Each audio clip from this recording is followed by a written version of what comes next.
Welcome to Highway Horror Stories. You've tuned in to Tales of the Highway's Haunts. The Toll of Hatcher's Run. Good evening, Senior Williams. It's an honor to be on the program. My name is Samuel, and for 15 years I worked as a paramedic in the rural counties of Central Virginia. I've seen things on those back roads, things that make you understand why our ancestors were afraid of the dark. What I want to talk about tonight, though, isn't something I saw in a patient's eyes. It's something I saw on the road itself, on a stretch of asphalt that holds on to its ghost tighter than any grave. My personal tragedy, the one that defines me, happened on a bridge over Hatcher's Run. It's a simple 2-lane concrete span on Route 29, the kind you'd drive over 1,000 times without a second thought. But on a Tuesday night in October 9 years ago, a dense, wet fog rolled in from the creek bed, thick as cotton batting. It was around 11:30 p.m. A group of kids from the local high school, packed into a single sedan after a football game, hit a patch of black ice hidden by the mist. They went into a spin. The resulting pileup involved 3 other vehicles. I was on the first ambulance to arrive. The scene was biblical. The air was cold and heavy with the smell of gasoline and burnt rubber, a metallic tang of blood cutting through the damp fog. Twisted metal groaned under the strobing red and blue lights. We worked for 2 hours in that chaos, a frantic ballet of extrication and triage. In the back of that first sedan, pinned in the wreckage, was a girl named Clara. She was 17. I remember her because she was conscious when I got to her. Her eyes were wide, lucid, staring right at me. She wasn't crying or screaming, she was just watching me, her hand weakly clutching a silver locket. The jaws of life were working on the other side of the car, but I knew we were losing time. I held her hand and told her to hang on, that help was coming. A lie. She died before we could get her free, her eyes never leaving my face. The light just went out. We lost 4 people on that bridge, but it was Clara's face I saw in my sleep. The town mourned. It was a wound that never really healed. Everyone knew those kids. For me, it was the beginning of the end of my career. I started drinking more. My hands would tremble on routine calls. Every time I drove through fog, the scent of gasoline would fill my head and I'd see her eyes. I quit a year later and took a job managing inventory at a warehouse an hour away. Anything to get off the road. The story I'm telling you happened on the 5th anniversary of the crash. I was driving home late from work. It had been a long shift and I was exhausted, my bones aching with a weariness that had nothing to do with labor and everything to do with memory. As I turned onto the stretch of Route 29 leading to Hatcher's Run, the fog was there waiting for me. It wasn't just a patch, it was a wall. A silent white ocean that swallowed the asphalt 100 feet ahead of my truck. My knuckles went white on the steering wheel. My heart began a slow, heavy drumbeat against my ribs. Just a coincidence, it's a low-lying area, it's just weather. I slowed the truck to a crawl, maybe 15 miles an hour, my headlights diffusing into a useless, milky glow. The silence was the worst part. The engine's hum seemed muffled, the world outside the cab erased. There were no crickets, no wind, just the soft hiss of my tires on the wet pavement. I felt it then, a prickling on my arms, the kind of static charge you feel before a lightning strike. A sense of being watched not by a person but by the night itself. My thoughts drifted back to that night. The shriek of metal, the coldness of Clara's hand, the way her locket felt pressed into my palm. I shook my head, trying to clear it. Don't do this to yourself, Sam. It's over. That's when I saw the first flicker of movement at the edge of the fog. It was a shape, tall and thin, standing just off the shoulder, right before the bridge's guardrail began. I eased my foot onto the brake, the truck slowing to a near stop. It was a person. My first thought was a stranded motorist, but they were just standing there, motionless. As I got closer, my headlights caught more detail. It was a woman, or at least shaped like one. She was wearing a simple pale dress that seemed to absorb the light. Her head was bald, long dark hair obscuring her face, and her shoulders were shaking with what looked like sobs. But there was no sound, not a single whimper. The air in my truck suddenly felt frigid. The heater was blasting, but I could see my breath. A cold dread, sharp and acidic, flooded my stomach. This wasn't right. Every instinct I had from my years as a paramedic screamed at me. You don't just stand on a foggy bridge in the middle of the night. I should have rolled down the window, shouted to her, asked if she needed help. But I couldn't. My hand was frozen on the wheel. My throat was clamped shut. All I could do was stare as my truck crept past her. Her head remained bowed. She never looked up. But as my cab passed her, a smell filled the air, thick and cloying. It wasn't gasoline this time. It was the sweet, sickly scent of funeral flowers, lilies specifically. The smell was so strong it was like a physical presence in the truck with me. I gagged, my eyes watering. I pressed the accelerator, wanting nothing more than to be away from there. I looked in my rearview mirror, but she was already gone, swallowed by the fog as if she'd never been there. The oppressive silence returned, broken only by my own ragged breathing. I thought that was it. A hallucination brought on by fatigue and a traumatic anniversary. I tried to rationalize it, my mind scrambling for a logical foothold. But as I reached the middle of the bridge, the exact spot where the sedan had been, my truck's radio, which had been off, crackled to life. It wasn't music. It was just static, but within the static I could hear something else, a faint rhythmic sound, click, click, click. It was the sound of a cooling engine block after a crash. My blood ran cold. Then, through the static, a voice, not talking, but a soft, choked gasp, a single intake of breath before a sob that never comes. It was a girl's voice. The sound was inside the truck with me. I slammed my fist against the radio, but it did nothing. The clicking and the choked sob continued. And then I saw her again.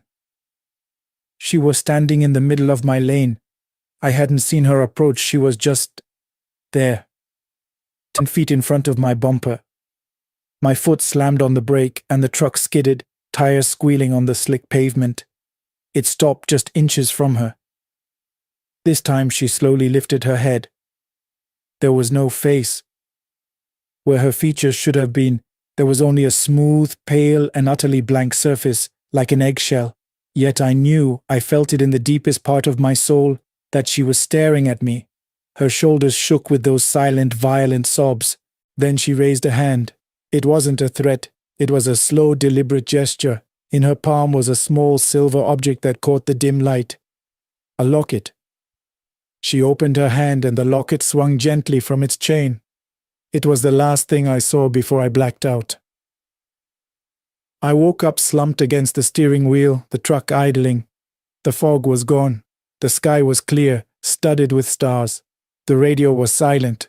I sat there for a long time, shaking, the smell of lilies still faint in the air. I never saw her again, but the experience left a mark. It wasn't a scar or a brand, but a cold spot inside me that has never gone away. I don't believe she was there to harm me. I think she was just showing me that some tragedies create an echo and some places never let you forget the price that was paid on their asphalt. That was my story. Let's keep listening. What the dust remembers. Hello, Senor Williams. My name is Arthur, and I'm a geologist. I spend most of my time in places people have forgotten, reading the history of the land in layers of rock. But a few years ago, in the Chihuahuan desert of West Texas, I learned that it's not just the rock that has a memory. Sometimes the dust does too. The company I was working for had me surveying a stretch of land out past Marathon, heading toward the Big Bend region. It's a harsh, beautiful country. The sky is immense, and the silence is so profound it feels like a pressure in your ears. The sun beats down with a physical weight. I was based in a dusty, half-dead town, a collection of crumbling adobe and rusted tin roofs. The real target of my survey, though, was about 20 miles further down a cracked two-lane highway, a ghost town called Ocotillo, which had been a thriving mercury mining community back in the 30s. The town I was staying in had a story about Ocotillo. In 1938, a section of the main mine shaft collapsed. It wasn't a massive cave-in, but it was unstable. It trapped a crew of 17 men. The problem was the cinnabar, the mercury ore. The rescue was slow and dangerous, hampered by the risk of more collapses and the toxic fumes. It took them 4 days to reach the men. By then, it was too late. All 17 had suffocated. The mine was declared unstable and sealed for good. Without the mine, the town died. The families drifted away, leaving their houses and the graves behind. The whole community just evaporated. Driving out to Ocotillo each day was an experience. The heat was a living thing, shimmering off the asphalt in waves that made the distant mesas tremble. The landscape was all muted browns and pale greens, skeletal ocotillo plants reaching for the sky like desperate hands. The air smelled of dust and creosote. There was a profound loneliness to it, the feeling that you were the last man on earth. But under that loneliness there was something else, a stillness, a sense of waiting. I started my work taking samples, mapping strata. During the day, it was just a job. Hot, tedious work. But as the sun began to dip, painting the sky in violent shades of orange and purple, the ruins of Ocotitio would take on a different character. The wind would whisper through the empty door frames of the miners' shacks. Shadows stretched and twisted into unsettling shapes. I always felt an urge to pack up and leave before true dark set in. A primal feeling of being watched by the vacant windows. One afternoon, near the sealed entrance of the old mine, my boot kicked something in the dirt. It was a tin lunchbox, rusted but intact. The clasp was frozen shut. I spent a few minutes working it with my rock hammer, and it finally popped open. Inside, nestled in the dust, was a tarnished silver picture frame holding a faded photograph of a woman and two small children. On the back, scratched into the metal, was the name Hector. I felt a sudden, intense chill despite the 100-degree heat.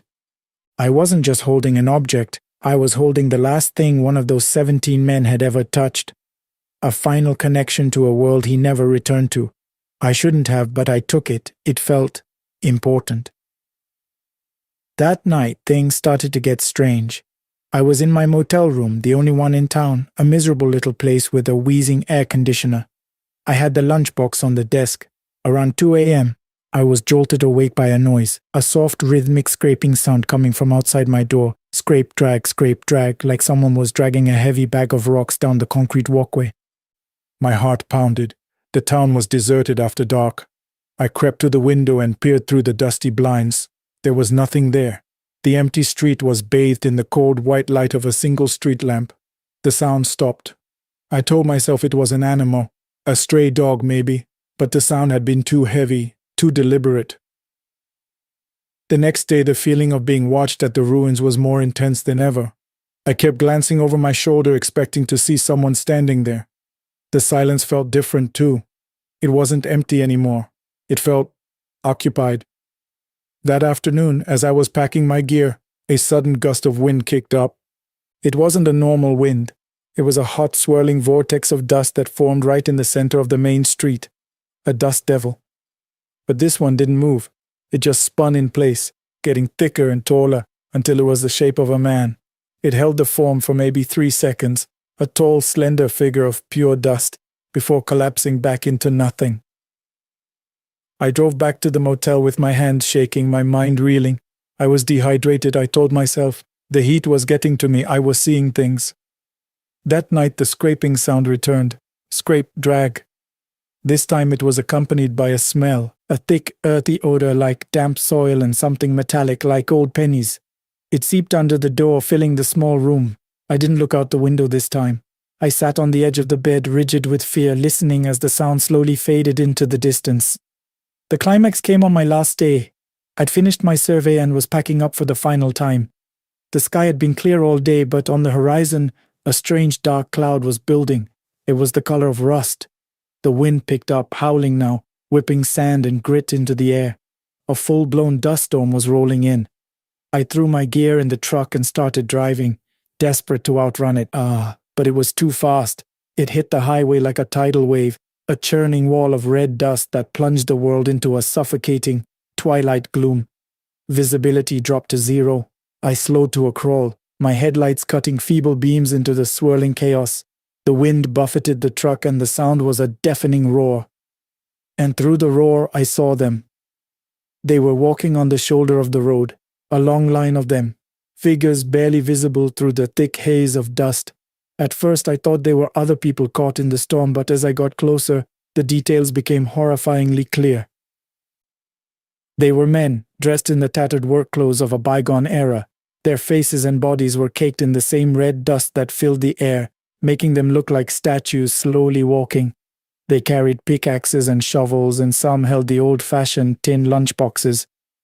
They walked with their heads down, their shoulders slumped, moving with a slow, shuffling gait. The sound of their boots on the gravel was the scraping sound I'd heard outside my room. There were 17 of them.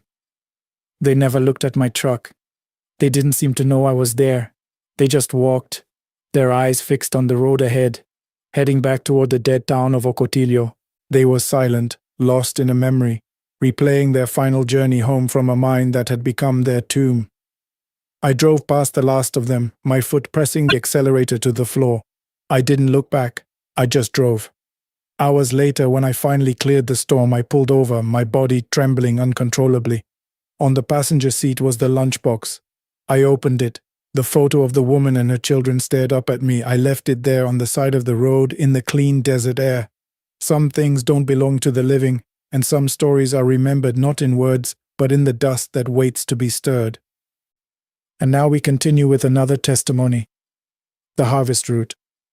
Senor Williams, thank you for letting me share this. My name is Maya. I'm a graphic designer in Chicago now, but I grew up in one of those forgotten little farm towns in central Nebraska. It's the kind of place built on a grid of gravel roads and surrounded by an ocean of corn. A place where the sky is the biggest thing you see every day. I left when I was 18 and never planned on going back. But last fall, my father passed away, and I had to return to sell the family farm. I had to drive those old roads again. The conflict in my hometown, the tragedy that hollowed it out long before the economy finished the job, happened 30 years ago. It was during the annual Harvest Festival. The whole county would turn out for it. A week before Halloween, a night of hayrides, bonfires, and ghost stories. That year, 5 children went missing. No ransom notes, no witnesses, no bodies. They just vanished from the festival grounds. One of them was my best friend Leo. He was 8, same as me. I was sick with the flu that night, so I wasn't there. I remember the panic, the police cars crawling down our dirt road, the hushed, terrified whispers of the adults. The town was never the same. The Harvest Festival was never held again. The tragedy laid a permanent frost over everything. Returning felt like stepping into a photograph that had been left in the sun to fade. The town was smaller, grayer. The farm felt heavy. The silence in the house was a physical presence. My task was to sort through a lifetime of memories, boxing up my parents' lives. Every day, I'd find something that reminded me of Leo. An old drawing we did, a scuffed-up baseball in the barn. The grief was a fresh, open wound again. To clear my head, I'd drive. I'd take the old gravel roads that cut through the cornfields, roads with names like County Road G or Township 12. In late October, the corn is tall and dry, and a 10-foot-high wall on either side of the road. The stalks rustle in the wind, a constant sibilant whisper. It's hypnotic and deeply unsettling. You can't see anything beyond the first row of stalks. Anything could be in there. A few days into my stay, I started noticing things. Small, strange things. I'd be driving, and out of the corner of my eye, I'd see a flicker of movement in the corn. I'd slam on the brakes, look back, and see nothing but the swaying stalks. I chalked it up to deer or my own frayed nerves. Then one evening I was driving back to the farm just after sunset. The sky was a deep, bruised purple. As I passed a familiar section of cornfield bordering the old festival grounds, my headlights swept across something. A single red balloon tied to a cornstalk, bobbing gently in the breeze. There were no houses for miles. Who would leave a balloon out here? It was just wrong. The next night, in the same spot, there were 2 balloons. One red, one blue. I started to feel a creeping paranoia. The feeling of being watched intensified. The whispering of the corn began to sound less like the wind and more like voices, indistinct hushed whispers just on the edge of hearing. I started having intrusive thoughts, vivid flashes of Leo's face the last time I saw him, waving goodbye from his porch. I was sleeping poorly, waking up to the sound of what I thought was children's laughter on the wind, only to find the night silent when I was fully awake. The breaking point came a week before Halloween, the anniversary of the disappearances. I had found Leo's old baseball glove while cleaning out a closet. Holding it, the sense of loss was so overwhelming I had to get out of the house. I got in my car and just drove with no destination in mind, the glove on the passenger seat beside me. Night fell quickly. A thick, low-lying fog began to form, clinging to the cornfields. I was deep in the grid of gravel roads miles from anywhere when the car sputtered and died. The engine wouldn't turn over.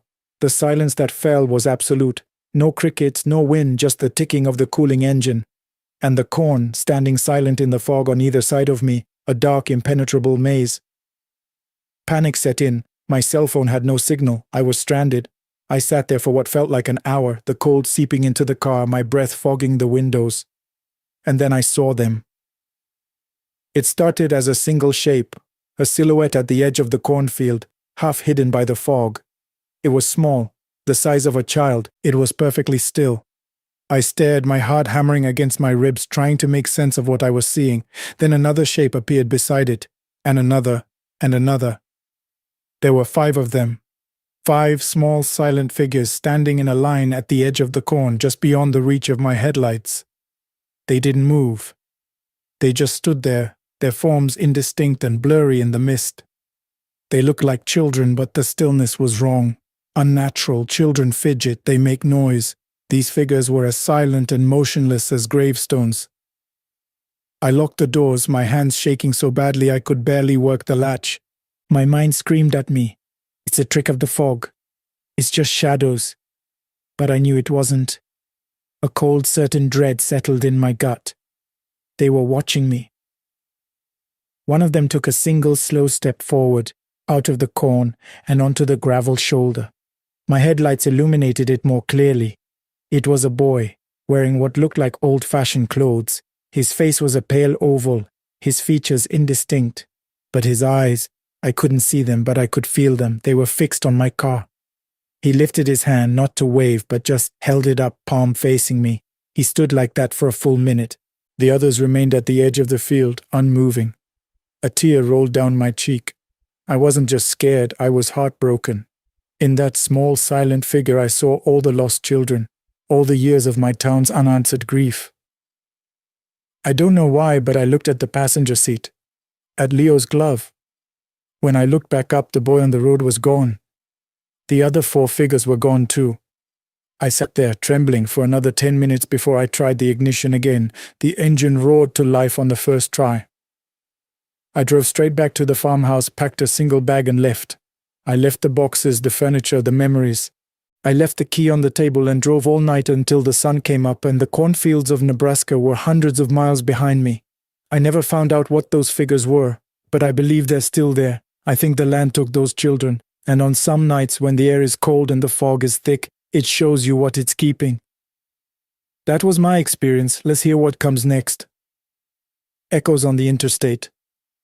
Senor Williams, I listened to your show on the long hauls. Helps keep me awake. The name's Frank, and I've been driving truck for 22 years. I've seen this whole country through a windshield, and I can tell you, the loneliest, most dangerous stretch of road in America is Interstate 80 through southern Wyoming in the winter. They call it the Highway of Hate. It's 400 miles of wind, ice, and emptiness. It's also where I saw something that made me sell my rig. This happened about 6 years ago in January. I wasn't from Wyoming. I was just passing through, hauling a load of machine parts from Salt Lake City to Omaha. Before I left Utah, the news was on at the truck stop diner. They were talking about the anniversary of the Spencer family, a young couple and their 2 little kids. A few years prior, their minivan had broken down on I-80 somewhere east of Rawlins during a ground blizzard. No one found them for 2 days. They froze to death, huddled together in their car. The story stuck with me. I have a wife and a daughter, and the thought of it was a deep primal fear, the kind a father can't just shake off. As I headed into Wyoming, the weather was already turning. The sky was a solid sheet of metallic gray. The wind was picking up, rocking my trailer. The electronic signs over the highway were already flashing warnings. Blizzard conditions ahead. High-profile vehicles use caution. I should have stopped in Laramie, found a motel, waited it out. But the deadline was tight and I was running on pride and caffeine. I've driven through worse, I told myself, a stupid, arrogant thought. Past Laramie, the world disappeared. The snow wasn't falling down, it was blowing sideways in a blinding, horizontal sheet. The wind howled like a predator. Visibility dropped to maybe 20 feet. All I could see was the 2 faint lines of the road directly in front of me and the swirling white abyss on all sides. The temperature gauge on my dash read 5 degrees Fahrenheit, but with the wind chill, God only knew how cold it was out there. There were other cars on the road, their tail lights appearing and disappearing like phantom embers in the storm. Then, fewer and fewer. Soon it was just me, alone. The monotony of the whiteout, the drone of the engine, the roar of the wind. It creates a kind of hypnosis. Your mind starts to play tricks on you. I kept thinking about the Spencer family. I could picture them in their minivan, the engine dead, the cold seeping in, the father trying to keep his family calm, the mother holding her children, singing to them. The thoughts were so vivid, so intrusive, it was like I was remembering it, not just imagining it. Then a new sign flashed through the snow. I-80 closed. All traffic must exit. But the exit was another 5 miles away. I was trapped. Protocol is to pull over to the shoulder and wait. I eased the massive truck to the side of the road, killed the engine to conserve fuel, and settled in. The silence that followed was terrifying. All I could hear was the wind screaming, trying to peel the paint from my cab. I sat there for 2 hours. The cold was relentless. It crept in through the seals, a physical, tangible thing. To save my main battery, I was only running the engine for 10 minutes every hour to blast the heater. It was during one of the silent cold periods that I saw it. About 50 yards ahead of me, half buried in a snowdrift on the shoulder, was a dark shape. A vehicle, looked like a minivan. It hadn't been there before, I was sure of it. But in a whiteout, your sense of distance and time gets distorted. Maybe I just hadn't noticed it. Then a light came on inside it. A soft, pale glow, like a dome light. It illuminated the interior just enough for me to see the silhouettes inside. A man in the driver's seat, a woman in the passenger seat, and 2 small shapes in the back. A family. My blood turned to ice. No, it can't be. I grabbed a powerful flashlight from my dash and pointed it at the van. The beam cut through the snow. The figures inside didn't move. They were perfectly still, just dark shapes against the faint interior light. They weren't panicked. They weren't trying to flag me down. They were just sitting there, waiting. My first thought, my duty as a human being, was to help. I pulled on my heaviest coat, ready to brave the storm. My hand was on the door handle when I saw the movement. One of the small silhouettes in the back, a child, so slowly moved toward the side window. It was a fluid, almost graceful movement, utterly out of place in that frozen tableau. The small shape raised a hand and pressed it flat against the inside of the window. I could see the faint outline of a small palm and 5 little fingers, a dark star against the frosted glass. And it just stayed there. I froze. Every alarm bell in my head was screaming. This wasn't real, it couldn't be. The temperature was lethally cold. No one could survive out there for more than a few minutes. And that gesture, it wasn't a cry for help, it was something else, a greeting, a statement, we are here. The father figure then slowly turned its head, the silhouette of its face now pointing directly at my truck. It didn't wave, it didn't do anything, it just faced me. I felt a terror so profound it almost stopped my heart. It was a feeling of being seen, not by a person, but by a memory, an echo of a tragedy that had stained that piece of road. I scrambled back from the door, my back hitting the sleeper bunk. I couldn't take my eyes off them.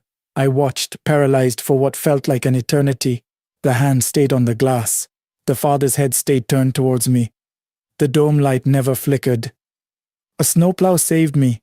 Its massive yellow lights appeared behind me like the sunrise, its horn blasting, waking me from my trance. The driver's voice on the CB radio was a godsend, announcing the highway was reopening.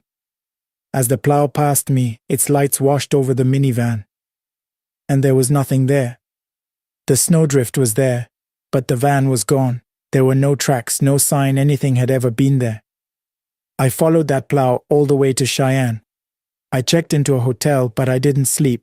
I just sat in a chair and stared at the wall until morning.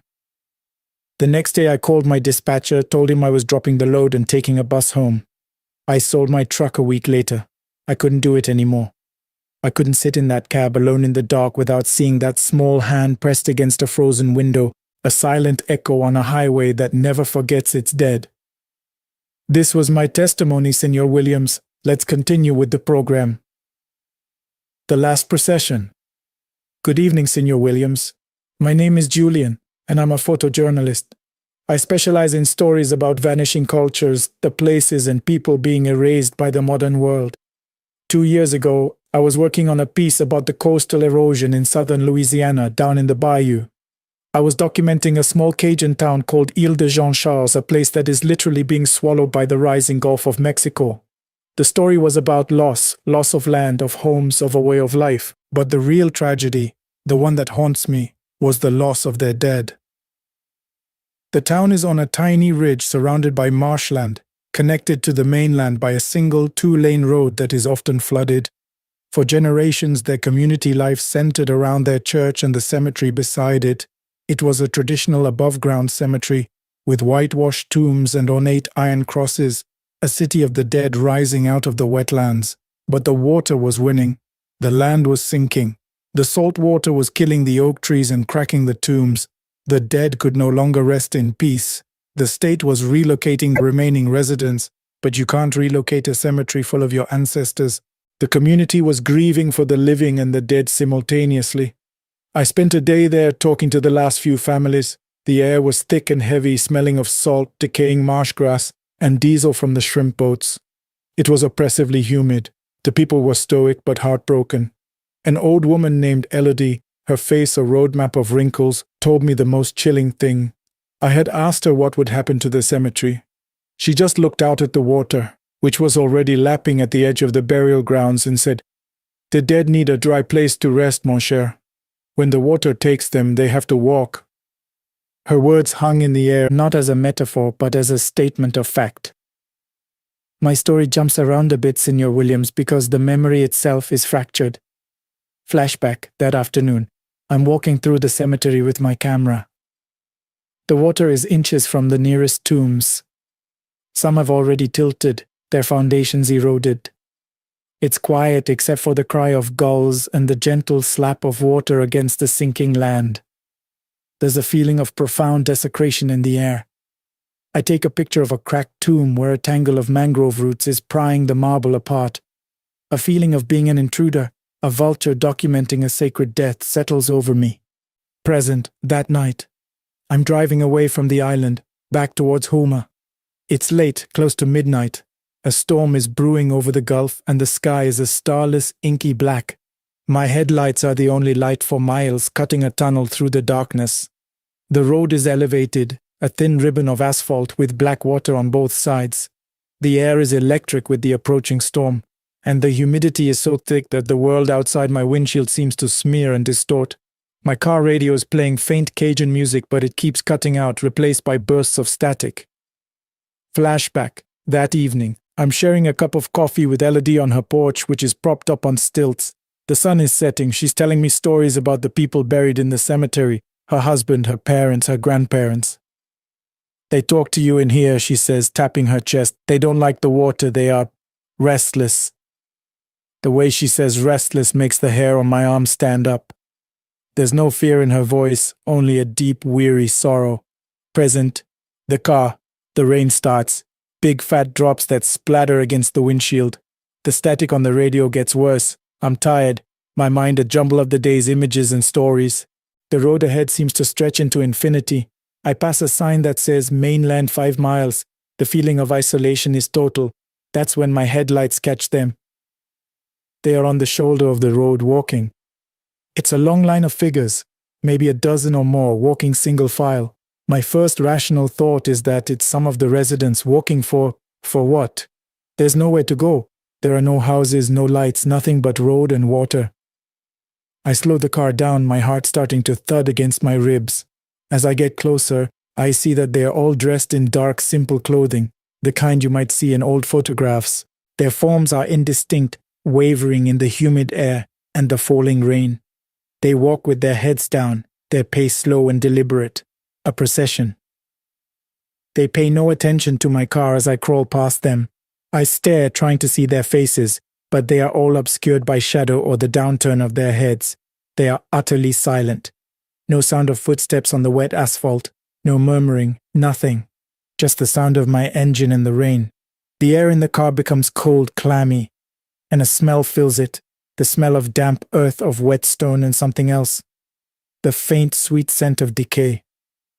They are walking away from the island, away from the cemetery. Elodie's words echo in my head. When the water takes them, they have to walk.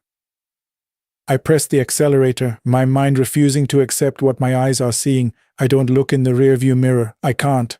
I fix my eyes on the road ahead and drive, my knuckles white on the steering wheel. The radio dies completely, leaving only a low hum. The last thing I remember from that day is my final flashback, which hits me as I finally reach the solid ground of the mainland. Flashback, Elodie's porch. As I was leaving, she grabbed my arm. Her grip was surprisingly strong. She looked me dead in the eye and said, "If you see them on the road tonight, you keep driving, you don't stop. They are not walking for you. They are just looking for a dry place to rest." I never published the photos I took that day. They felt cursed. I think about that road sometimes, about that silent, sorrowful procession walking away from their flooded graves, forever searching. And I wonder if they ever found a dry place to rest. Blacktop Psalm. Good evening, Senor Williams. My name is Miguel Ortega, a flatbed driver out of Zacatecas. I'm 42, and this happened on Federal Highway 54, around kilometer 27, where the mesquite leans in like it wants to hear the motor. I'd loaded limestone beams for a night drop near Villanueva. The air was dry enough to fray a throat. Dust ran across the lane in sheets. Since my brother's shop accident 2 months before, I'd been driving with my hands too tight on the wheel, seeing his empty seat every time I glanced right. Past the KM25 roadside cross, 2 short taps of the horn for him, my private ritual. The radio sank into a soft hiss. The power lines ahead rose and fell like a pulse. Then I found the 3 hazard triangles set in a careful line before the bend where the guardrail ends. No vehicle, no smoke. Just that metallic breath from the radio and a smell beneath the dust, wet copper, like a coin pressed to the tongue. I braked onto the shoulder, hazards ticking, grabbed the first triangle, the second. At the third, right at the kink, I saw a stain on the asphalt, dark as a question mark that forgot its answer. My fingertips came away cold, as if the road stole heat. The skid marks were wrong, not racing into the curve but spilling out of it, as if a vehicle had arrived from a place the highway doesn't reach. I walked the arc and aimed my light down into the arroyo. Dust turned the beam into a pale column, a church candle. In that column, I didn't see a face. I saw a posture, shoulders hunched, hands pulled to the chest like a man carrying a jack. My brother's old habit, a slight tilt when he couldn't hear me over an engine. The radio hiss deepened, the kind that finds your teeth. I kept still. The triangles bit my forearm through my jacket. Behind me, by my truck, new marks stippled the dust, footsteps careful enough to blur at the heel, as if passive hands were dragging.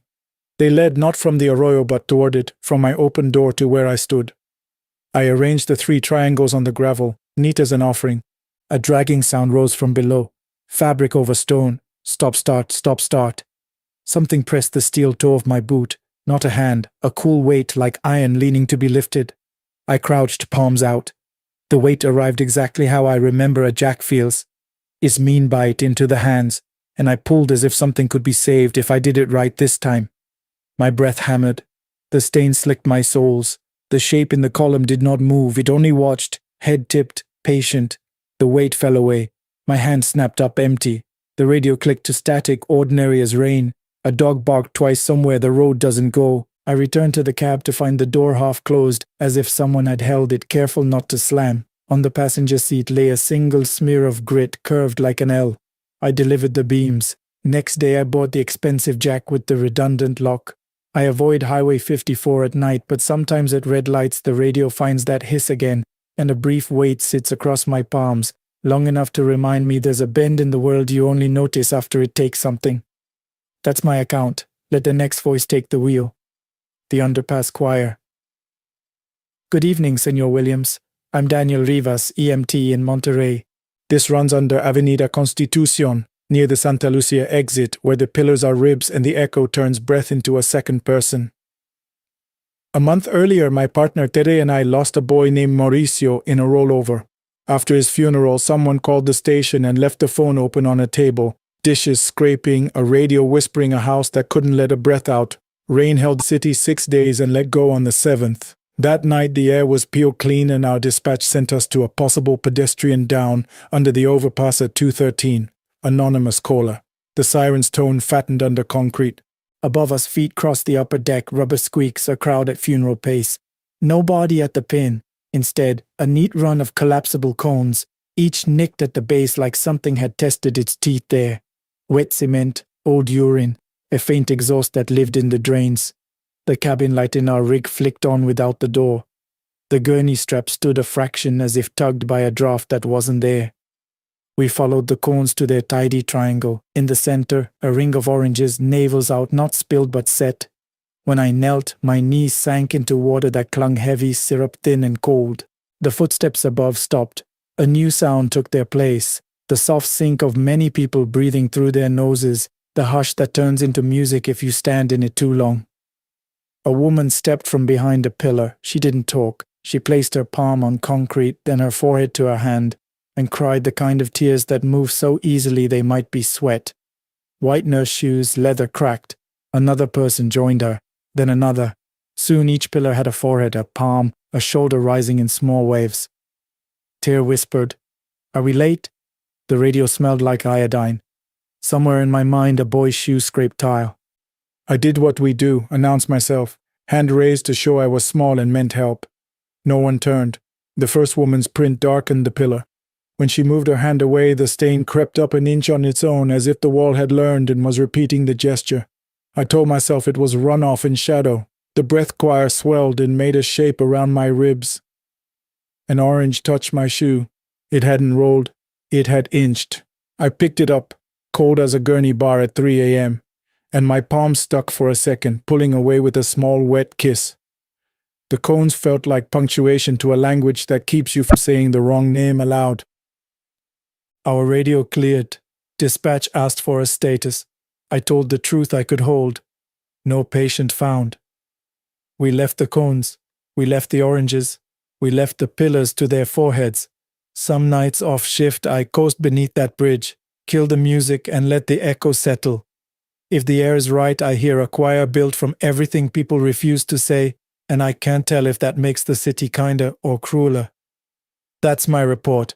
Let the lights change and the next voice merge. The line at kilometer 88.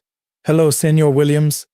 I'm Veronica, Vero Salgado, delivery driver out of Villahermosa. My route turns the new road to gravel and then into a track we still call highway because it makes our bodies relax." The summer storms broke the pavement near KM 88. The plywood detour sign read "Old Road," hand-painted. My dispatcher told me to take it to reach a village near El Triunfo, then stop by my grandmother's house in Balancan. The air at dusk held wet wool and frogs. The old road runs under ceiba trees that lean toward each other like teachers with a secret. Then it drops beside a canal choked with hyacinth. People say on that stretch you can meet your own shadow and fail to know its walk. The bridge over the canal was board slicked with algae. Tires squealed. A seatless bicycle kid warned me about ruts near the cattle dip. His voice sounded fresh from sleep. Farther along, a police cruiser idled window down. The officer lifted 2 fingers. I felt better having a witness. In the mirror seconds later, the cruiser was gone. No taillights, no dust, just not there.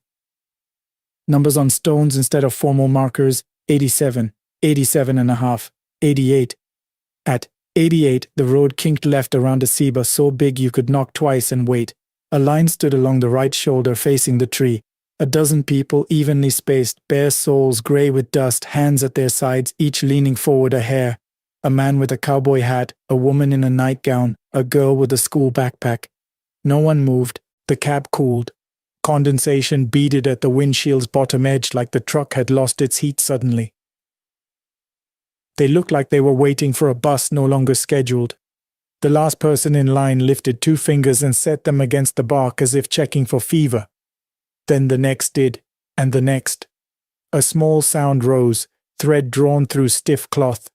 The frog stopped as if a blanket had been snatched.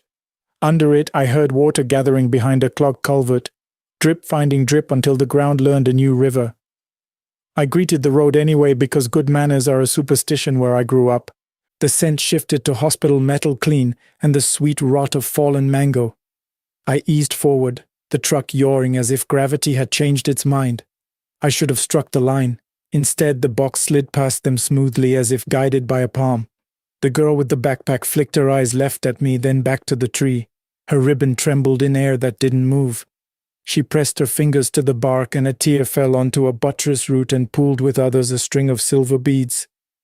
After the bend, I stopped and checked my mirror. Where the girl had stood, there was only a small indentation in the mud and 2 dark prints at child height on the bark. The ribbon lay in a neat bow around nothing. My grandmother wasn't home. A neighbor said she'd left 2 days earlier to stay with her sister until the rains passed. "You didn't hear?" she asked, as if news ought to travel by smell. Next morning, crews reopened the new road. The canal jam had been cleared. A second hand added, "Do not pass," to the detour sign. I keep the pink ribbon tied around a stubby pencil in my cup holder. Sometimes it trembles when I pass standing water. Sometimes I think those people at KM88 aren't lost. They're holding the tree upright when the ground gives up its job. That's the path I took. Let's keep moving. The next voice is already out there in the beams. Ward quiet. "Good evening, Senor Williams. They call me Chava.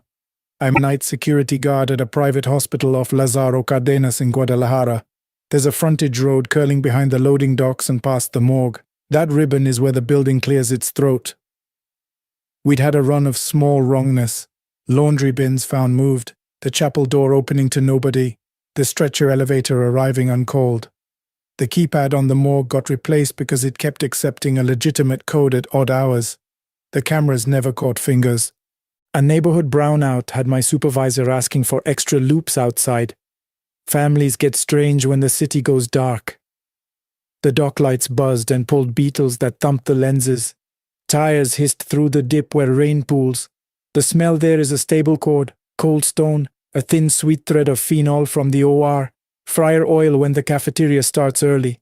I count on that road to keep my mind from room 605 where my father died in late winter. Counting helps until you lose track and start from 1 again. After midnight, the power returned crisp, the yellow dock light turning clean white. In my rear view, I caught a man walking the frontage line. Patient gown, hospital socks, head forward, hands down, the posture of someone hauling a private weight. I rolled down, ready to help. The air cooled a degree with the engine off, the way it does when a freezer door opens. He stopped in the ankle-deep puddle. The ripples moved out and then stopped mid-ring, like the water had reconsidered its job.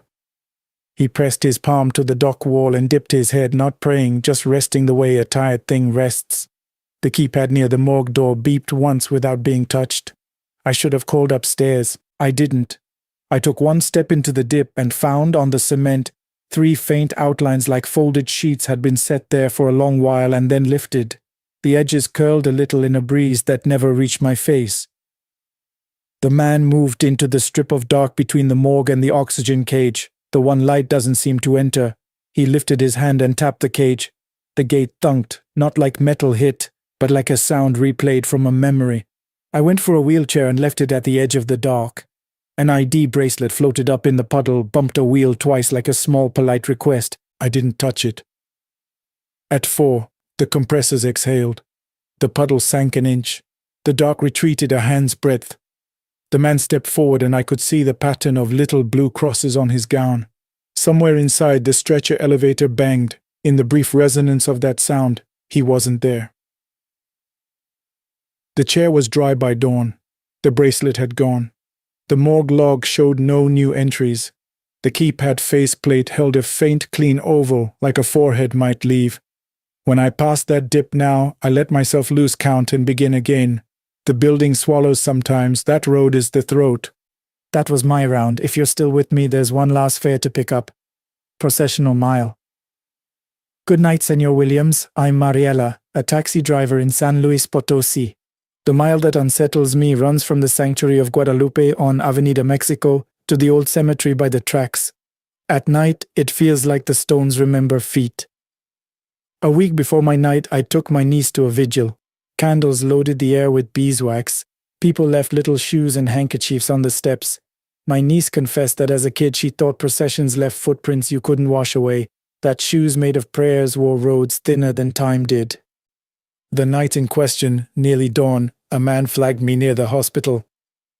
As close to the cemetery gate as you can, he said, but not to the gate. He sat directly behind me. The car smelled of night-blooming jasmine mixed with the burned sugar of a churro cart we'd passed.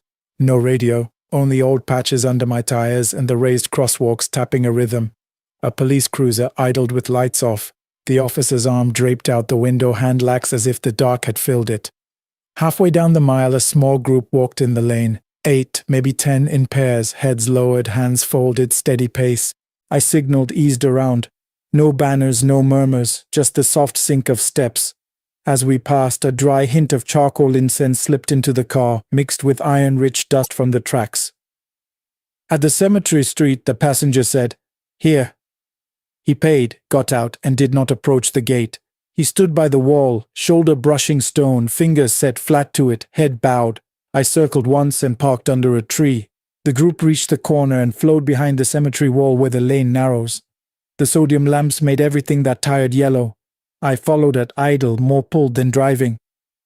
At the back wall, there's a buckle in the pavement that lifts a tire then drops it, nasty for cyclists. The group crossed it without any visible adjustment. The last pair paused and set both hands to the wall. A tremor ran along the stone, so slight I would have doubted it if the paper banners back at the square hadn't lifted all at once, like the shiver had telegraphed through the mile. I killed my lights. The group dissolved around the next bend. I won't say vanished. It was more like steam deciding it was done. Later at home, I put my keys on the table and realized my palms smelled faintly of ash, though I hadn't touched a match. The next morning, my brother called to say he didn't want to fight about our mother's house anymore. We met by the sanctuary steps. While I waited, I watched a woman touch the bronze doors with 2 fingers and then her lips. The officer's cruiser rolled past, lights still off, the same limp hand in the same square of air, as if time kept its own procession. People tell me there are no processions scheduled at that hour. The priest says the doors lock by 11. The cemetery caretaker says the walking he hears behind the wall must be cats. Most nights I drive fares who only want to get home. On thinner nights I take that mile at the speed of prayer. At the buckle the taxi lifts and settles like a boat, and for a few yards I can feel the old footprints carry the car. And that's where I'll stop, Senor Williams, the meter still running somewhere, the road still making room for the next voice. The Lightless Mile. Good evening, Mr. Williams. My name is Rafael, and I'm a long-haul trucker from the outskirts of Zacatecas. I've been listening to Carreteras de la Oscuridad for months now, always during my solo night drives. I never thought I'd write in, but after hearing a recent story that reminded me too much of something I went through years ago, I knew I had to share mine. Maybe, just maybe, someone else out there experienced the same. So buckle up, turn off the lights, and let me take you down the lightless mile. It happened back in 2016. I had just gone through one of the roughest periods of my life. My mother had passed away after a long illness, and I carried a guilt so heavy I felt it in my chest like a rock. I was her only son, and barely made it back in time for the funeral. Work had me crisscrossing the country, and I had told myself she'd pull through, that I'd see her next weekend. That weekend never came. After the funeral, I went back to the road because I didn't know what else to do. That's all I had. The hum of the engine, the hiss of the tires on old pavement, and the smell of diesel. The silence in the cabin was better than the silence of the house. One route took me through a forgotten stretch between Sombrerete and a little ejido near Fresnillo. It was close to midnight, pitch black. No gas stations, no trailers parked along the way. Just endless mesquite, dirt, and shadows. I'd taken that road many times, but that night it felt different. Heavier, like the road was pulling me in. Around the 40th kilometer marker, I saw a light ahead, faint, flickering. I thought it was a fire, maybe someone burning trash in the distance, but as I got closer, it looked more like a lantern. Then I noticed a man standing next to it, just by the edge of the road. He didn't wave, didn't move, just stood there holding the lantern. At first, I thought of stopping, a trucker's instinct. Maybe he needed help. But as I slowed down, something told me not to. That kind of gut feeling you get when something's wrong, even if you can't explain why. His face, I couldn't see it. The light should have lit it up, but it was like the shadows clung to him. I passed him slowly, heart racing. I checked my mirrors, but he was gone. Not just out of sight, gone. No light, no man, no trace, like I'd imagined it. I chalked it up to exhaustion, maybe stress from everything with my mother. I tried putting on music, but the radio only gave static. Not even my USB worked. Then the temperature dropped. Zacatecas nights are cold, sure, but this was sudden. The windows fogged, my breath came out in clouds. I turned the heater on, but it just blew cold air. Then the engine coughed, power flickered, lights dimmed. I pulled over, not wanting to break down in the middle of nowhere. I got out, wrapped in my jacket, and stepped into the stillest silence I've ever known. No crickets, no wind, no distant hum of engines. I opened the hood, checking what I could, when I heard it. Footsteps. Slow, crunching gravel, coming closer. I turned, expecting to see someone, maybe that man from earlier. But there was no one. Only that same lantern, now resting in the middle of the road behind my truck. Flickering, unattended. I didn't see anyone place it there. I would have. I was watching. My skin crawled. I jumped back in the cabin and locked the doors.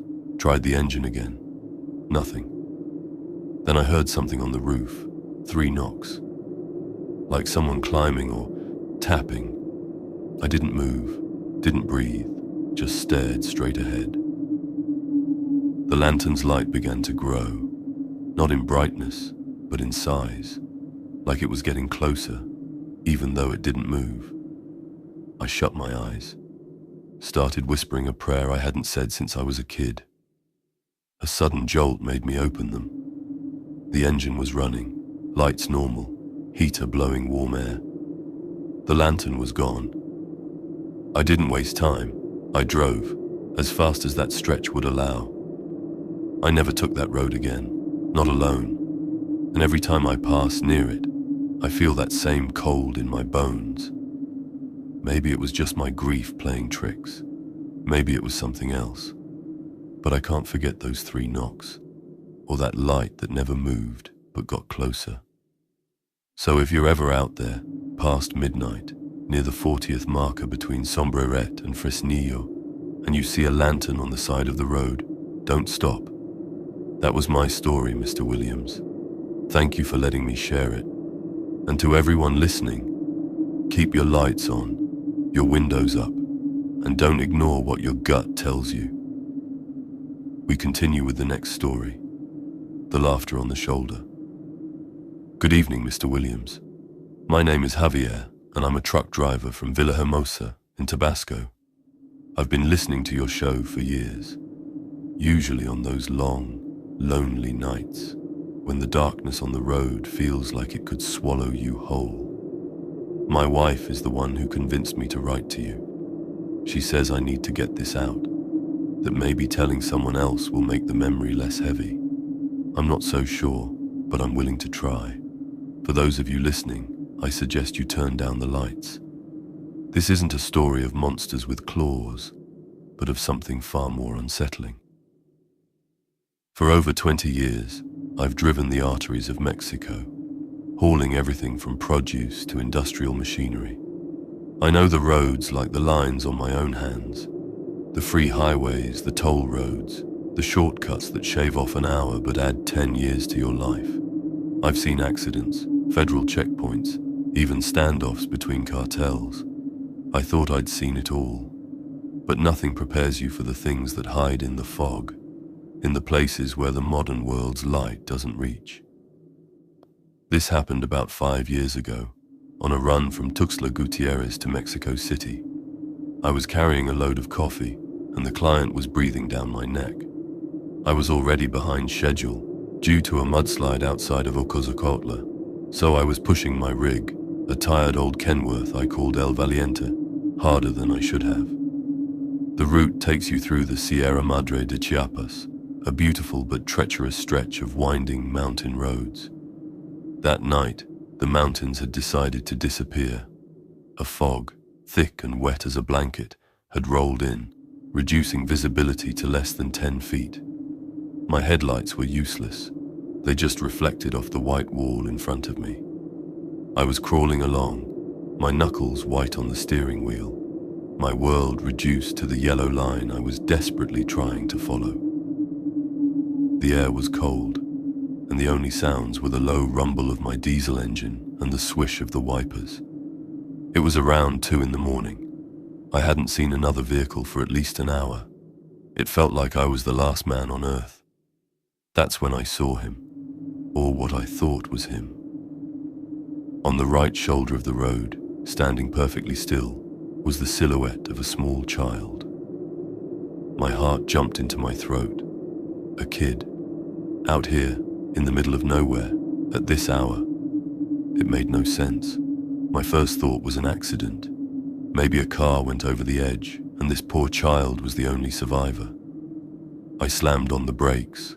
The air hissed deafening in the silence, and the truck groaned to a halt. I grabbed my heavy-duty flashlight and jumped out, the cold, damp air hitting me instantly. "Hey," I called out, my voice sounding weak against the oppressive quiet. "Are you okay? Do you need help?" I swept the beam of my flashlight to where I'd seen the figure, but there was nothing there, just the fog, swirling and thick. I took a few steps forward, my boots crunching on the gravel. The beam cut a cone through the mist, illuminating dripping pines and the rusted metal of a guardrail. No child. A chill that had nothing to do with the temperature crept up my spine. I told myself I was tired, that my mind was playing tricks on me. It was a strange rock, a small tree, a shadow, anything but a child. I was about to turn back to my truck when I heard it. Laughter. It was faint, high-pitched, like a little kid giggling, but there was no joy in it. It was cold, mocking. It seemed to come from everywhere and nowhere at once. I spun around, sweeping my light in a frantic arc. Nothing. "Who's there?" I shouted, trying to sound brave. The laughter answered a little closer this time. That was it for me. I ran back to El Valiente, scrambled into the cab, and slammed the door, locking it behind me. My heart was hammering against my ribs. I sat there for a moment, breathing heavily, trying to rationalize. But the laughter came again, this time right outside my passenger side window. I refused to look. I just threw the truck into gear and stomped on the accelerator. The tires squealed on the wet asphalt as I pulled away, much faster than was safe. I drove for what felt like an eternity, my eyes glued to the road ahead, refusing to check my mirrors. The laughter faded, and I started to calm down, my mind desperately searching for a logical explanation. Then, from the sleeper cab behind my seat, I heard a soft giggle. I froze. It was inside the truck. I didn't dare turn around. I could feel a presence there, a cold spot in the air.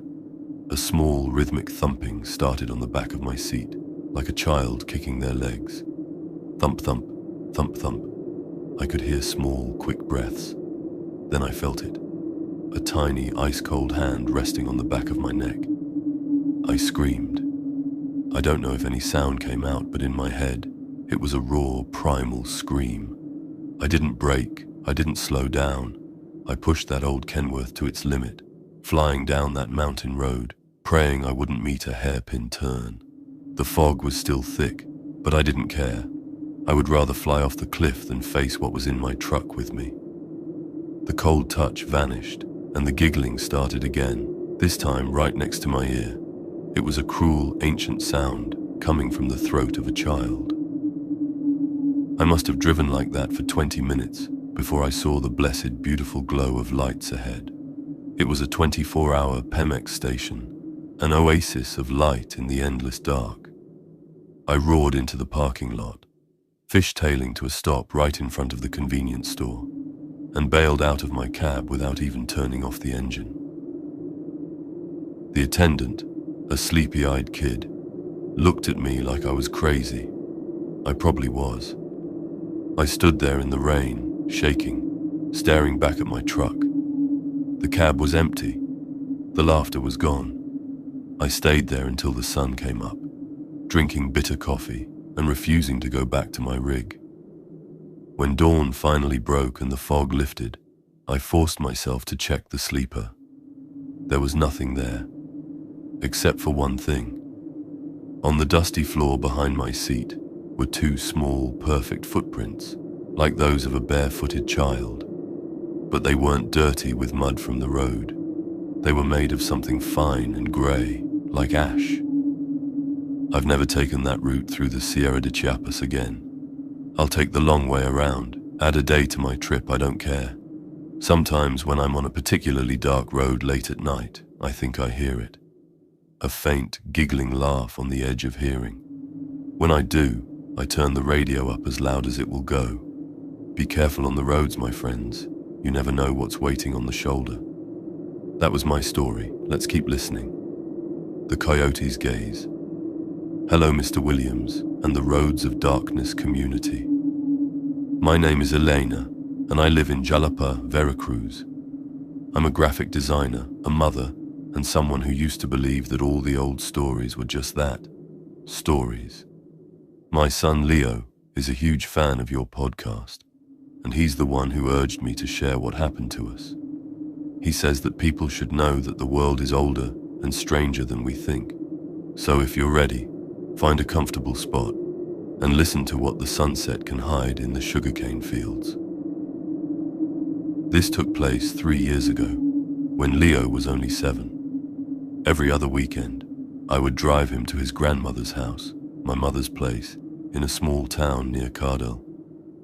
It's about an hour-and-a-half drive, through rolling green hills and endless fields of sugarcane that grow so tall they look like solid walls on either side of the highway. It's a beautiful drive, especially in the late afternoon, when the sun sets and paints the sky in shades of orange and purple. That was always my favorite time to drive it. It isn't anymore. On this particular Sunday, we left my mother's house a little late. We'd had a big family meal, and Leo was sleepy and content in his booster seat in the back, playing with a small toy car. The sun was just beginning to dip below the horizon, and the light was golden and thick. I had the windows down, and the air smelled sweet, of sugar and damp earth. It was peaceful.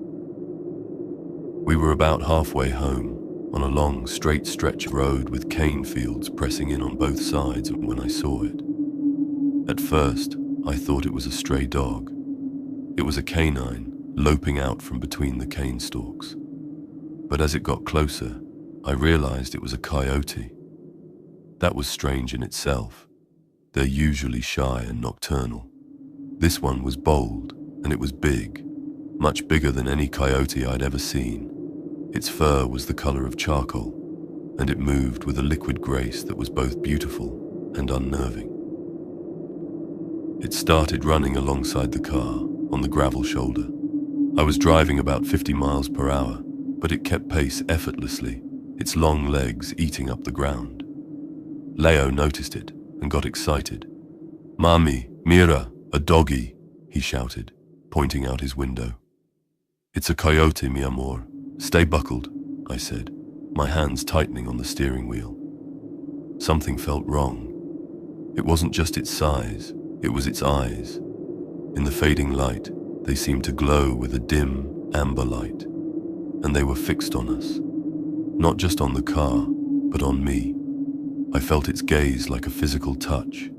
There was an intelligence there, a focus that was utterly non-animal. I sped up a little, hoping to leave it behind.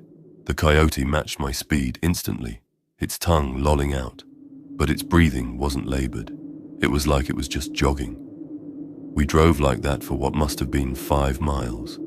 This massive, silent animal running parallel to us, its eyes locked on mine. The peaceful atmosphere was gone, replaced by a tense electric dread. The sugarcane fields no longer looked beautiful. They looked like a cage, walling us in. "He's fast, Mummy," Leo said, his voice now a little quieter. The novelty was wearing off for him too. He could feel my fear. "Yes, he is," I managed to say, my own voice tight. I decided I'd had enough. I pushed the accelerator and the car jumped forward, going 60, then 70. The coyote didn't even flinch. It broke into a full-on sprint, a black blur against the darkening landscape, still right outside Leo's window. Then it did something that made my blood run cold. It turned its head, still running at full speed, and looked directly at my son. It held his gaze for a second, and then it looked back at me. And I swear, Mr. Williams, I swear it smiled. Its lips pulled back from its teeth in a way that was not a snarl. It was a grin. I let out a small, involuntary cry. I swerved slightly, and the coyote seemed to find this amusing. It then leapt ahead of the car with impossible speed and planted itself directly in the middle of the road, facing us. It just stood there, a dark statue in my headlights. I screamed and wrenched the wheel to the side, my tires screeching as the car half spun onto the shoulder. I slammed on the brakes, and we came to a jarring stop, facing the cane fields. Leo was crying now. I fumbled to get my seatbelt off, my whole body shaking, expecting the creature to be at my window, to crash through the glass. But there was nothing. I looked in my rearview mirror. The road was empty. The coyote was gone. It had vanished as if it had never been there. I sat there for a long time, calming Leo down, trying to get my own breathing under control. I eventually got the car back on the road and drove the rest of the way home in a state of paranoid terror, checking my mirrors every few seconds. We made it home without any other incidents. I tried to forget it, to tell myself it was just a strange animal, that I was overtired. But the next morning, as I was getting ready to take Leo to school, I saw something on the car. On the passenger side door, right below Leo's window, in the layer of dust from the road, was a single, perfect print. It was shaped like a hand, but the fingers were too long, the palm too narrow, and ending in what looked like claw marks. It was the print of something that had rested its hand right there as it ran alongside us. When I told my grandmother what had happened, she wasn't surprised. She lit a candle and made the sign of the cross. She told me we had been seen by a nagual, a sorcerer who has the power to change into an animal. She said it wasn't trying to harm us. It was curious. It was looking at my son, measuring his spirit, she said. I don't know what it wanted, but I know that I will never drive that road at sunset again. We always leave in the bright light of midday now, and I always say a small prayer before we go. Some things are not just stories. They are waiting in the twilight, just beyond the road. That was my experience. Let's hear what else the night has to tell us. The Little Guardians. Hello, community. My name is Marco, and I'm writing to you from Merida in the Yucatan. I work as an assistant for an architectural firm, a job that often sends me to remote construction sites all over the peninsula. I've been a listener since a co-worker put on your podcast during a long drive to a site in Campeche. I never thought I'd be one of the people writing in, but an experience I had last year won't leave my mind. Maybe sharing it will help. So find a quiet place, and I'll tell you why you should always respect the old roads. The Yucatan is a place of contrasts. You have the sprawling, all-inclusive resorts of Cancun and the Riviera Maya, but you drive an hour inland and you're in another world. A world of deep jungle, hidden cenotes, and Mayan ruins that predate written history. The people who live in the small villages there have a different understanding of reality. They know that the jungle, the Monte, has owners. I always thought it was just superstition. I was wrong. Last summer, I was tasked with doing a preliminary land survey for a new eco-hotel project near Valladolid. It was a terrible idea, cutting down pristine jungle to build luxury bungalows, but I was just a junior assistant, and my job was to follow orders. The site was deep in the jungle, accessible only by a series of poorly maintained service roads. I was running late. The Yucatan sun was beating down, and the humidity was so thick you could drink it. My car, a cheap sedan with no business being on these roads, was complaining, the AC fighting a losing battle. My GPS had lost its signal miles ago. I was navigating using a set of printed directions, and I came to a fork. The main road, if you could call it that, was rutted and looked half swallowed by the jungle. The other path was a narrow dirt track, barely wide enough for my car, but it looked smoother and seemed to head in the right direction. It was a shortcut. I remembered one of the old-timers at the office telling me, "Never take shortcuts through the Monty, boy. It doesn't like it." I dismissed it as folklore and turned onto the dirt track. The track was smooth for the first few hundred yards, winding through a tunnel of green vines and massive saber trees. The air was still and heavy. The only sounds were the crunch of my tires and the buzz of insects. Then my engine sputtered and died, just like that. No warning, no strange noises. One moment it was running, the next it was silent. I sighed, cursing my luck. I tried the ignition. Nothing. The electronics were dead too. No lights, no radio. I got out of the car, and the heat hit me like a physical blow. I popped the hood, but I'm no mechanic. Everything looked fine to my untrained eye. I stood there, sweating, 100 miles from civilization, with a dead car and no cell service. It was going to be a long walk back. That's when I noticed them. Blocking the path about 20 feet in front of my car were dozens of little stone figures. They were crudely made, looking almost like something a child would sculpt from clay, no more than a foot high. They were arranged in a sort of haphazard barricade across the entire path. I was sure they hadn't been there when I drove in. I would have seen them. I walked closer. They looked ancient, covered in moss and dirt. They depicted small, stout humanoids with large heads and exaggerated features. I figured it must be some kind of local custom, maybe a shrine. Annoyed, I decided to move a few so I could at least roll my car to a better spot. I bent down and grabbed one. It was shockingly heavy, as if it were made of lead, not stone. I could barely lift it. With a grunt, I managed to move one to the side of the path. I was about to move another when a large spider on it made me jump back. I hate spiders. I turned my back on the figures for just a moment to brush myself off, my heart racing from the stupid arachnid. When I turned back, the stone figure I had just moved was back in its original spot. I stared at it, confused. Did I imagine moving it? No, I was sure I had. The sweat was dripping into my eyes. Maybe the heat was getting to me. I decided to try again. I picked up a different one, a real struggle, and placed it carefully at the very edge of the jungle. I kept my eyes on it, not blinking. It stayed put. Feeling a little foolish, I turned to walk back to my car to get some water. I took 3 steps, then glanced back over my shoulder. The statue was back in line with the others. My blood went cold. They were moving. They were moving when I wasn't looking at them. My mind reeled, trying to find a rational explanation.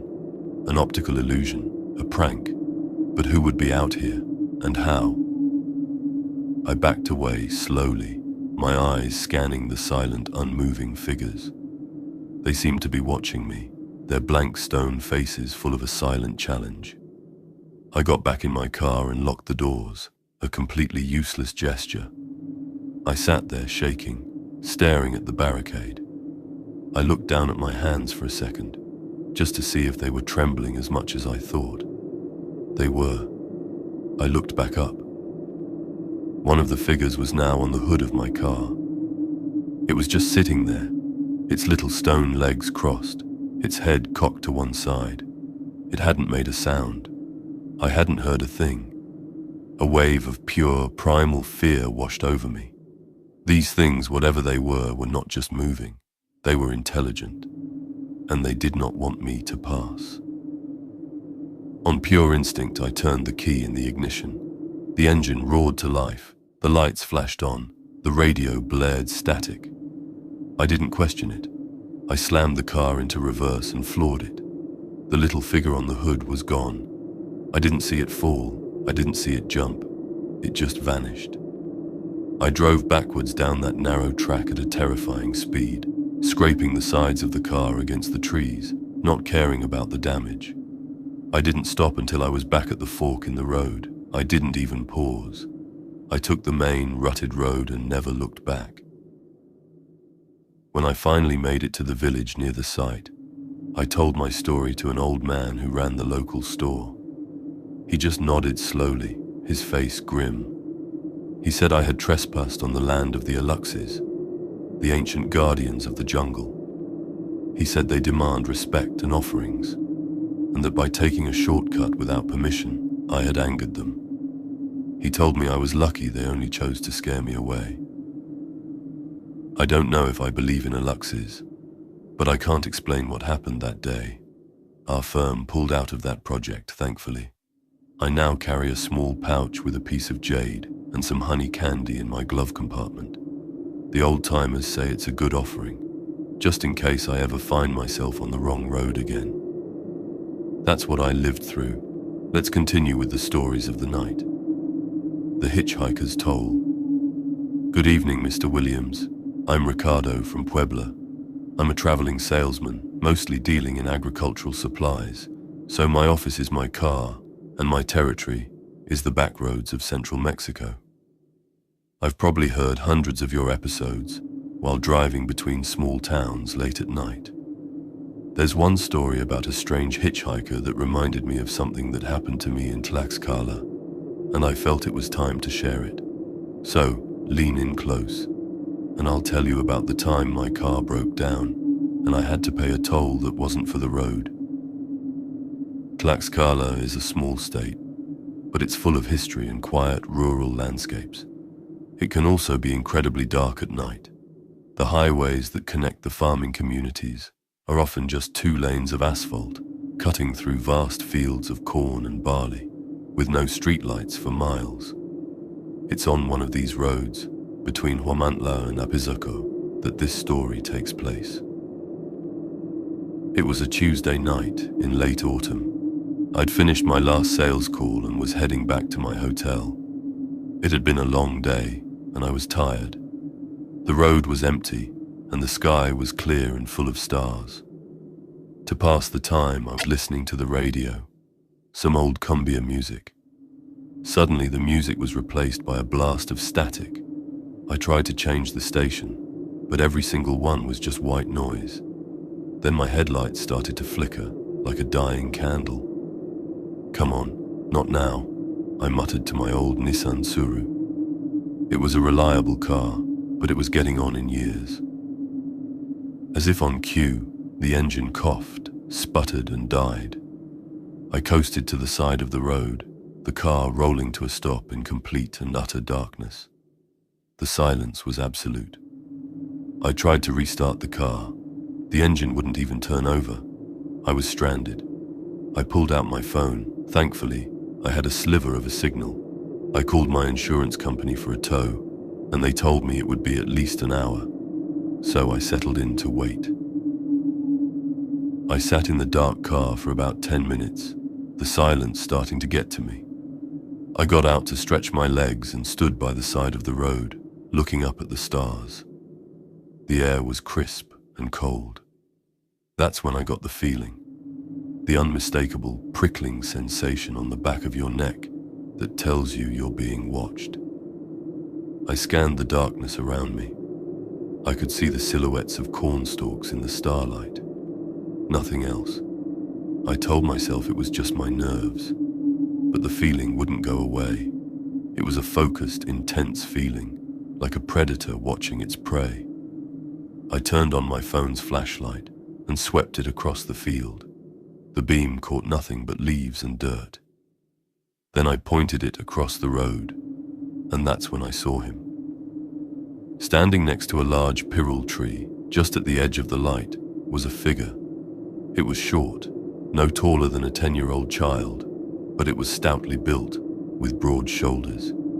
It was wearing what looked like dark, rustic clothes and a large, wide-brimmed hat that shadowed its face completely.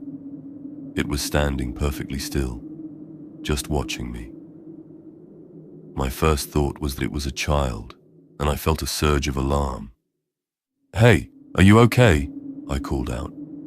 The figure didn't respond. It didn't even move. It just stood there, a solid dark shape in the night. A shiver went down my spine. This wasn't a child. The proportions were wrong. The stillness was unnatural. I kept my phone's light on it, not wanting to let it out of my sight. As I watched, I heard a soft whistling sound. It was a simple, tuneless melody, and it seemed to be coming from the figure. A moment later, a small pebble hit the roof of my car with a sharp tink. I jumped. Another pebble hit the hood. It was throwing rocks at me. Not hard, not trying to cause damage, but like a bored kid trying to get a reaction. I slowly backed away and got back into my car, locking the doors. I watched the figure through the windshield. It had taken a few steps forward, still shrouded in shadow by its hat. I could just make out its shape, but no details. The whistling continued, low and eerie. I felt like a bug in a jar, being poked and prodded by something I couldn't understand. Finally, after what felt like an eternity, I saw the blessed sight of headlights coming down the road. It was the tow truck. As it pulled up behind my car, its bright yellow emergency lights illuminated the whole area. I looked back towards the tree. The figure was gone. The tow truck driver, a grizzled old man named Matteo, got out. He looked nervous. "Having trouble?" he asked, his eyes darting around. "Yeah, car's dead," I said. "Hey, did you see a short guy in a big hat standing over there?" Matteo's face went pale. He made a sign to ward off evil and wouldn't look towards the tree. "Don't talk about him," he said in a low voice. He stopped on his stretch of road. He gets bored. He worked quickly, hooking up my car. He told me that this part of the road was known as the Duende's Crossing. He said a mischievous ancient spirit lived in the fields and liked to play tricks on travelers. Sometimes he would cause breakdowns. Other times he would leave things in the road. "He usually wants a toll," Matteo said, his voice barely a whisper. "An offering, to show respect." "A toll? What kind of toll?" I asked, thinking he was pulling my leg. He wasn't smiling. He went to his truck and came back with a small, unopened bottle of cheap tequila and a pack of cigarettes. He walked to the side of the road, right where the figure had been standing, and placed them carefully at the base of the pyrrole tree. "Let's go," he said, hurrying back to his truck. As we drove away, my car in tow, I looked in the side mirror. In the receding red glow of the tow truck's taillights, I saw the figure step out from behind the tree. It bent down, picked up the bottle and the cigarettes, and tipped its large hat in the direction of our retreating truck before melting back into the darkness. I don't know what would have happened if I hadn't had anything to offer. Maybe it would have just kept throwing pebbles. Maybe something worse. Now, whenever I have to drive through a particularly dark or lonely stretch of road, I leave a little something on the shoulder. A soda, a piece of sweet bread, a toll, just in case. And now we continue with another testimony.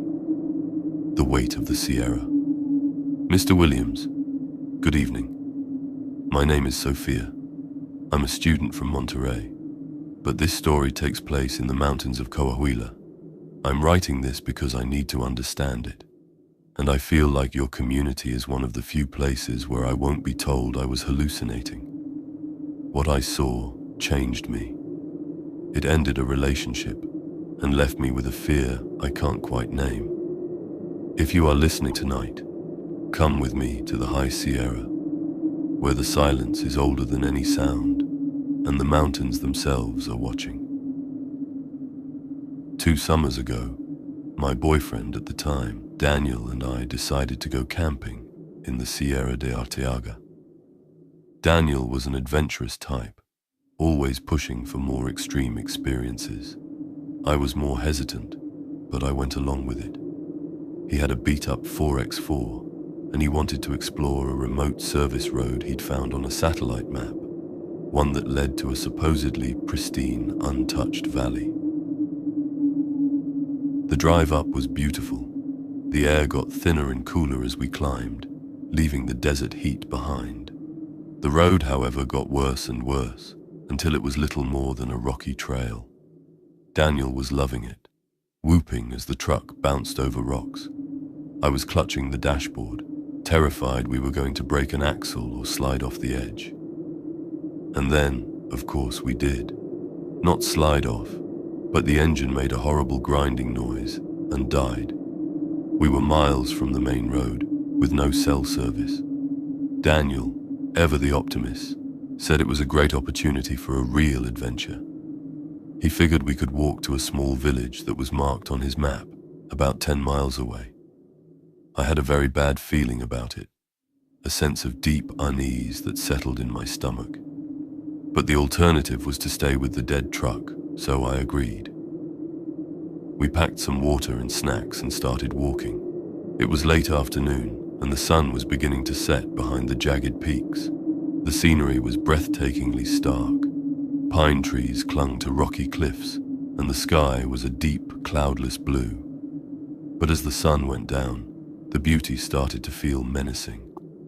The shadows grew long and distorted, and an unnatural silence fell over the mountains.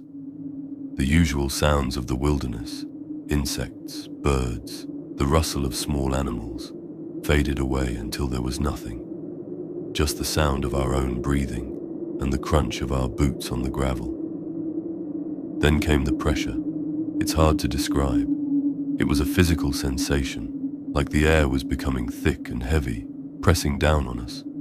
My ears popped. It became harder to breathe. It felt like we were trespassing, like we had walked into a place where we were not welcome. "Do you feel that?" I whispered to Daniel. "Feel what?" "The altitude," he said, though his own voice was strained. He was trying to be brave, but I could see the fear in his eyes too. We kept walking, the feeling of oppression growing with every step. We rounded a bend in the trail, and before us was a wide, open ridge. And standing on that ridge, silhouetted against the last purple light of dusk, was a figure. It was tall and impossibly thin, looking more like a distorted shadow than a living thing. It was completely black and seemed to be made of the rock and darkness of the mountain itself. It had long limbs, but no discernible features. No face, no clothes. It was just there, standing perfectly motionless, its form stark against the sky, and it was watching us. We both froze. Every rational thought fled my mind, replaced by a primal, gut-wrenching terror. This thing was not human. It was not an animal. It felt ancient, like it had been standing on that ridge since the mountains were born. We could feel its presence, like a wave of cold anger, a silent command to go back. Daniel grabbed my hand and pulled me behind a large boulder. We crouched there, hidden from view, my heart trying to beat its way out of my chest. "What was that?" Daniel whispered, his voice trembling. "I don't know," I breathed. "Don't look." But we did. We peeked over the top of the rock. The figure hadn't moved. It was still there, a sentinel of the night, its presence a crushing weight on the landscape. The pressure was so intense I felt dizzy, nauseous. We stayed hidden behind that rock for hours as total darkness fell. The figure never moved, but we knew it was still there. We could feel its gaze, a silent, malevolent pressure on our minds. We didn't talk, we just held each other, shivering from cold and fear. The silence of the mountain was absolute, profound. It felt like we were the only living things for 100 miles, and we were being judged by the mountain itself.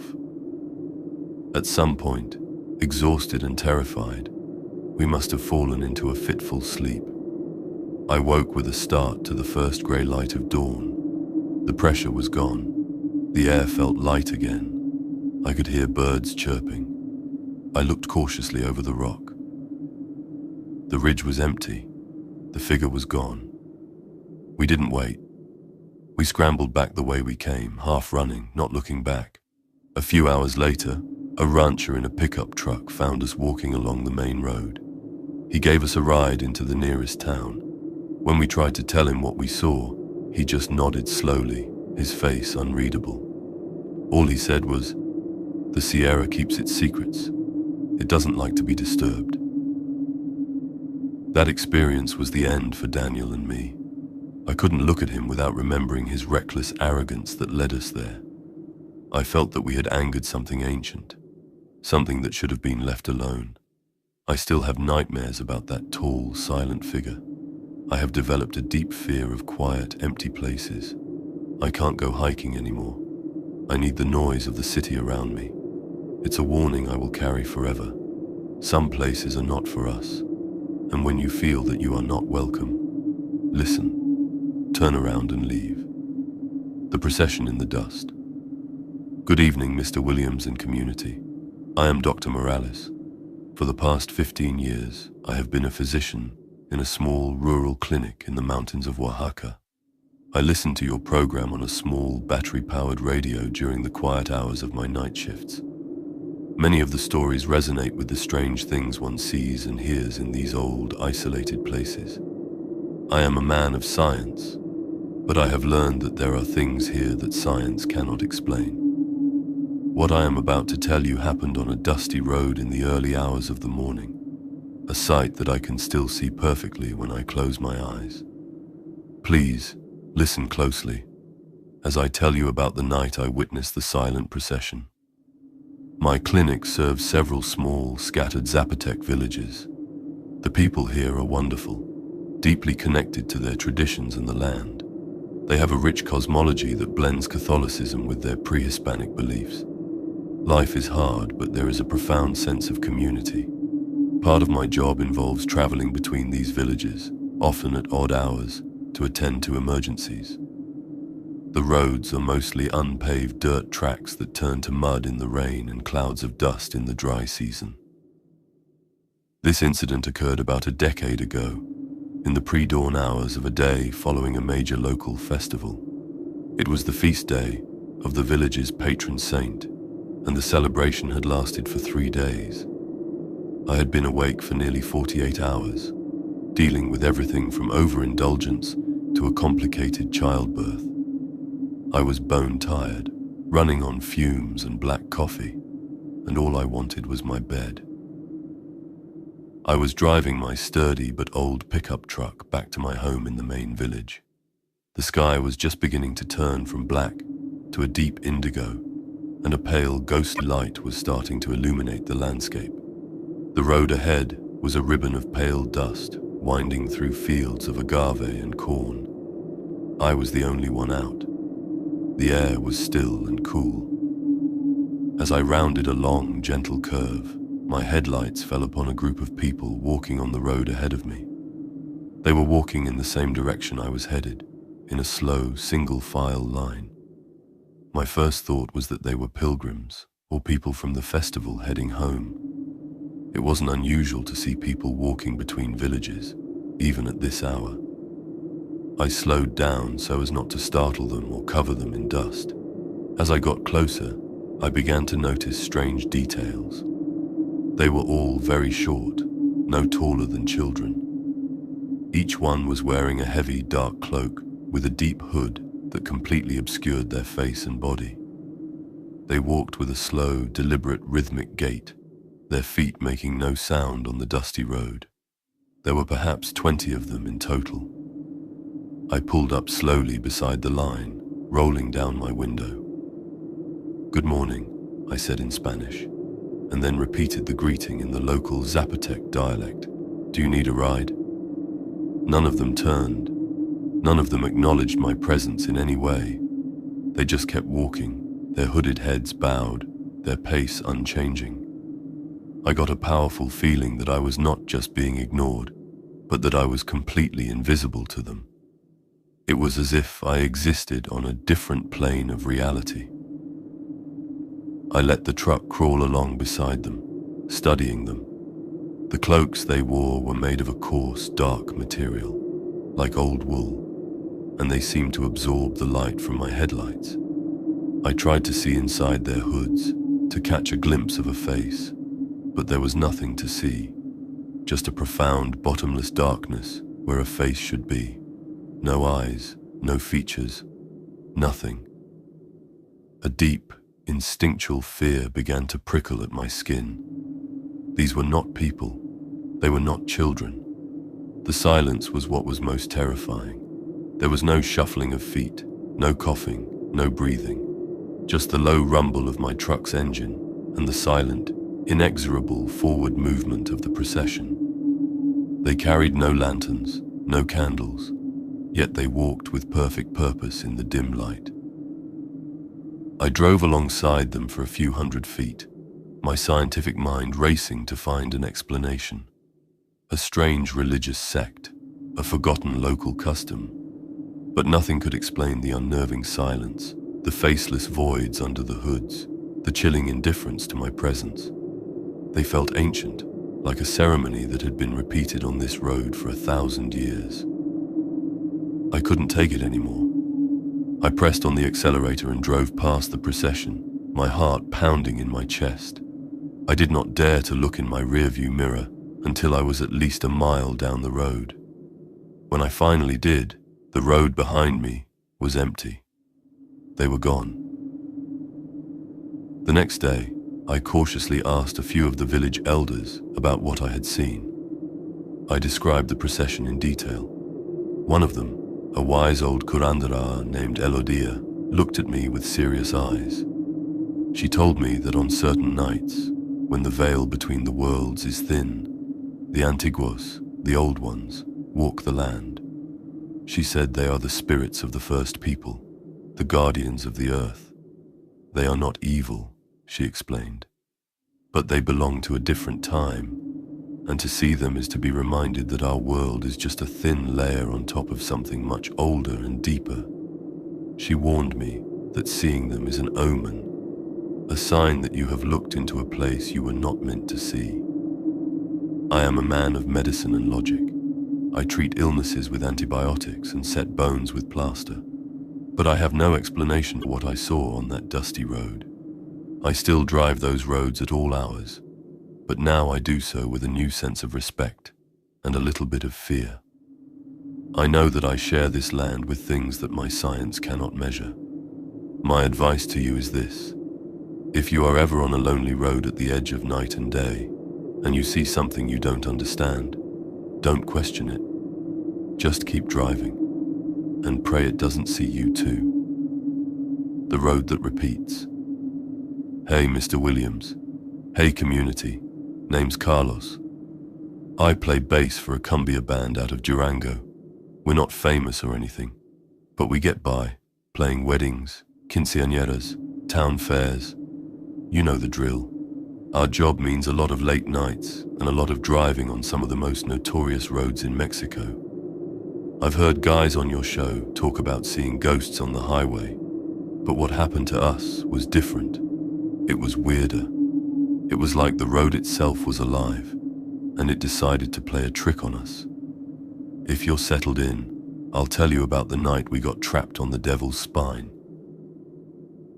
The road between Durango and Mazatlan is officially Highway 40, but everyone calls it the Espinazo del Diablo. It's a spectacular and terrifying piece of engineering, twisting and turning through the Sierra Madre Occidental. On one side you have a solid rock wall, on the other a drop of thousands of feet. There are crosses and little shrines dotting the whole route, marking the places where people weren't so lucky. It's a road that demands respect. We were driving back from a gig in a small town on the Sinaloa side. It was late, maybe 3 in the morning. There were 4 of us packed into our old van. Hector, our singer and leader, a guy in his 60s who had seen it all, Memo on the accordion, Luis on percussion, and me on bass, taking my turn to drive. The guys were asleep in the back, and the only sound was the hum of the tires on the asphalt and the low whistle of the wind through the mountains. I was tired but focused. You have to be on that road. I knew we were making good time when we passed a familiar landmark, a small, brightly painted shrine to the Virgin of Guadalupe, built into a curve of the rock face. There was a little pull-off area next to it where people leave flowers and candles. Seeing it meant we were about an hour away from the flatter lands near Durango. I felt a sense of relief. I drove on, concentrating on the endless curves. The road is hypnotic at night, just a snake of asphalt illuminated by your headlights. About 15 minutes later, I rounded a sharp bend, and there it was, the little shrine to the Virgin, bright and clear in my headlights. I blinked. I must have been more tired than I thought. Maybe it was a different shrine that just looked similar. But no, I was sure. The arrangement of the plastic flowers, the specific crack in the rock above it, it was the same one. I shook my head, chalking it up to fatigue. But then, another 10 or 15 minutes of driving through the winding darkness, and I came around another curve. And there it was, again, the exact same shrine. This time a cold dread washed over me. I wasn't mistaken. We were driving forward, burning gas. The odometer was ticking up, but we weren't getting anywhere. We were trapped. "Hey, Hector," I said, my voice shaking a little. "Wake up." Hector stirred in the passenger seat. "What's wrong, kid?" "That shrine, the one to the Virgin. We've passed it 3 times. He sat up, suddenly wide awake, and peered out the windshield. "What are you talking about?" "I'm serious. We keep passing the same spot." He didn't believe me at first. He told me to keep driving, so I did. My hands were slick with sweat on the steering wheel. We drove in tense silence for another few minutes, and then we rounded a curve, and the shrine came into view for the 4th time. Memo and Luis were awake now, sensing the panic in the van. "Okay, this isn't funny," Luis said from the back. "What is going on?" "The road has us," Hector said, his voice grim. He was staring at the shrine as we passed it yet again. "My grandfather used to tell me stories. Sometimes the roads, the old roads, they get playful. They don't let you leave. We tried everything. I stopped the van. We all got out. The air was cold and thin. We looked back. The road was empty. We looked forward. The road was empty. There were no turn-offs, no other paths. We got back in. I tried turning around and driving back the way we came. After a few minutes, we passed the shrine again, now on our left side. We turned around and went forward once more. A short while later, there it was, the shrine. Panic was really setting in. The radio was just static. Our phones had no signal. We were in a loop, a pocket of time and space that just kept repeating. It felt like the mountain was laughing at us.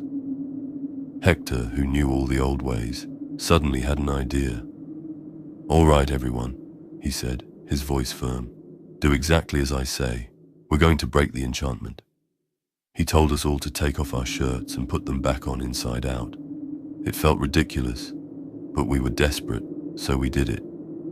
Then he had us say a prayer, the Lord's Prayer, but we had to say it backwards.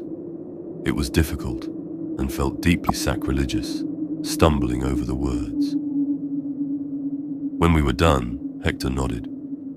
"Okay, Carlos, drive. Don't go fast. Don't go slow. Just drive steady." And whatever you do, don't look at the shrine when we pass it this time. Stare at the road ahead. I put the van in gear and started driving. My heart was pounding. We approached the familiar curve. I could feel the shrine coming up on my right. I fought every instinct to look, keeping my eyes locked on the yellow line in the middle of the road. We drove past the spot in silence. We kept driving.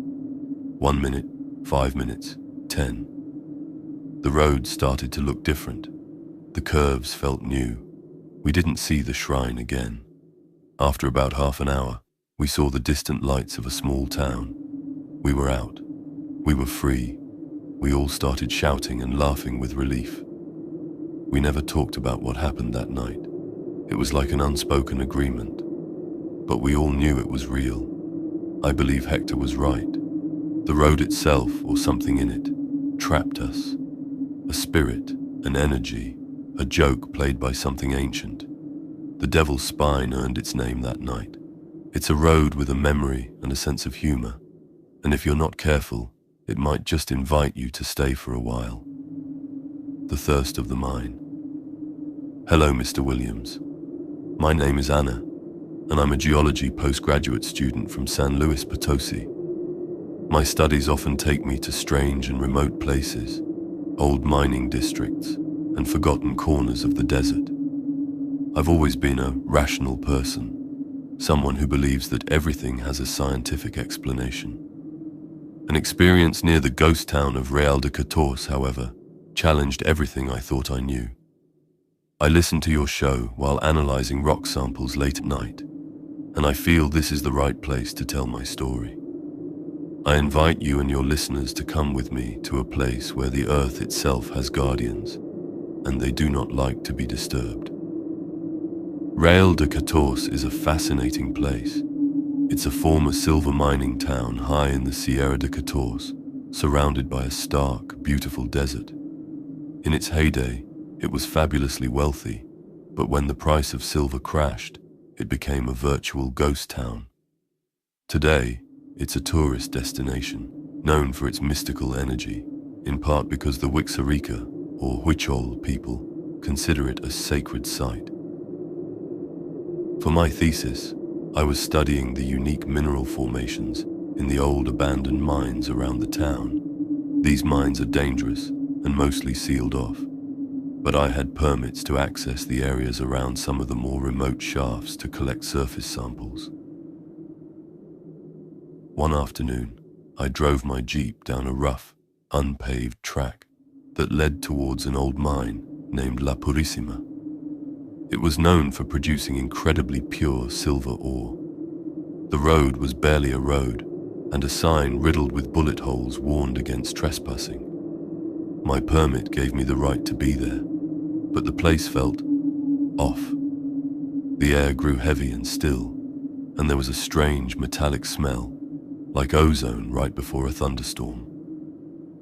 I parked my Jeep about 100 yards from the main mine entrance, a dark, gaping maw in the side of the mountain, boarded up with thick, weathered timbers.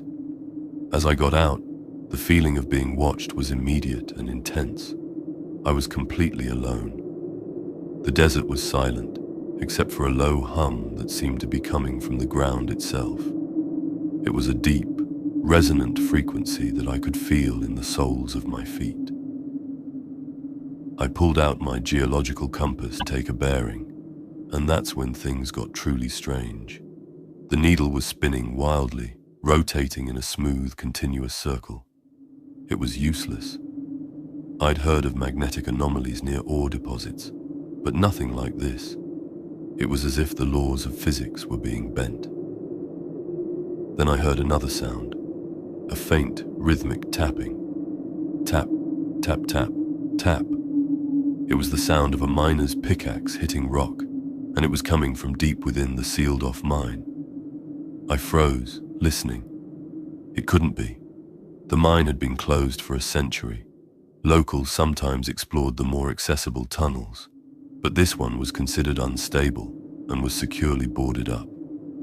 The tapping continued, steady and deliberate. A cold sweat broke out on my skin despite the desert heat. I took a few cautious steps towards the mine entrance, my scientific curiosity battling with a growing sense of dread. As I got closer, the humming from the earth grew louder, and that's when I saw them.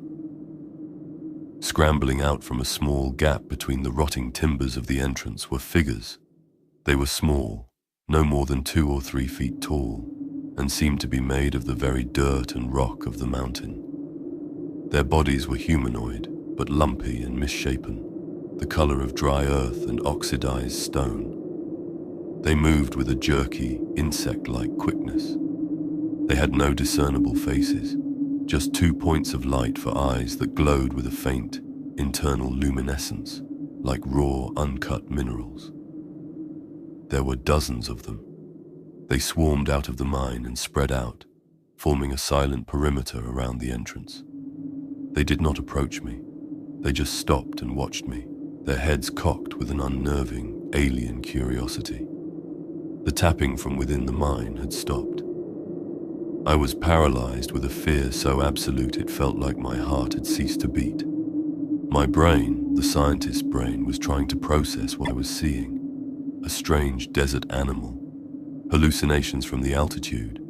But I knew, with a certainty that defied all logic, that these creatures were real. They were the source of the humming, the guardians of the mine. One of the creatures, standing slightly in front of the others, took a step forward. It held up one of its lumpy, dirt-caked hands. In its palm, it held a piece of dull, grey rock.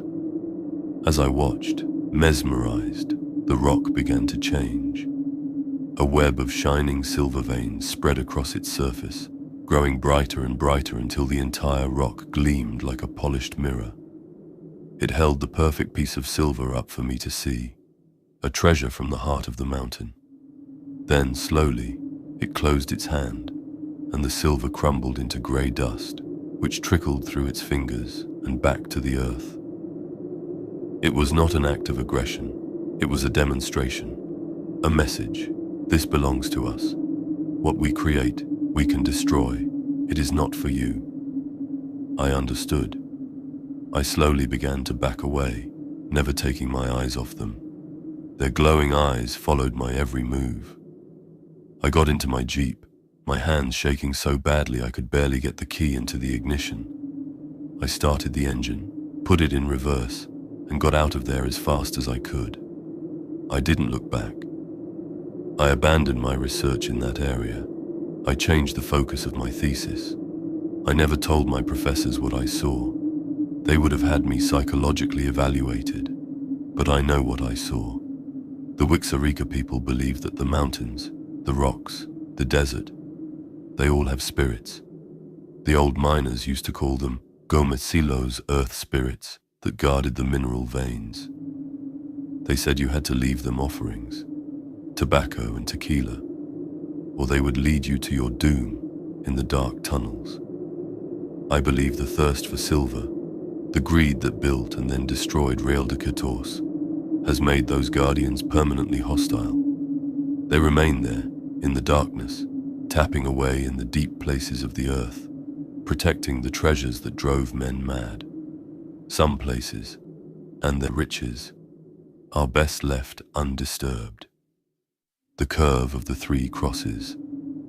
Good evening, Senor Williams and Comunidad de Carreteras de la Oscuridad. My name is Daniel. I drive a small freight truck that runs from Cuauhtémoc up through San Juanito to the orchards near Basasachi in Chihuahua.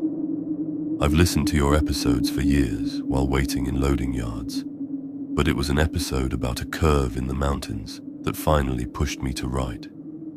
I've kept this to myself because I still don't know what part of it I caused and what part was already set in motion. Turn off the lights and let the road noise settle, and come with me to the Sierra Tarahumara at the end of a long day. It was late October, almost Dia de Muertos. The air had that dry, high country cold that burns your nose when you breathe. A front had blown in, and it was dusk when I left San Juanito with the bed half full of apple crates and sacks of pinole for a ranchito past Basasachi. I'd slept badly the night before. The smell in the cab was old coffee, pine resin from a board I'd hauled earlier, and the kind of stale sweat that sits in the seatbelt. I told myself I'd drive carefully and be done before midnight. The highway there is a ribbon sliced into the slope, blacktop patched with grey scars of older repairs. When the fog comes in, it tastes like cold metal. As I climbed, I could hear distant cowbells and the thin whine of my fan belt, and the radio was mostly static, with a few rancheras from a station out of Guerrero. The world narrowed to the swish of tires and the dull thud of expansion joints. I passed a handful of roadside altars, the little white houses with plastic flowers and glass candles fogged over inside. You know the type. In that country, the dead ride with you whether you invite them or not. There's a place the old drivers still call La Curva de las Tres Cruces. 3 white crosses hammered into a slope of red earth beneath a stand of pines. 20 years ago, a pickup went over there. A family, the story says. The crosses stay fresh, always repainted by someone, always with new ribbons that flap in the wind like moths. I don't know who keeps them that way, but whoever they are, they're faithful. I hit that section around 9 at night. The fog had thickened into something like breath on a mirror. The road was damp, my wipers whispering, rhythm like a slow clock. Every now and then the heater coughed and filled the cab with warm, dusty air, and I realized how tired I was. Tired means loose hands, and loose hands mean mistakes, so I leaned forward and cracked the window. The smell of wet pine drifted in with a draft so cold it felt like a hand on my face. A shape stepped from the shoulder and lifted an arm. I don't mean it waved, I don't mean it lunged. The arm came up like it had been doing that forever, palm down, a simple press towards the asphalt. Slow down. The face was a blur in the fog, and there was no color in it, just the dark mass of a coat and the sense of wet fabric clinging to bone. It was the economy of the gesture that made my stomach drop. No drama, no surprise. A motion repeated for years. My foot came off the accelerator. Muscle memory did its work. I eased the brake. The cargo shifted. A crate thumped the rail. The truck straightened itself like a horse under a rider. I glanced in the side mirror out of habit, looking for headlights behind me, but the world was grey and slick and empty. At 5 meters, the figure wasn't in front of me anymore. I hadn't seen it step aside. It was just gone. The fog swirled as if a body had just passed through it. My heart was beating in my mouth. I told myself it was a Tarahumara runner cutting across the road, or a hiker, or a trick of the light. And then I saw the sheen ahead. Thin threads of water crossing the asphalt, where a little arroyo normally stays dry. I downshifted. The engine protested. The truck nosed into the turn and the steering went light under my hands for a breath's worth of seconds. The right rear skated. The bed shuddered. I could feel the tires skating on a film I hadn't seen. Black ice? No, not at that temperature. Just a slick, old oil lifted by the drizzle, something that makes asphalt into a mirror. The guardrail flashed pale, and for a second I was looking into my own window reflection. A ghost with my face. I made the turn. On the far side, my chest went hollow with that sudden, stupid gratitude you have when you've almost been humiliated by physics and somehow weren't. I coasted 10 car lengths to let the adrenaline drain. My hands trembled on the wheel. The heater breathed its dusty heat and the smell of pine returned. I told myself again it was nothing. Then the radio clicked. I hadn't touched it. It had been crackling with static for 20 minutes, but this was a clean click like a finger tapping the knob. The speaker hissed and then emptied out, and all that remained was the sound of my tires and the occasional ping of gravel. The fog thinned for a moment, and that's when I saw the 3 crosses down the slope. Fresh white, with ribbons and a little enamel coffee cup at the foot of the middle one. The cup was new. The The shine of it was wrong for night. A pinprick of candlelight flickered inside the little house built around them. Someone had been there that day. I pulled over. Don't ask me why. Maybe I wanted to leave something because I had been spared. Maybe guilt always smells like incense. I carried a pocket rosary looped around my turn signal stalk, a gift from my sister. The beads were cheap black plastic, the crucifix worn smooth. I took it, slid down the gravel, and stood in the red mud among the pines. The fog hung in stringy curtains between trunks. Somewhere a cow coughed, and the cowbell answered like a question. Up close, the crosses were not perfectly white. Whoever had painted them had missed spots at the bottoms, and the earth splash had already flecked them. There were the ribbons, and a tiny photo in plastic, gone cloudy with damp, and that cup. Inside it, a little heap of coins had collected, sticky with the sugar from a melted candy. I put the rosary around the middle cross and said nothing. I'm not a religious man. I felt watched, and not by eyes. When I scrambled back up, the fog peeled apart for a heartbeat, and a man stood by my truck on the shoulder. He wasn't facing me. He stood with his back to the road, feet set, head tilted toward the curve I had just taken, one hand lifted, palm down.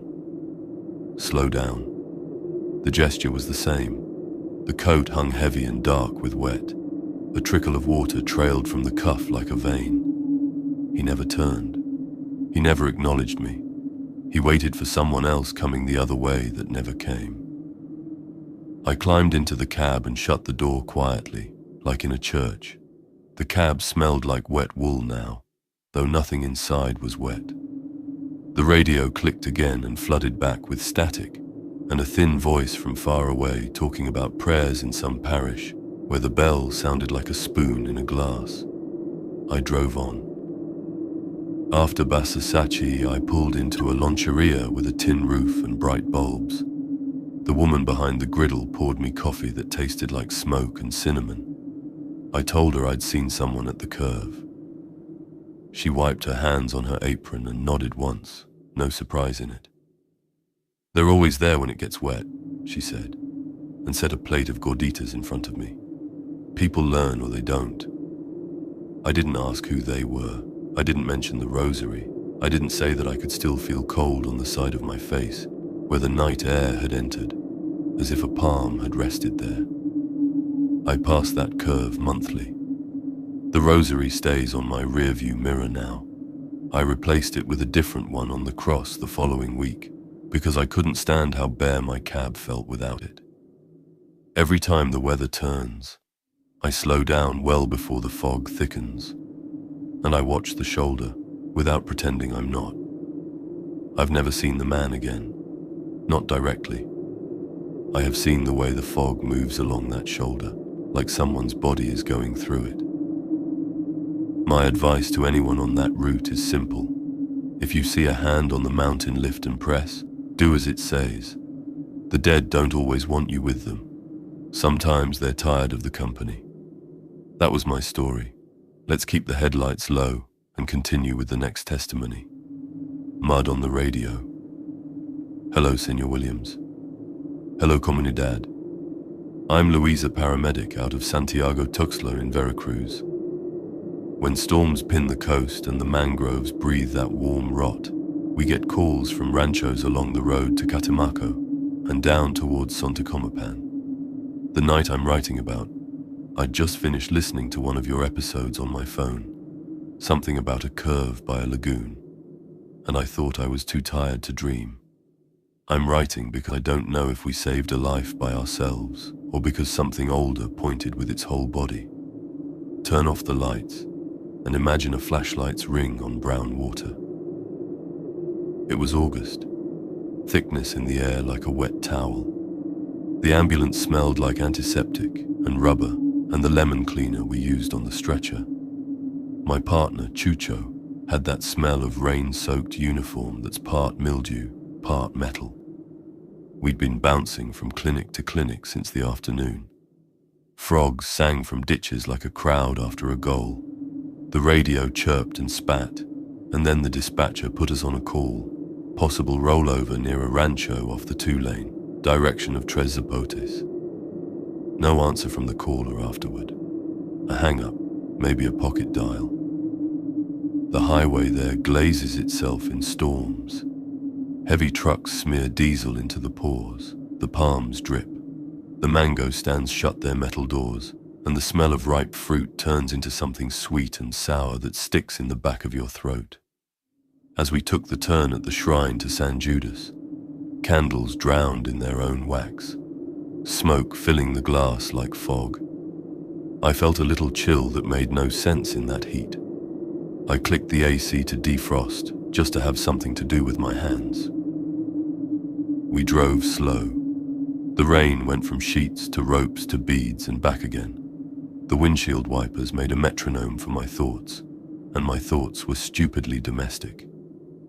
I was thinking about my mother's kitchen, the sound of a radio reading the rosary, the smell of cafe de olla spiced heavy, and how I'd promised to buy her new jars for sugar because the lids rust. When the call came in, those thoughts stalled like a paper caught in a fan.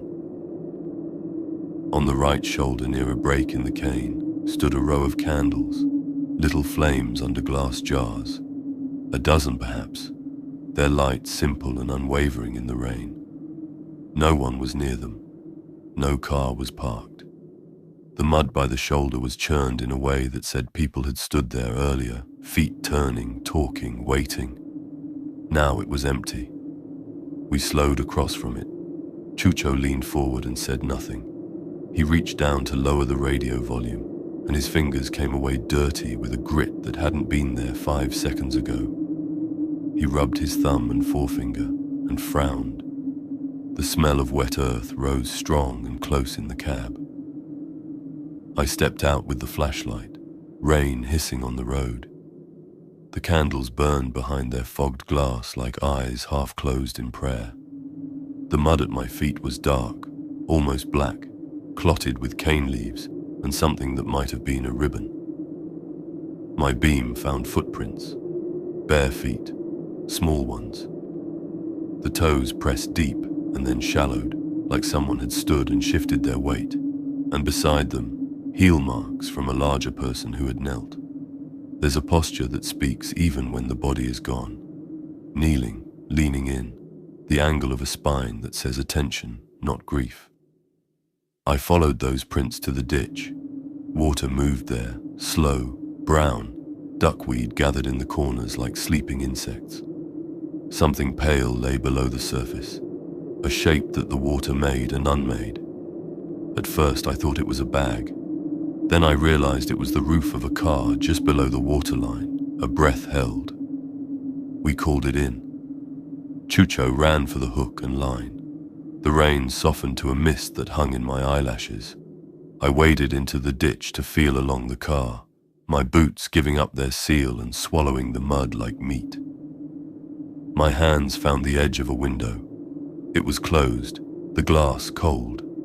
Inside, a blur of a face turned toward me, hair floating like a water plant. I knocked with my maglite, and the eyes widened. Alive. There wasn't time to think about who had placed the candles, or why they were so steady. There's a blur that takes you when training is all that sits between two heartbeats. We hooked the rear axle and used the truck's slow pull to pivot the car so the driver's side rose. The window was locked. I jammed the window punch into the corner and felt that insect-sharp tingle up my arm when glass becomes a web. Water rushed. A hand reached, and I closed around a wrist so cold it felt boneless. We pulled her out. A woman in her 30s, white knuckles, lips blue in a place where August doesn't give blue away for free. She coughed canal water and bile, and an apology to no one. I stripped the thermal blanket from the bench and tucked her like a child. The rain blew sideways and stopped with the arrogant suddenness of the coast. Chucho shouted that he could see another shape in the back seat, but it was a pile of clothes, a child's booster, empty. The ditch gave us only one person that night. We loaded her. I climbed in back with her while Chucho drove, and the radio crackled with the dispatcher's voice. Distant, calm, the way someone gets when they're reading the end of a prayer. That would have been the end of it. A rescue in the margins, if not for two things. One was the way the mud kept appearing on our radio, on the volume knob, on the faceplate. I wiped it more than once with a towel, and it returned in the shape of fingertips. The other was the woman's eyes whenever the ambulance passed a roadside altar. Her gaze flicked to the glass houses and their damp candles as if counting. When I asked her soft questions, the day, her name if she had pain, she nodded and coughed and tried, but when I almost asked, "Were you alone?" something in her face closed like a window against rain. I didn't force it. At the hospital in Santiago, a nurse with salt still on her neck from a day at the Gulf took her name and called her family. Later we learned she'd been coming back from a velorio driving slow because she'd stayed too late. She didn't remember the ditch and didn't remember lighting any candles. Her brother came and took off his hat and cried in that quiet, angry way men do when they've held up the roof for a long time. We went back out an hour later because we had to retrieve our line. The candles were still there, burned down little by little, wax pooling white inside the jars. The footprints had blurred. Something had been left on the shoulder, a tiny pair of blue sandals, their plastic straps slick with rain. They were clean inside, as if never worn. I didn't touch them, neither did Chucho. Sometimes when the rain starts up on the coast and the frogs make their music, our radio hisses with a sound that isn't voices, just the hush of water moving where water shouldn't. The volume knob will be damp, and we'll wipe it, and it will be damp again. I don't say anything then. I look out at the road and remember the posture by the ditch, the angle of a spine repeating a gesture learned the hard way. Kneel, lean, show the living where to look. If you ever see candles where no one stands, stop. If you see small prints at the edge of a ditch, look down. The dead on the roads don't ask for words, they ask for attention. That's my account, Senor Williams. And now, let's keep going with another voice from the night. The white line on La Rumorosa. I am Hector, a tow operator out of Tecate, Baja California. 15 years on the grade of La Rumorosa, I've picked up more radiators and brake shoes than I can count. Hauled people who fell asleep with their windows down and the desert dust inside their mouths. Everyone here talks about the wind like a living thing. They're right. I'm writing because of a shift last winter when the white line itself seemed to move, and someone on that line moved with it. Lights off, doors locked. Listen to the wind press the doors like a palm. It was January, that desert cold that makes the stars feel closer and meaner. The night smelled of hot brakes and creosote. I'd had a late dinner at a loncheria in La Cuesta, machaca, tortillas stiffening at the edges by the time I remembered to eat them. And I had a thermos of coffee in the cab that tasted like whoever washed the pot used soap that never quite leaves. The radio from Mexicali carried a baseball recap, and then nothing but dry air. A call came in at 1:12 a.m. A sedan had stalled 2 curves above El Condor, no damage reported, just a refusal to start. Any driver on La Rumorosa knows a stall can turn into a skid when a gust finds you, so I rolled fast but careful, my high beams cutting chalk marks on the rock. The white line on that grade is no longer white. It's a scab color, scraped and repainted and scraped again by 1,000 chains, 1,000 jacks. In the dark, it glows anyway, the way bone does when you think of what's beneath skin. Tonight it did something I haven't seen before or since. It wavered. Not the way heat bends air. This was like breath over a mirror. As I took the last turn before the stalled car, the wind died. That alone sets your teeth on edge on La Rumorosa. Silence is not a neutral thing there. My headlights found the sedan on the shoulder, hazard lights clicking their metronome. A woman stood beside it in a quilted jacket, arms wrapped around herself. Her face was pinched and embarrassed, the way people get when machines betray them. I pulled in behind, set my triangles, and nodded hello. Her lips moved. I didn't hear her. The wind found its voice again and shoved the truck. "Get back in the car," I said, pointing, and she did. I slid on gloves and reached for the hood latch. The metal was colder than it should have been, like the engine didn't give off heat. Under the hood, things looked normal, until I saw a fine film of dust coating everything in a neat, even layer, as if time had passed here in the span of a stall. I followed the cable to the battery, touched the terminal, and felt grit grind under my fingertip. When I raised my hand, my glove was smudged not with dust, but chalky white like the line from the edge of the road. The white line had shifted. I looked up and saw it not where it should be, but a palm's width into the lane, drawn by a drunk painter, and on that displaced line stood a man, not facing me, not facing anything, standing with his boots straddling the paint, head tilted toward the valley, one hand lifted palm flat, holding an invisible weight. The posture was taut without being dramatic. My mind tried to resolve him into a reflector post, or a bush caught in the glare. My heart knew a posture I'd seen twice before, in another life. A person standing between impact and someone else. I stepped into the lane. The wind hadn't decided to push again, but the air felt like a lung being filled. The man didn't move. I couldn't see his face. The jacket on him was dark and stiff, a style from 10 years ago.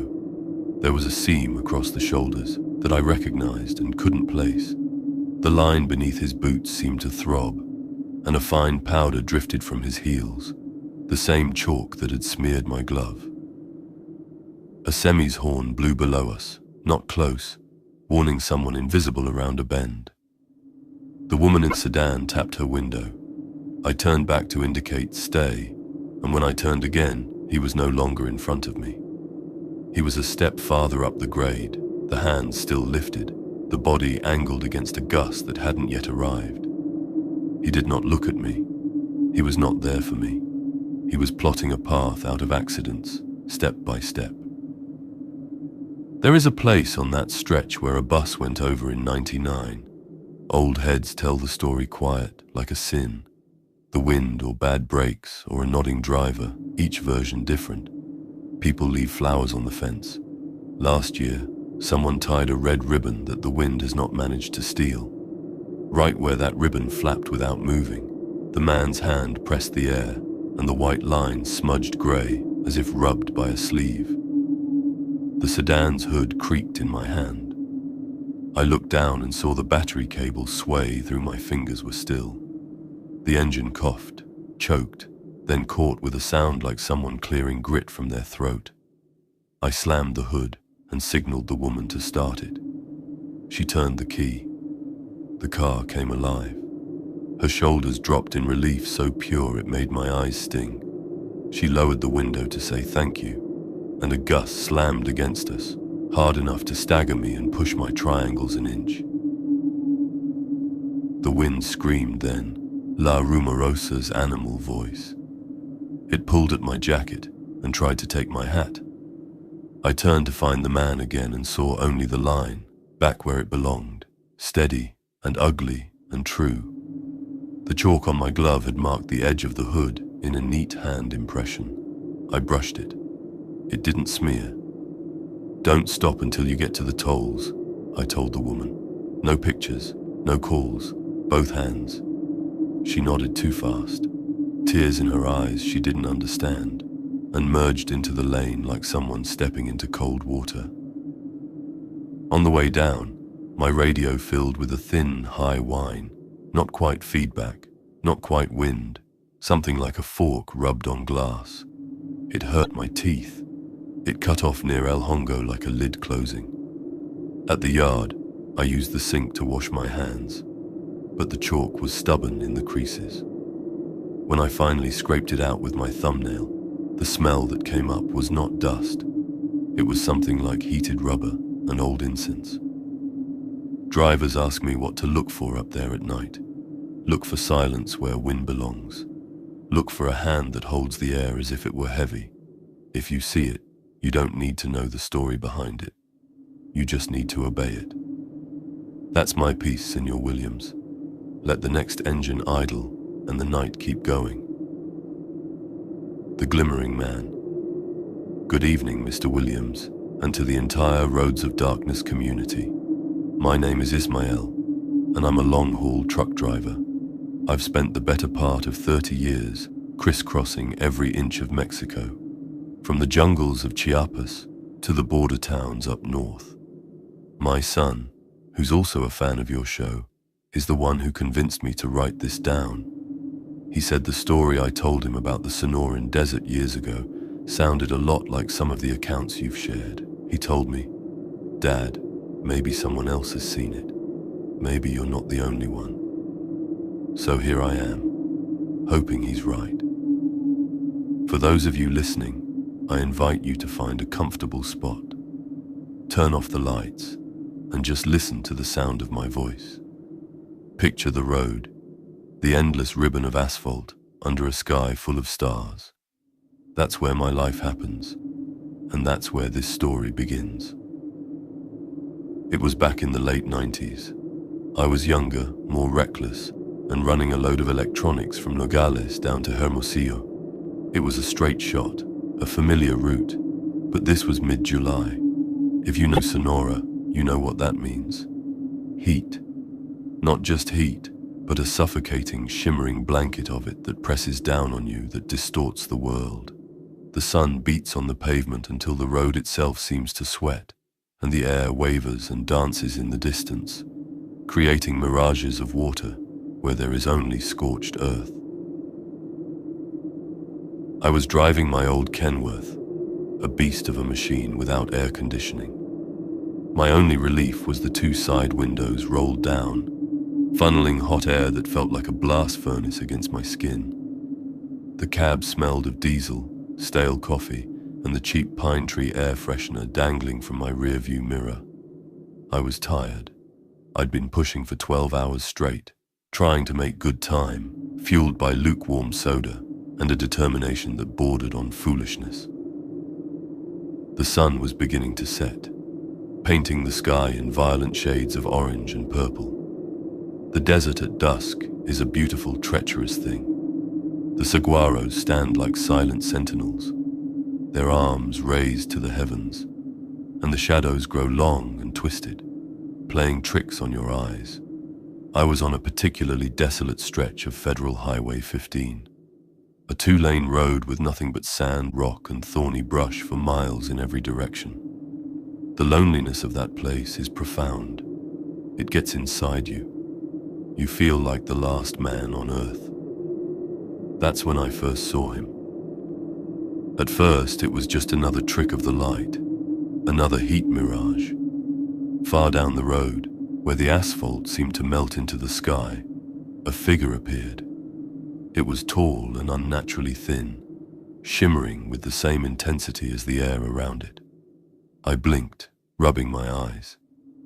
It was common to see illusions out there, pools of water, phantom cars. But this was different. It had a distinctly human shape. As I drove closer, the figure remained, not fading or dissolving as a mirage should. It just stood there, right in the middle of my lane. My heart began to beat a little faster. My rational mind, the mind of a seasoned trucker, told me it was a person in distress, someone whose car had broken down, desperate for help. But another part of me, a deeper, more primal instinct, screamed that something was wrong. The figure didn't wave its arms. It didn't move at all. And the shimmering, it wasn't just the heat. It looked as if the person was made of liquid light, of molten glass. I slowed the truck, the engine groaning in protest. I was still a few hundred meters away, but the details were becoming clearer, and they made no sense. The figure had no discernible features, no face, no clothes, no hair. It was just a silhouette of a man, glowing with a blinding internal light, like a filament in a light bulb. The heat radiating from it was so intense I could feel it through the windshield, a wave of warmth that had nothing to do with the desert sun. It was a dry, electric heat that made the hairs on my arms stand on end. I pulled the truck over to the shoulder, about 50 meters from the thing, my hands shaking on the steering wheel. I killed the engine, and the sudden silence was deafening, broken only by the ticking of the cooling metal and the frantic thumping of my own heart.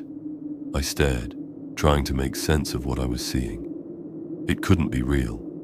It had to be a hallucination, a symptom of fatigue and dehydration. I took a long drink from my water bottle, splashing some on my face. When I looked up again, it was still there. And then it moved. It didn't walk. It glided, floating a few inches above the asphalt, moving toward my truck with a slow, deliberate grace that was utterly inhuman. A cold dread, colder than any winter night in the Sierra, washed over me. This was not a person, this was something else. My mind raced. I fumbled for the keys, my fingers clumsy and slick with sweat. I had to get out of there. I turned the ignition, and the engine coughed, sputtered, and died. I tried again. Nothing. Just a weak, pathetic clicking sound. The battery was dead. But it couldn't be. It was a new battery. I'd just had the whole system checked. The shimmering man was closer now, maybe 20 meters away. The light it emitted was so bright it hurt to look at, yet it cast no shadow. It was a being of pure, silent energy. I could feel a strange pressure building in the cab, a low hum that vibrated in my teeth and bones. It felt like the air before a lightning strike. I locked the doors, a useless gesture that offered no comfort. It stopped directly in front of my grill, hovering there, its form wavering like a candle flame in a draft. I was paralyzed, trapped in my metal box, staring into the heart of something impossible. I couldn't scream, I couldn't even breathe. My entire world had shrunk to that cab and the terrifying, radiant being outside it. It tilted its head, a gesture that was shockingly, eerily human. It was as if it were curious, studying me, looking right through the metal and glass, right into my soul. I don't know how long I sat there, locked in that silent confrontation. It could have been seconds or hours. Time had lost all meaning. All I knew was the blinding light, the oppressive heat, and the soul-crushing certainty that I was about to die. I thought of my wife, my son. I closed my eyes, waiting for the end. When I opened them again, it was gone. The road was empty. The desert was silent. The last vestiges of sunlight were fading from the sky. For a long moment I didn't move, convinced it was another trick. But the heat was gone. The humming had stopped. I was alone. With a trembling hand, I reached for the ignition, and on the first try, the engine roared to life as if nothing had happened. I didn't wait. I threw the truck in gear and stomped on the accelerator, not caring about the cargo or the company or anything else. I just drove, my eyes glued to the rear-view mirror, expecting to see that shimmering light following me. But there was nothing. I didn't stop until I reached the first brightly lit truck stop in Hermosillo. I stumbled out of the cab, my legs like jelly, and I was sick right there on the pavement.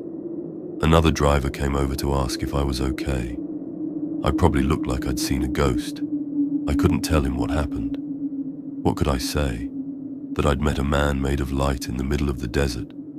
They would have thought I was crazy, or on drugs. I've never driven that stretch of road at dusk again.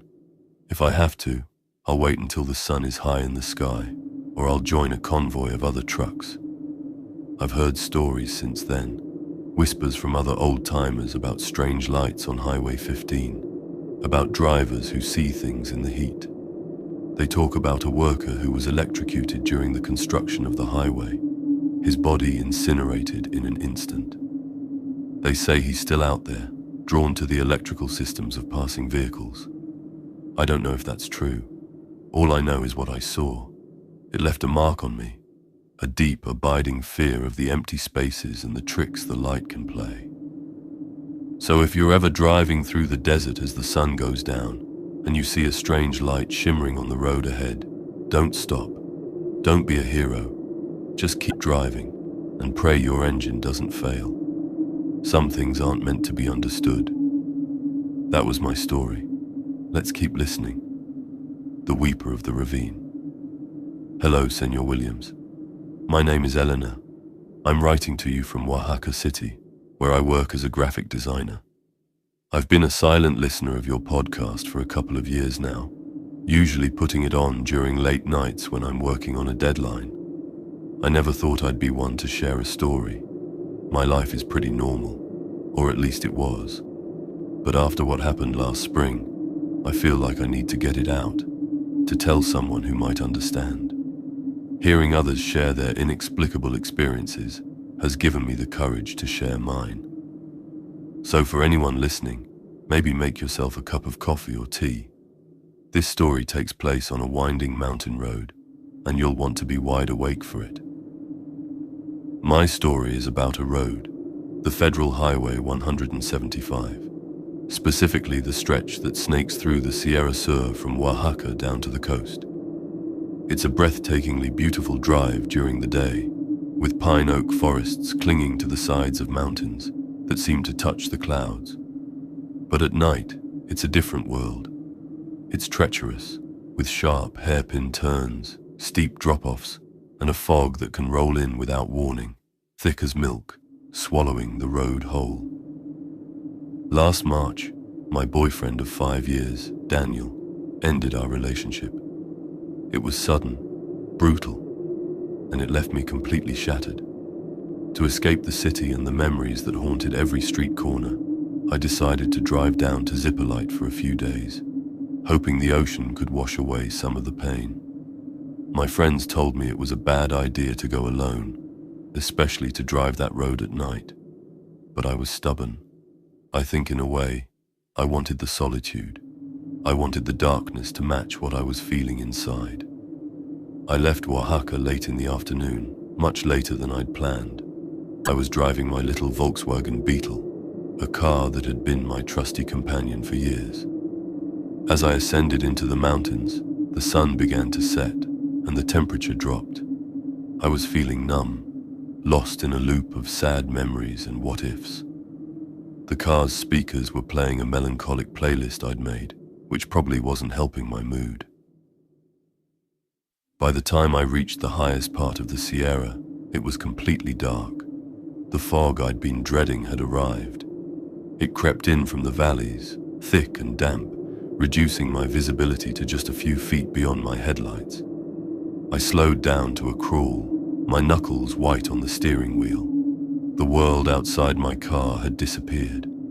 There was only the narrow tunnel of light in front of me, the twisted shapes of the pine trees on the edge of the road, and the abyss that I knew was just beyond the flimsy guardrail. The silence was absolute, save for the hum of my engine and the soft music from the speakers. I felt a profound sense of isolation, a loneliness that amplified the ache in my chest. It was just me and my grief, suspended in a sea of white. That's when I heard it.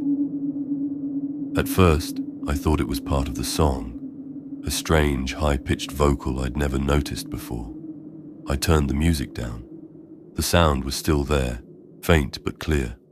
It was the sound of a woman crying, a desperate, heartbroken sobbing that seemed to come from just outside my car. I slowed down even more, my heart pounding in my throat. I rolled down my window a crack. The cold, damp air rushed in, carrying the sound more clearly. It was real. It was a woman, weeping with a sorrow so raw, it made my own grief feel small and insignificant. The sound was coming from the side of the road, from the direction of the ravine. My first thought was that there had been an accident. Someone had gone off the road and this woman needed help. Despite the fear that was coiling in my stomach, I knew I couldn't just drive on. I pulled over as far as I could, the car's tires crunching on the gravel shoulder. I turned on my hazard lights, their rhythmic flashing barely penetrating the thick fog. I got out of the car, my phone in my hand, its flashlight beam cutting a weak path through the mist. "Hello?" I called out, my voice trembling. "Is anyone there? Do you need help?" The crying stopped. The sudden silence was even more unnerving than the sound had been. All I could hear was the dripping of moisture from the trees and my own ragged breathing. "Hello?" I called again, stepping cautiously toward the guardrail.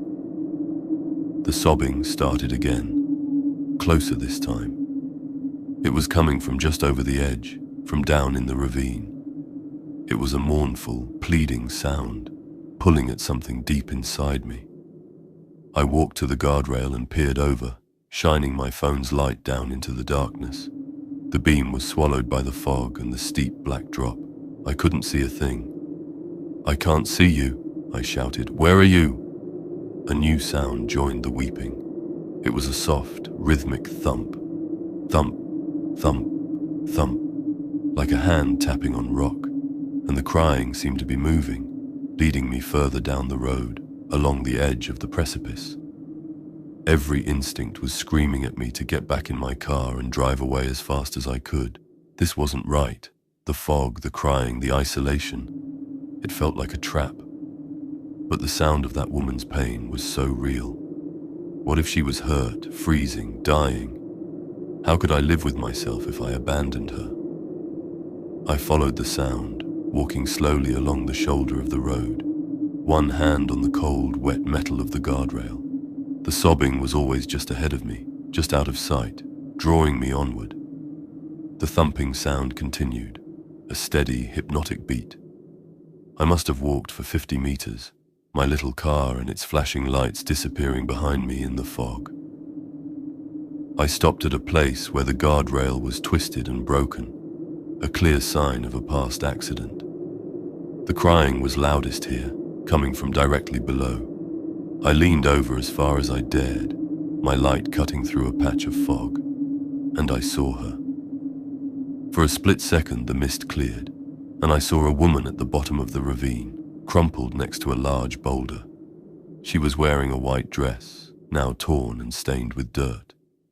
Her long, dark hair covered her face, but I could see her shoulders shaking with sobs.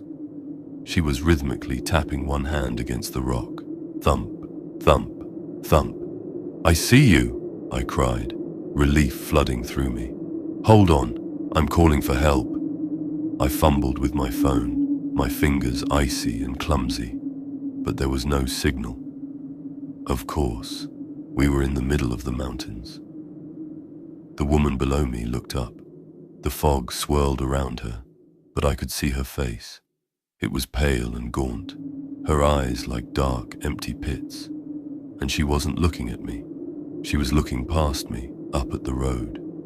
She lifted a hand, not to wave, but to point. She pointed a long, slender finger at something behind me. A cold dread washed over me. I spun around, my heart seizing in my chest. A pair of headlights was barreling down the road, coming straight at me, far too fast for the conditions. The driver wouldn't see me until it was too late. I was frozen, mesmerized by the approaching lights. At the last second, something snapped me out of it. I threw myself to the side, tumbling onto the gravel shoulder, scraping my hands and knees. The car, a large sedan, swerved violently to avoid hitting me, its tires screeching on the wet pavement. It skidded, the back end swinging out, and slammed into the twisted section of guardrail right where I had been standing. The impact was a sickening crunch of metal. The car teetered there for a horrible moment, half on the road, half over the abyss, before it plunged headfirst into the ravine, disappearing into the fog and darkness below. The sound of its crash echoed up the mountainside, followed by an awful, final silence. The crying from the ravine had stopped. I lay on the ground, shaking uncontrollably, the smell of gasoline and burnt rubber filling the air. I slowly pushed myself up, my body screaming in protest.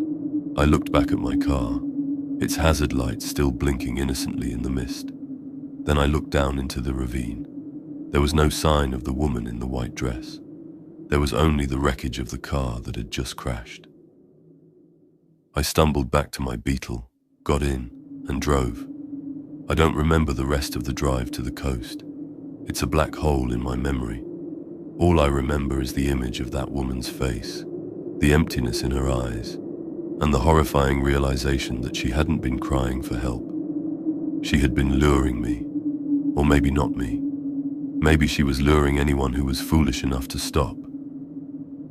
When I got to Zipperlit, I read the local news online. For years, there have been an unusual number of single vehicle accidents on that stretch of Highway 175, especially on foggy nights. They're always at the same hairpin turn, the one with the broken guardrail. The locals have a name for her, La Llorona de la Sierra. They say she was a woman who lost her husband and child in a crash on that very spot. And now her grieving spirit endlessly relives the tragedy, calling out to other drivers, pulling them down into the ravine with her. I never told anyone the full story. Who would believe me? They'd say I was distraught, that I imagined it. But I know what I saw. I know she pointed. I wasn't the one she was after that night. But I can't shake the feeling that I was used as bait. Her grief called to my own, and I almost paid the price. Be careful on those mountain roads. And if you hear someone crying in the fog, don't stop, just keep driving. Some sorrows are so deep they become a hunger, and they will gladly feed on yours. And now we continue with another testimony. The toll collector. Good evening, Mr. Williams and the community.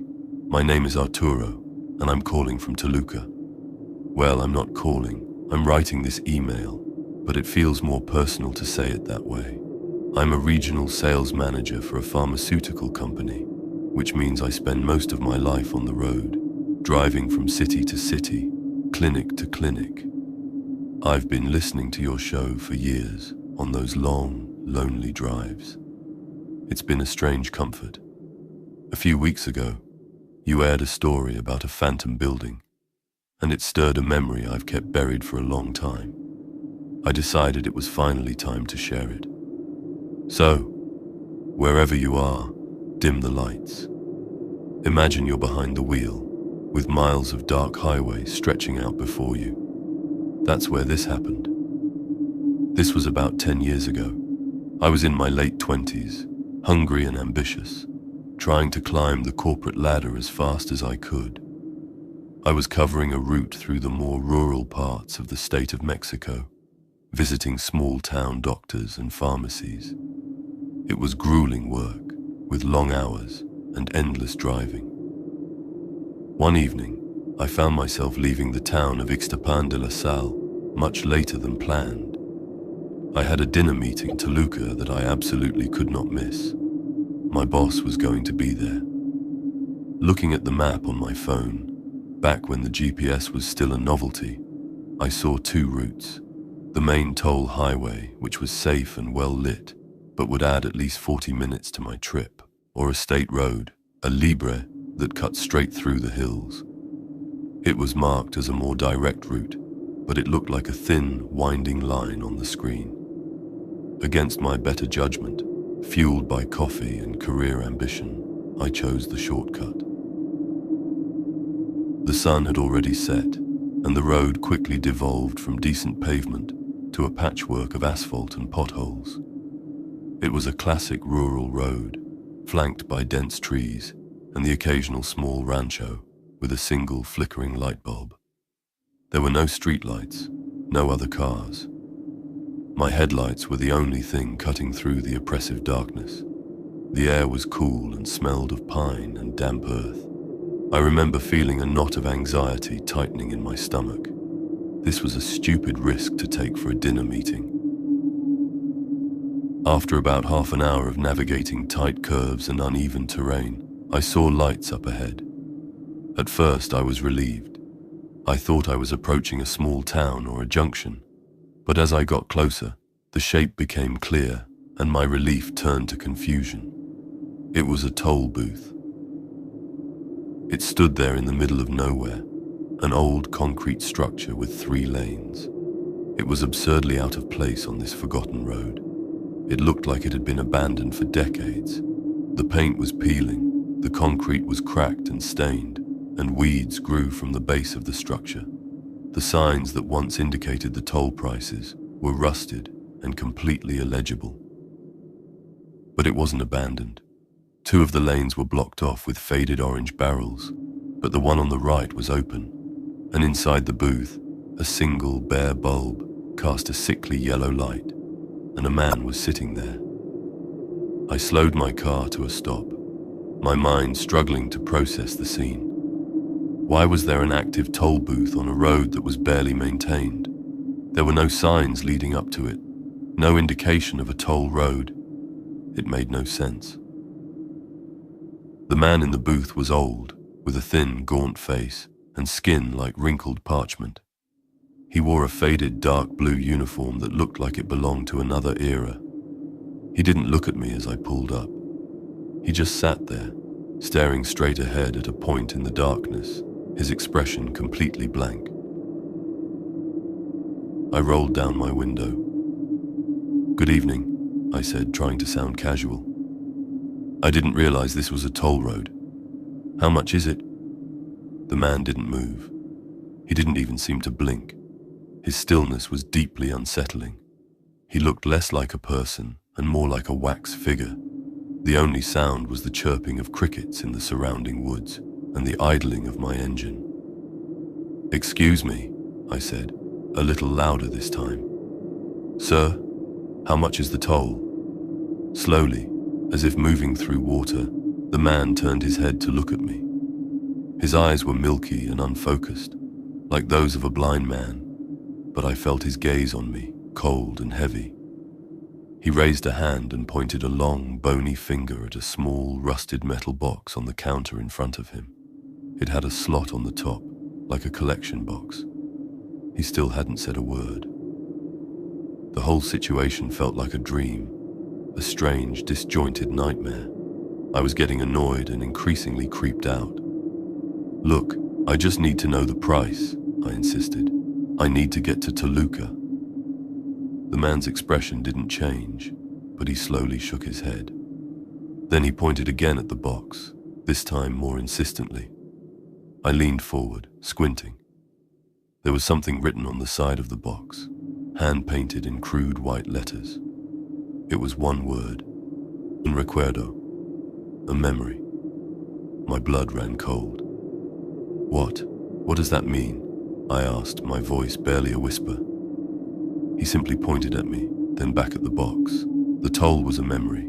This had to be a joke, a bizarre local prank. Or maybe this man was crazy, a hermit living in this old booth.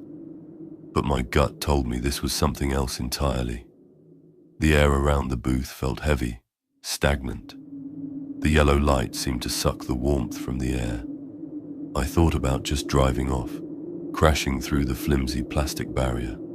But I was frozen by a fear I couldn't explain. I felt compelled to do as he asked. It was as if I had no other choice. A memory. What kind of memory? A good one? A bad one? I looked at the man's empty eyes and felt that he didn't care. He was just a collector. My mind, in its panic, latched onto the most trivial thing it could find. A stupid, meaningless memory from my childhood. The time I stole a candy bar from a corner store when I was 7 years old. The thrill of it, followed by the crushing guilt when my mother found the wrapper and made me go back and apologize. It was a silly, insignificant thing. I focused on it, pictured the store owner's disappointed face, my mother's stern expression. I thought, okay, you can have that one. It's yours. As I focused on the memory, I felt a strange, light-headed sensation, like a faint electrical current running through my brain. The old man in the booth slowly nodded, as if he had received something. Then, with that same agonizing slowness, he pressed a button on his console. The wooden barrier in front of my lane creaked and lifted, opening the way forward. He turned his gaze back to the darkness ahead, his job done. He was once again a wax figure in a forgotten museum. I didn't need another invitation. I hit the gas, my tires squealing on the pavement as I sped away from that impossible place. I didn't look in my rearview mirror. I was too afraid of what I might see. I drove like a madman until I hit the main highway again. The bright lights and the presence of other cars a soothing balm on my frayed nerves. When I finally reached the restaurant in Toluca, I was over an hour late. My boss was furious. I tried to explain that I'd gotten lost, that I'd taken a wrong turn, but the words felt hollow. I couldn't tell them the truth. But here's the strangest part. Later that night, as I was trying to fall asleep in my hotel room, I tried to recall that memory, the one of the stolen candy bar, and I couldn't. I knew it had happened. I had the factual knowledge of the event, like reading a paragraph in a history book, but the feeling was gone. The guilt, the fear, the image of the store owner's face. It was all blank. It was like a file had been erased from my mind. I had paid the toll. I've never been able to find that road again. I've looked for it on maps, on satellite images. It's not there. It's as if it never existed. But I know it's real. I have a blank space in my mind, where a childhood memory used to be. I often wonder what would have happened if I'd given him a more important memory. A first kiss, the day my brother was born, the face of my grandmother. Would those be gone too? And I wonder about the other drivers who have taken that shortcut. What memories have they left behind in that rusty little box, in the care of the silent toll collector? What parts of themselves have they paid to pass? So be careful with shortcuts. Sometimes the price is much higher than you can imagine. That was my account. Let's continue with the next story. The children on the shoulder. Hi, Mr. Williams and the community that listens every night. My name is Javier. I'm an architect from Guadalajara. I'm a father of two, a boy and a girl, and they are my entire world. I'm writing to you because my wife insisted.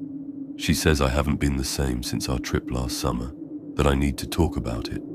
I've never been one to believe in ghosts or the supernatural. I'm a man of logic, of blueprints and stress calculations. But I can't logically explain what I saw, and the memory of it keeps me awake at night. For those of you with children, hold them a little closer tonight. This story is for you. Maybe turn on a small light. This one still feels very dark to me. Last August, we decided to take a family vacation to the coast of Nayarit. We wanted to avoid the expensive toll roads, so we planned a route that would take us through the back roads of Jalisco, through small towns and agave fields. It was meant to be a scenic drive, an adventure. We were in our SUV. The kids, Sophia, who was 8, and Mateo, who was 6, were in the back, entertained by a tablet. My wife, Laura, was in the passenger seat, navigating and pointing out interesting sights. The mood was light, happy. The sun was shining, and the landscape was a beautiful tapestry of green and blue. We were driving on a 2-lane state highway, a well-paved but narrow road that wound through rolling hills. It was mid-afternoon when we entered a stretch of road flanked by thick, dense woods.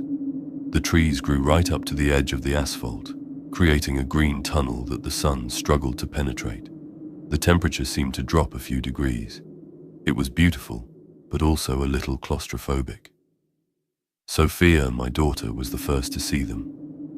"Dad, look," she said, pointing out her window. "There are kids playing." I glanced to the right. On the narrow gravel shoulder, just a few feet from the speeding cars, were 2 children. A boy and a girl, maybe a little younger than my own kids. They were dressed in simple, almost old-fashioned clothes. The girl was in a plain white dress, and the boy wore shorts and a button-up shirt. They were tossing a small red ball back and forth. A wave of alarm went through me. "What are they doing playing so close to the road?" I said to Laura. "Where are their parents?" Laura craned her neck to look. "I don't see a house or a car anywhere. That's so dangerous." The children seemed completely oblivious to us. They were laughing, their movements full of an innocent, carefree energy. But there was something off about them. Their laughter didn't reach my ears, even with the windows down. They were silent, and their movements were a little too perfect, a little too repetitive, like a video on a loop. As we drove past, the boy missed the ball. It bounced once on the gravel and then rolled directly into the road, right into our path. Instinct took over. I slammed on the brakes and swerved to the left into the oncoming lane. My heart was in my throat. Thank God there were no other cars coming. The SUV screeched to a halt halfway across the yellow line. The tablet flew from the back seat, and my own kids cried out in alarm. "What happened?" Laura gasped, her hand on the dashboard. "The ball," I said, my voice shaky. I didn't want to hit their ball. I looked in my rearview mirror. The two children were standing on the shoulder, watching us. They weren't laughing anymore. They were just standing there, side by side, their faces pale and serious. The red ball sat in the middle of the road behind us. "Are you okay?" I asked my kids. They were shaken but fine. "Dad, you almost crashed," Matteo said, his voice small. "I know, buddy, I'm sorry." I took a deep breath, my hands trembling. "I'm going to get their ball for them." "Javier, no," Laura said, her voice tight with fear. "Just leave it. Let's go.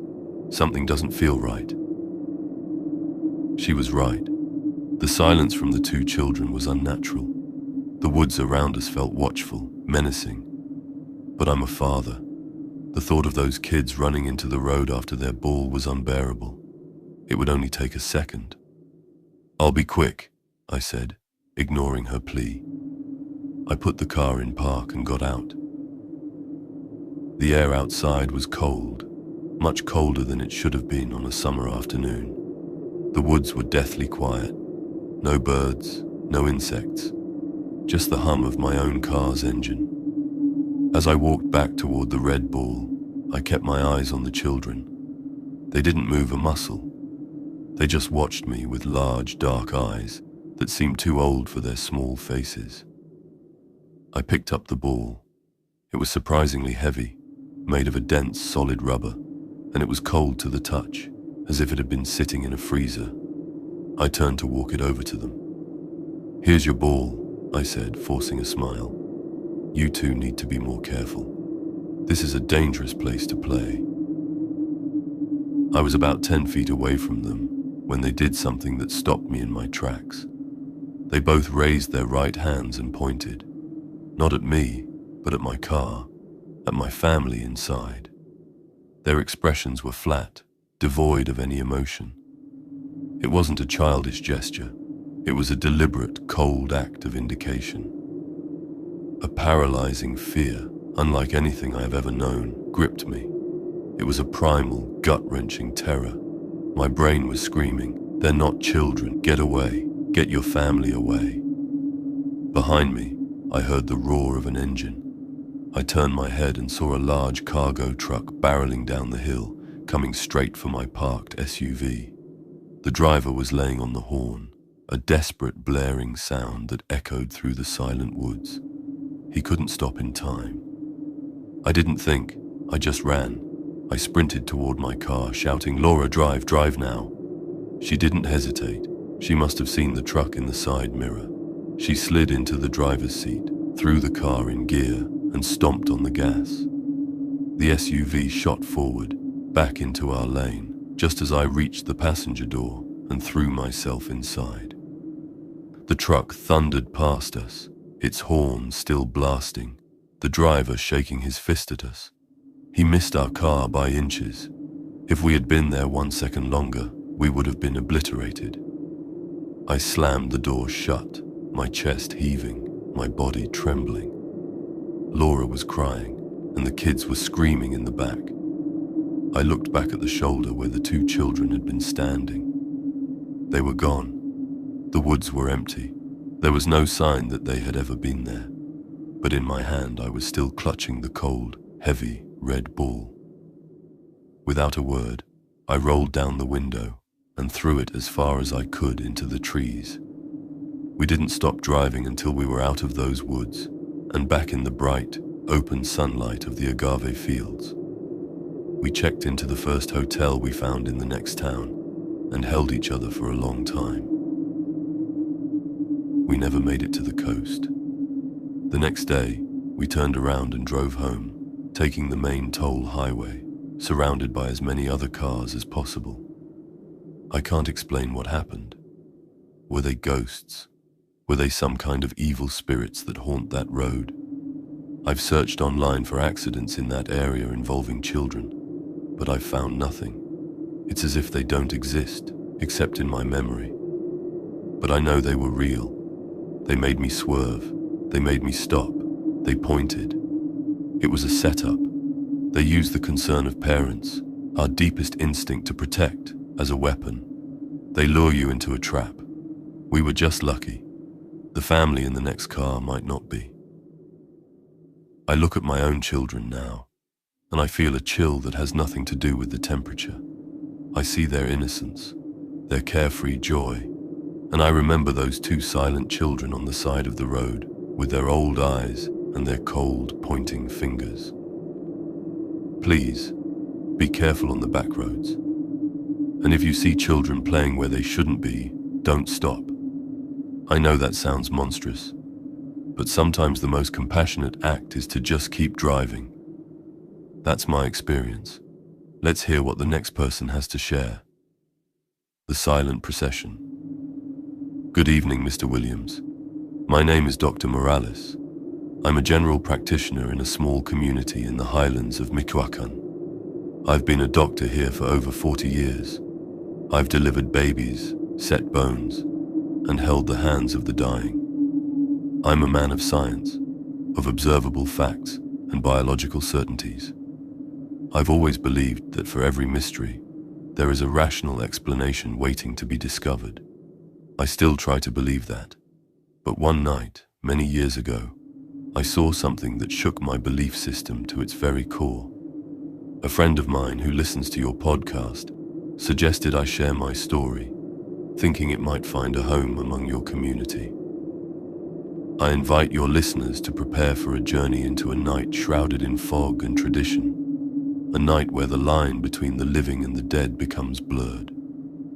The events I'm about to describe took place on the 2nd of November, Dia de Muertos. In my region, this is a deeply significant time. The air is thick with the sweet, cloying smell of cempasúchil flowers. The scent of copal incense hangs heavy in the streets, and the nights are filled with candlelight and quiet prayer. It's a time of remembrance, of celebrating the lives of those who have passed. It is beautiful, solemn, and deeply ingrained in our culture. That night, I had been called out to a remote rancho deep in the mountains to tend to an elderly woman, Doña Elvira, who was suffering from a severe case of pneumonia. The journey was arduous. The road was little more than a dirt track, slick with mud from the recent rains, and a thick cold fog had descended upon the mountains, a common occurrence at this time of year. It clung to the trees and blanketed the valleys, muffling all sound and creating a sense of profound isolation. After treating Doña Elvira and ensuring she was stable, I began the long drive back to my clinic in town. It was well past midnight. My old pickup truck struggled on the muddy road, its headlights cutting a feeble path through the dense fog. I was exhausted, running on fumes and black coffee, my mind occupied with thoughts of my patient. The atmosphere of Dia de Muertos was all around me, Small candlelit altars glowed faintly from the windows of the few houses I passed, offerings of food and drink left out for the visiting souls. I was on a particularly remote stretch of the road, winding through a dense pine forest, when I saw the lights up ahead. They were faint, flickering, and yellow. Not the headlights of another vehicle, but the soft, warm glow of candles. Dozens of them. As I drove closer, my confusion grew. The lights were moving, proceeding slowly down the middle of the road, coming toward me. I slowed the truck to a crawl and peered through the windshield. It was a procession, a funeral procession. There were perhaps 20 or 30 people, all walking with a slow, measured pace. The men were dressed in dark, simple peasant clothing, their hats held respectfully in their hands. The women were covered in dark rebozos, their heads bowed. They were all carrying tall white candles, their flames dancing in the misty air. In the center of the group, 4 men were carrying a simple, unadorned wooden coffin on their shoulders. My first thought was one of deep sadness. To have a burial at this hour, on this night, was a profound tragedy. But as they drew nearer, a sense of unease began to creep over me. Something was fundamentally wrong with the scene. They were completely silent. There were no prayers, no murmurs, no weeping. The only sound was the soft shuffling of their feet on the muddy ground. A funeral procession in my community is a loud affair, filled with the sounds of grief and remembrance. This silence was unnatural, oppressive. They paid me no mind.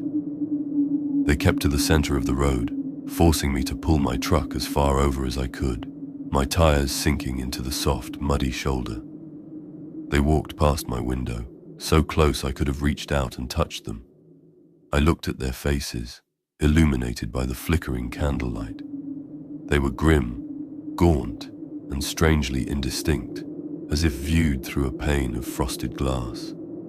Their eyes were all fixed forward, staring into the fog with a hollow, vacant intensity. They did not look at me.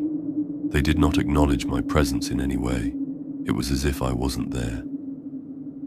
The smell of damp earth and decaying pine needles suddenly intensified, mingling with the scent of melting wax. It was a heavy, funereal odor that filled the cab of my truck. A deep, instinctual chill traced its way down my spine. These were not my neighbors. I had lived in this region my entire life. I knew every family for miles around. I did not recognize a single face. As the coffin passed by my window, I felt an overwhelming urge to see who they were mourning. I leaned forward, trying to get a better look. The coffin was crudely made of rough, unfinished pine, and on the lid there was no name, no cross, no marking of any kind. It was completely blank.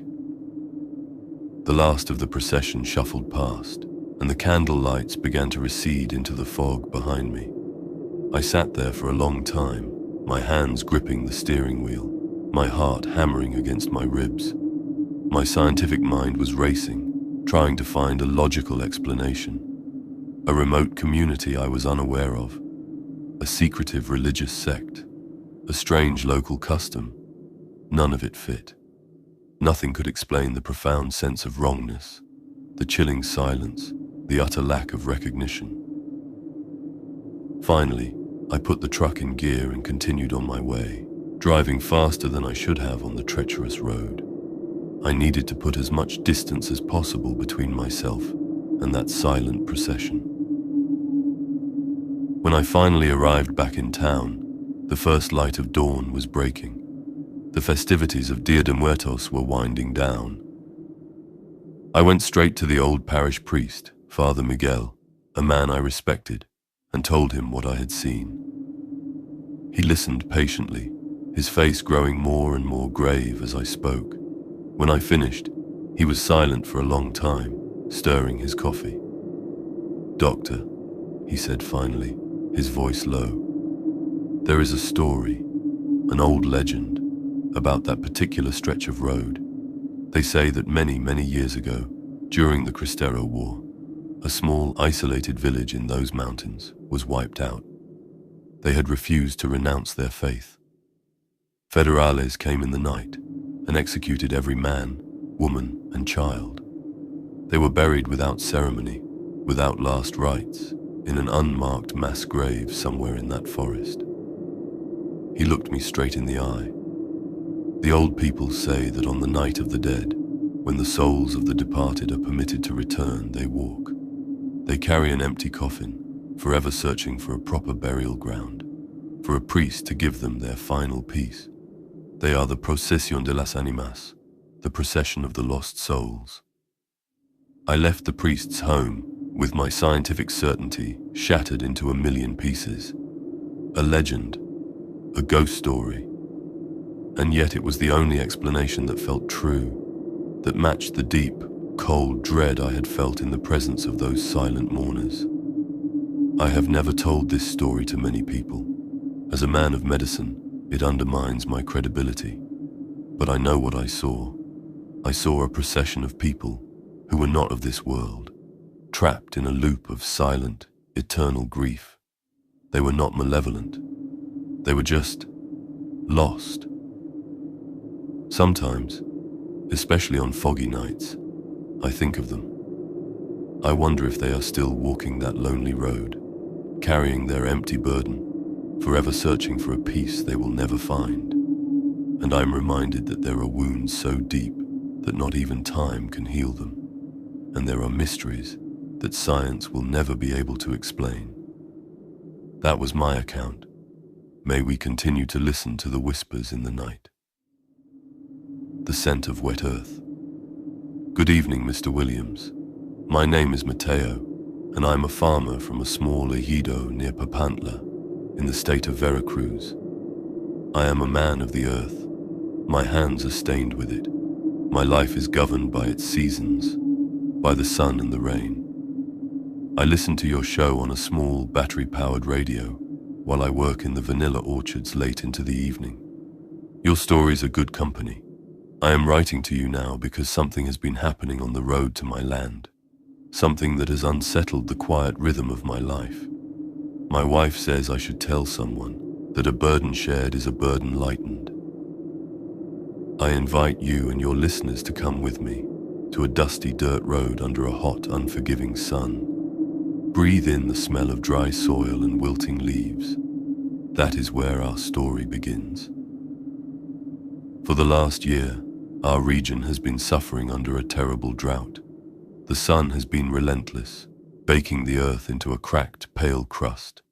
The rivers have shrunk to trickles, and the corn stalks in the fields are brittle and brown.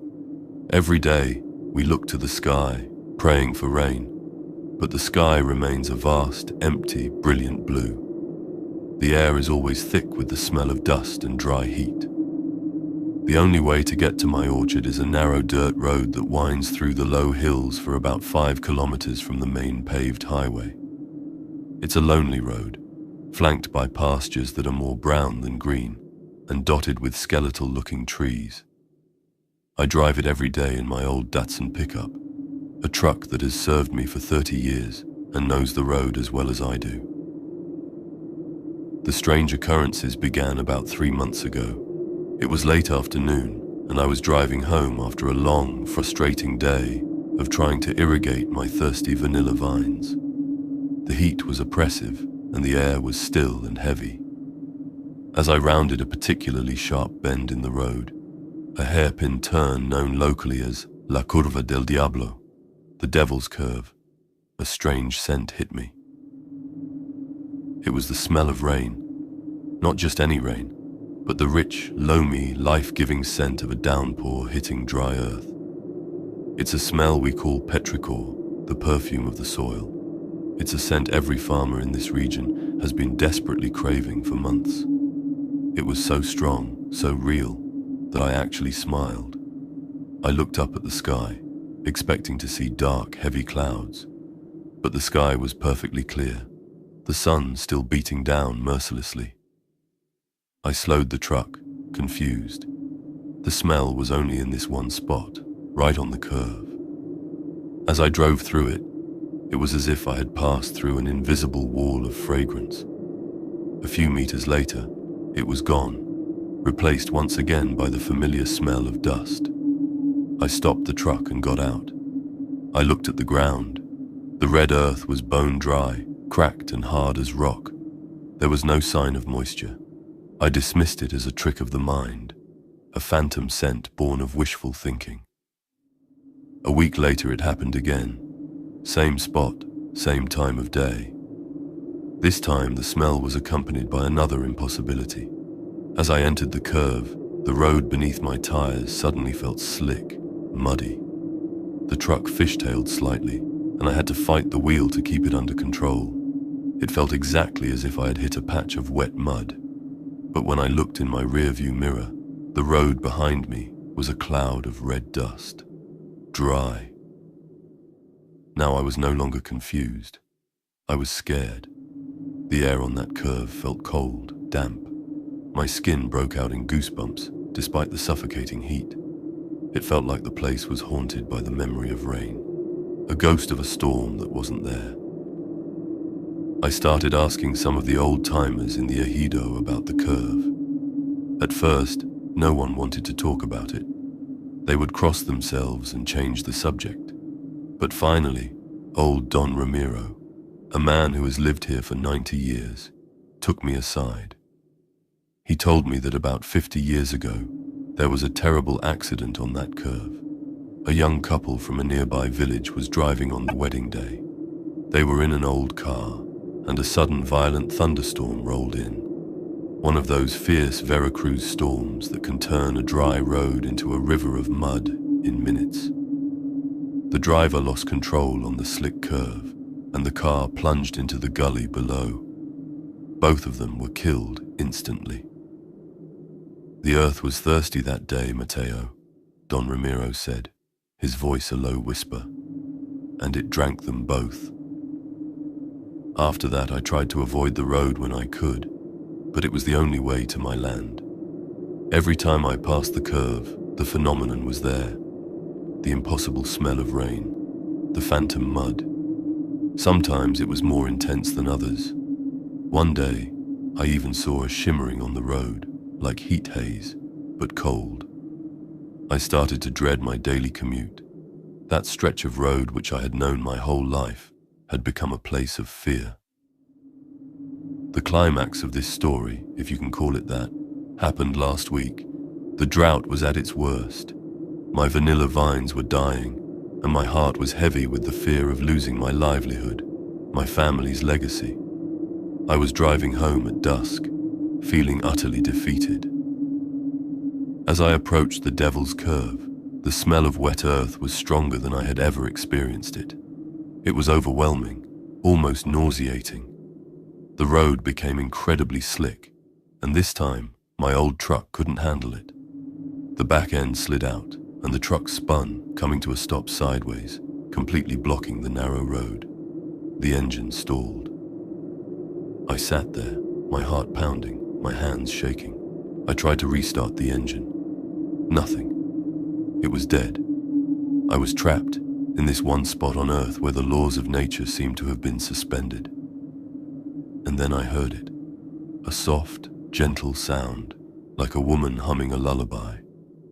It was coming from the gully beside the road. Against my better judgment, I got out of the truck, my pocket knife clutched in my hand. I walked to the edge of the road and peered down into the gathering darkness. The humming was clearer now, melancholic and sweet. And I saw something. At the bottom of the gully, next to a rusted piece of metal that might have once been part of a car door, was a figure.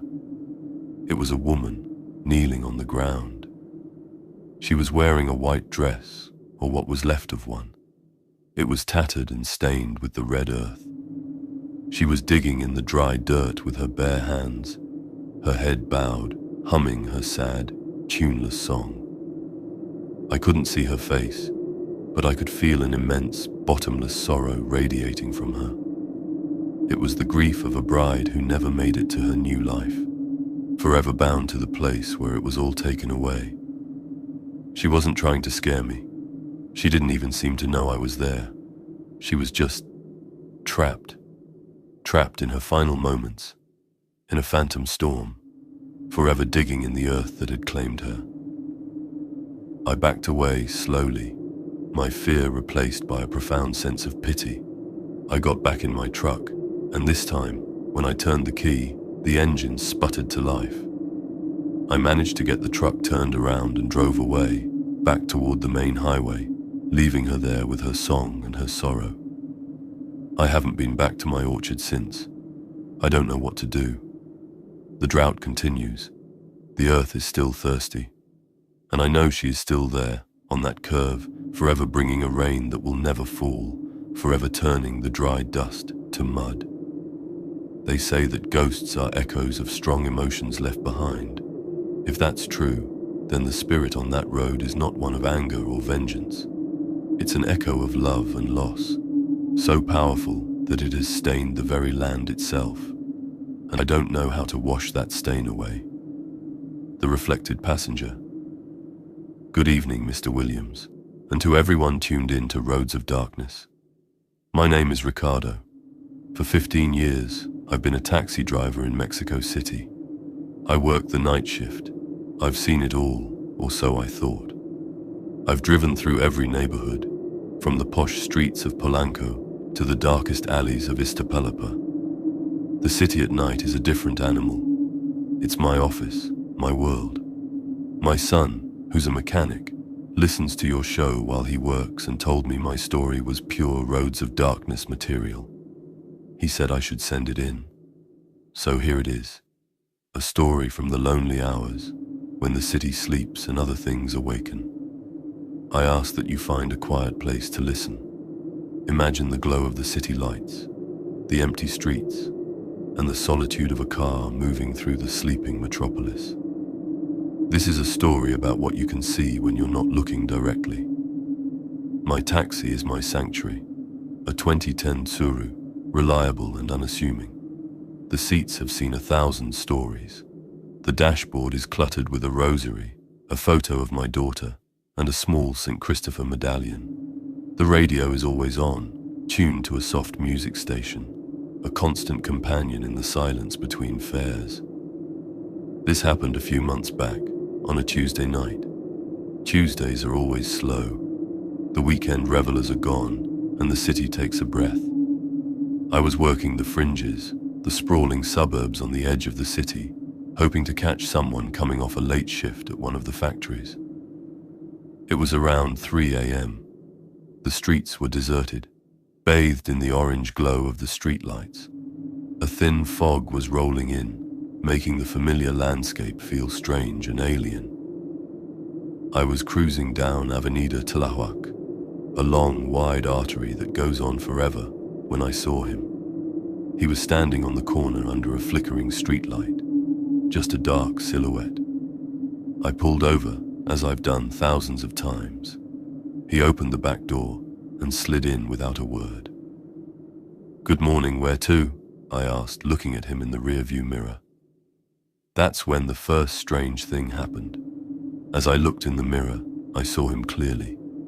He was a young man, maybe in his early 20s.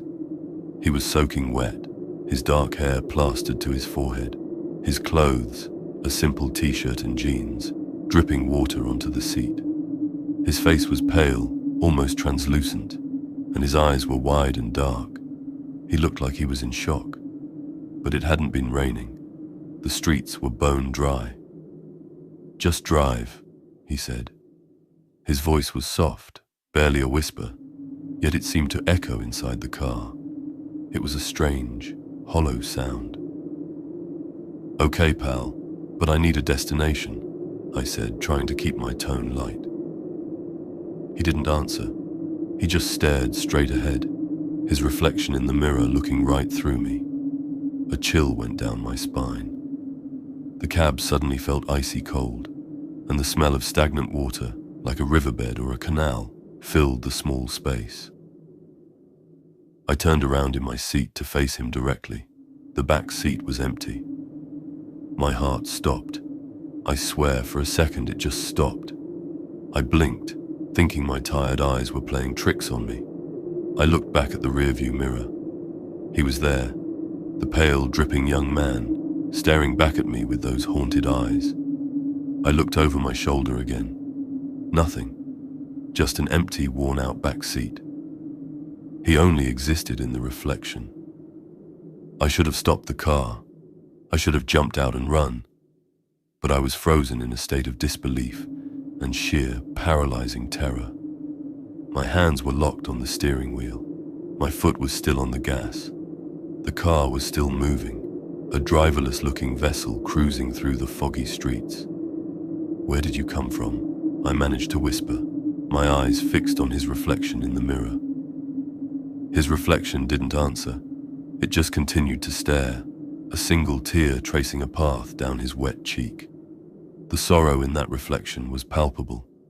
It was a grief so profound it felt like a physical weight in the car. I kept driving. I didn't know what else to do. It felt like I was no longer in control. I was just a chauffeur for a ghost in my mirror. We drove in silence for what felt like an eternity, through empty streets and sleeping neighborhoods. I watched him in the mirror, and he watched me. We were two solitary beings, one of flesh and bone, one of memory and water, trapped together in a little metal box. I started to notice our route. We were heading south, toward the canals of Xochimilco. An old, deep-seated dread began to bubble up inside me. The canals at night are not a friendly place. Finally, his reflection moved. He raised a hand, his fingers long and pale, and pointed toward a small, unlit side street that led down toward one of the old canals. "There," his hollow voice whispered, seeming to come from the mirror itself. My body obeyed. I turned the car down the dark, narrow street. It ended at a small, dilapidated pier. The air here was thick with the smell of wet earth and algae. The fog was so dense I could barely see the dark, still water of the canal just a few feet away. I stopped the car and killed the engine. The silence was absolute. I looked in the mirror. The young man's reflection was still there. He slowly turned his head and looked out the rear window toward the canal. He gave a small, sad nod. Then his reflection began to fade. It didn't disappear in a flash. It dissolved, like sugar in water, becoming more and more transparent until all that was left was the empty back seat, both in the mirror and in reality. The cold in the cab dissipated. The smell of water was gone. I was alone. I sat there for a long time, my mind unable to comprehend what had just happened. Then my eyes were drawn to something on the pier. Tacked to a wooden post was a small, weather-beaten poster with a faded photograph. It was a picture of the young man from my mirror. Underneath, his name, his age, and a single word, desaparecido, missing. It said he was last seen a year ago, near this very canal. I finally understood. He hadn't wanted a ride. He had just wanted to be found. He had brought me to the place where his journey had ended, hoping someone would finally know where to look. The next day, I made an anonymous call to the police. I told them to search the canal near that old pier. I don't know if they did or if they found him. I was too scared to follow up. I never wanted to have any connection to that night again. But it has changed me. I still drive the night shift, but it's different now. I find myself glancing at the rearview mirror, even when the cab is empty. I'm more aware of the silence, of the stories that linger in the dark corners of the city. The city is full of ghosts, Mr. Williams. Most of them are just memories, but some of them just want a ride home. Be careful what you see in your mirrors. Sometimes they reflect more than just what's behind you. It's after 2 a.m. on a rural road in Minnesota. A father is driving alone through the dark, one hand on the wheel, the other holding his phone. On the other end of the line, his 19-year-old son is walking along a gravel road, breathing a little harder. describing fences, fields, and the faint sound of rushing water. For 47 minutes they stay connected. 2 points of light moving through the night, never quite finding each other. And then, without warning, the boy says, "Oh shit."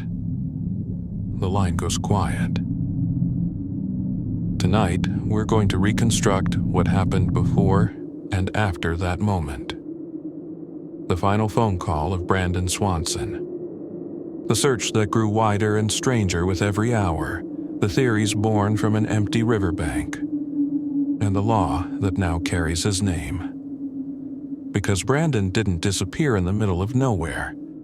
He vanished while his father was listening. Brandon, the family, and the landscape. Marshall, Minnesota. A town of around 13 or 14,000 people, planted in the middle of farm country. Out there, the land feels like it never really ends. Fields, silos, and thin lines of trees break up a flat horizon. Roads are long and straight. At night, if you turn off your engine and lights, you can hear nothing but the wind and the insects. This is where Brandon Victor Swanson grew up. Brandon was born on January 30th, 1989. He lived with his parents, Brian and Annette, and his little sister. By every description that survives him, he was a good kid, a reader, a science nerd, the kind of teen who spends more time with textbooks and video games than with trouble. He wore glasses, thin frames over soft features and a big smile. Some reports say he was legally blind in one eye, something he worked around but never escaped. On bright days, it was a minor inconvenience. At night, on dark roads, it could make depth and distance harder to judge. In 2007, Brandon graduated from Marshall High School. Instead of leaving the area right away, he enrolled at Minnesota West Community and Technical College in the town of Canby, about 35 miles away. There, he studied wind energy, part of the growing renewables industry just starting to take shape in the Midwest. He didn't have a wild reputation. Friends remember him as responsible, a bit quiet, and very close to his family. He still lived at home. He commuted to class. He planned ahead. He was talking about where to go next in his education, where he might move, what kind of work he wanted to do. Everything about his life pointed forward. To understand how he could vanish, you also have to picture the place itself. Southwestern Minnesota is a patchwork of open land and tiny towns. Marshall, Lind, Taunton, Porter, Canby. By day, it's simple. Highways cut through farm fields. County roads branch off like veins, many of them gravel. But at night, with little light pollution, the sky goes black and the ground turns into a maze. If you're driving a familiar highway and stay on it, nothing is complicated.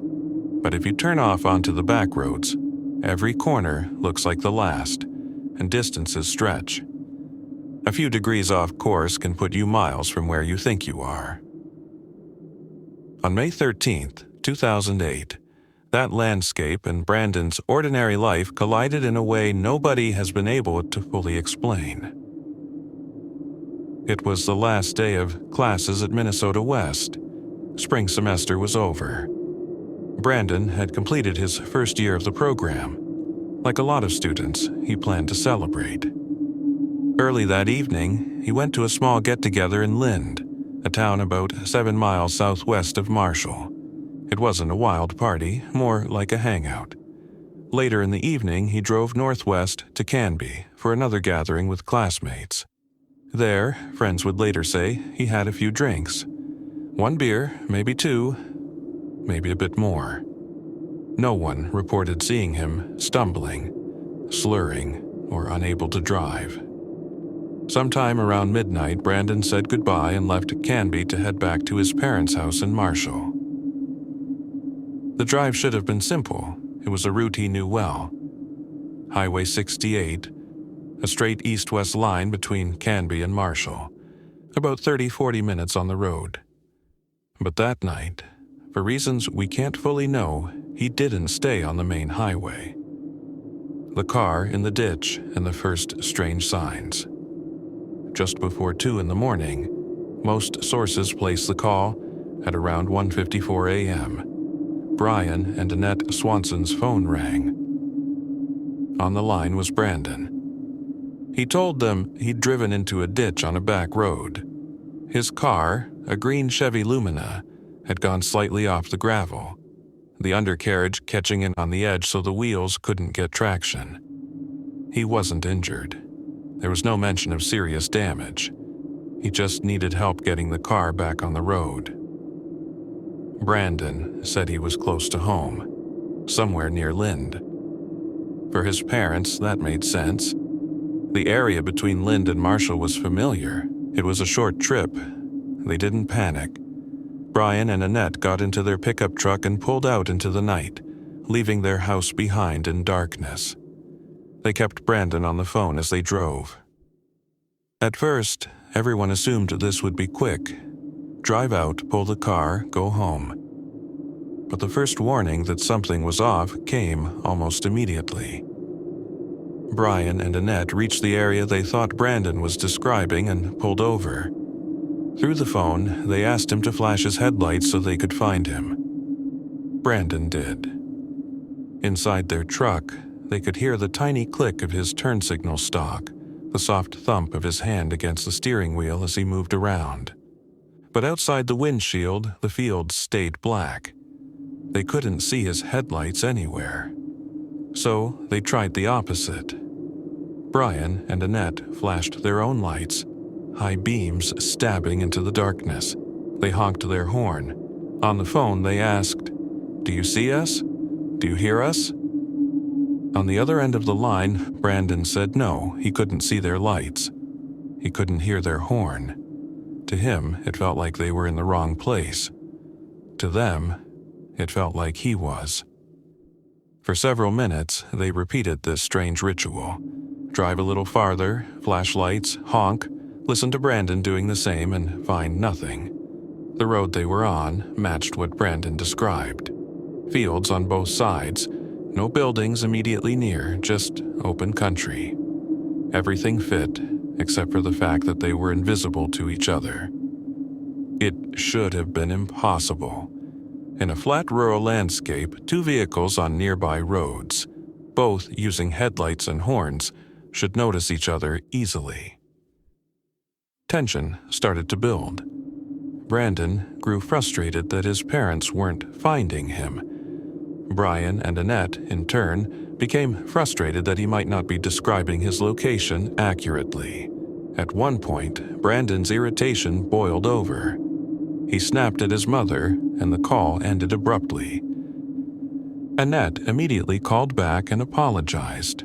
Brandon did the same. Everyone tried to calm down and think. The solution they came up with would later become the core of the mystery. Looking ahead, Brandon told his parents he could see the glow of town lights in the distance. To him, those lights were Lind. He said he would leave the stuck car and start walking toward them. Meanwhile, Brian and Annette would drive to Lind, to the parking lot of a bar on the edge of town, a clear landmark. They would meet there. Brian turned the truck toward Lind. Annette wasn't feeling well, so after a while he dropped her at home and continued alone. All the while, he stayed on the phone with Brandon, keeping that lifeline open as they moved towards what they both believed was the same destination. From that point on, Brandon was on foot. He left the security of the car and stepped into the dark. The walk, the call, and the silence. Imagine for a moment being in Brian's position. It's the middle of the night. The dashboard clock creeps past 2:15 a.m. The radio is off. There are no other headlights on the road. On your ear, pressed against the phone, is the sound of your son's voice. And underneath it, the grainy, repetitive crunch of his feet on gravel. For the next 40-plus minutes, that's what Brian hears. As Brandon walks, he continues to talk. Some of it is navigation. He describes the road, the fields, the distant lights he's aiming for. Some of it is regular conversation. Little comments, family talk, the kind of quiet, sleepy chat you fall into when you're both tired but trying to stay alert. Soon, he tells his dad he's turning off the road, cutting across fields to reach town more directly. He mentions coming up to a fence line, then another. Somewhere out there, he says, he can hear water, maybe a creek or a river.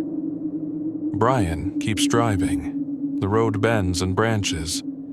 He does his best to match Brandon's words to the map in his head. When Brandon says he's passing a field, Brian looks for that field. When Brandon says he hears water, Brian looks for a crossing, a culvert, something. But there's a problem neither of them knows yet. The town Brandon thinks he's walking toward isn't where he is. He is not near Lind. He is miles away, near Taunton and Porter. So every step he takes, every faint light on the horizon and he thinks is familiar, is actually pulling him deeper into nowhere. The call continues. Some accounts mention that Brandon left his glasses in the car. If that's true, then as he walks, he's relying on imperfect night vision, in a place with almost no artificial light. Out there, one misjudged step can mean the difference between solid ground and a hidden drop. According to the phone records, the call between father and son lasts about 47 minutes. At some point during that window, Brandon's route brings him close to a body of water. Investigators later connect this to the Yellow Medicine River, or one of its branches, based on where scent dogs track his trail. He mentions the sound to his father, but nothing in his voice suggests he feels an immediate danger. Then, near the end of the call, it happens. Brian is driving, still searching, when Brandon's words suddenly stop mid-sentence. There's a half second, and then Brandon says, "Oh shit," and that's it. No crash, no scream, no splash that Brian can clearly identify, just that startled exclamation and then silence. Brian calls his son's name into the phone, over and over. At first, the line is still open, but Brandon doesn't answer. So, Brian hangs up and calls back. The phone rings. Rings. No one picks up. He calls again and again. For a while, it continues to ring, going to voicemail only after multiple attempts. If the phone had fallen straight into deep water, many people argue, you might expect a different sound, or no ringing at all. Somewhere in that empty landscape, Brandon's phone is ringing in the night, lying on the ground, or in his hand, or in a place we still haven't found. Brian keeps driving, now in panic. He retraces roads, checks side tracks, looks for any sign of movement. Back at home, Annette is calling Brandon's friends. Some come out to join the impromptu search. They drive the roads around Lind, around Marshall, around the area they think he must be in. Nothing. The sky slowly lightens. Sunrise creeps across the fields. Brandon Swanson does not appear on the road to Lind. He does not walk into the bar parking lot. He does not call back. By around 6:30 a.m., Brian and Annette do what any parent in their position would do. They call the police. And here, the nightmare turns into something else. Instead of immediate mobilization, officers tell them that Brandon is 19, that this kind of thing, staying out all night after the last day of college, isn't unusual. That, as one officer would later be quoted, Brandon is an adult and has a right to be missing. They know in their gut that this is not a kid sleeping on a friend's couch. They push, they insist. They explain about the ditch, the walk, the final words, and the deadline. Hours pass before a full official search begins. In those hours, Whatever happened to Brandon is already done. The map changes and the search explodes. When law enforcement finally obtains Brandon's cell phone records, a new layer of strangeness appears. Every call Brandon made to his parents that night hit a cell tower not near Lind, but near Taunton and Porter, northwest of Marshall along Highway 68, roughly 25 miles from where he believed he was. Brandon had been wrong about his location the entire time. With this new information, the focus of the search moves. Deputies and volunteers head toward the area where the signal places him. They drive gravel roads, scan ditches, and finally, around midday on May 14th, they find it. Brandon's green Chevy Lumina. The car is on a gravel road just north of Highway 68, near the border of Lincoln, Lyon, and Yellow Medicine counties. It's in a shallow ditch, high-centered, resting on its frame so that the drive wheels have poor contact with the ground. The kind of situation where you can rev the engine all you want, but the car isn't going anywhere. Just as Brandon described. The car doors are closed or slightly ajar. The keys are missing. There's no sign of Brandon nearby. No obvious blood, no shattered glass, no clothing or backpack tossed aside. In the bright light of day, the same kind of fields he described the night before stretch out on all sides. From here, the operation escalates. Deputies organize grid searches around the car. Volunteers on foot and on ATVs fan out. Helicopters and planes sweep over the area, looking for a body, a piece of clothing, anything. Scent dogs are brought in. They pick up Brandon's smell at the car and begin to follow it. The route they trace largely matches his father's memory of the call.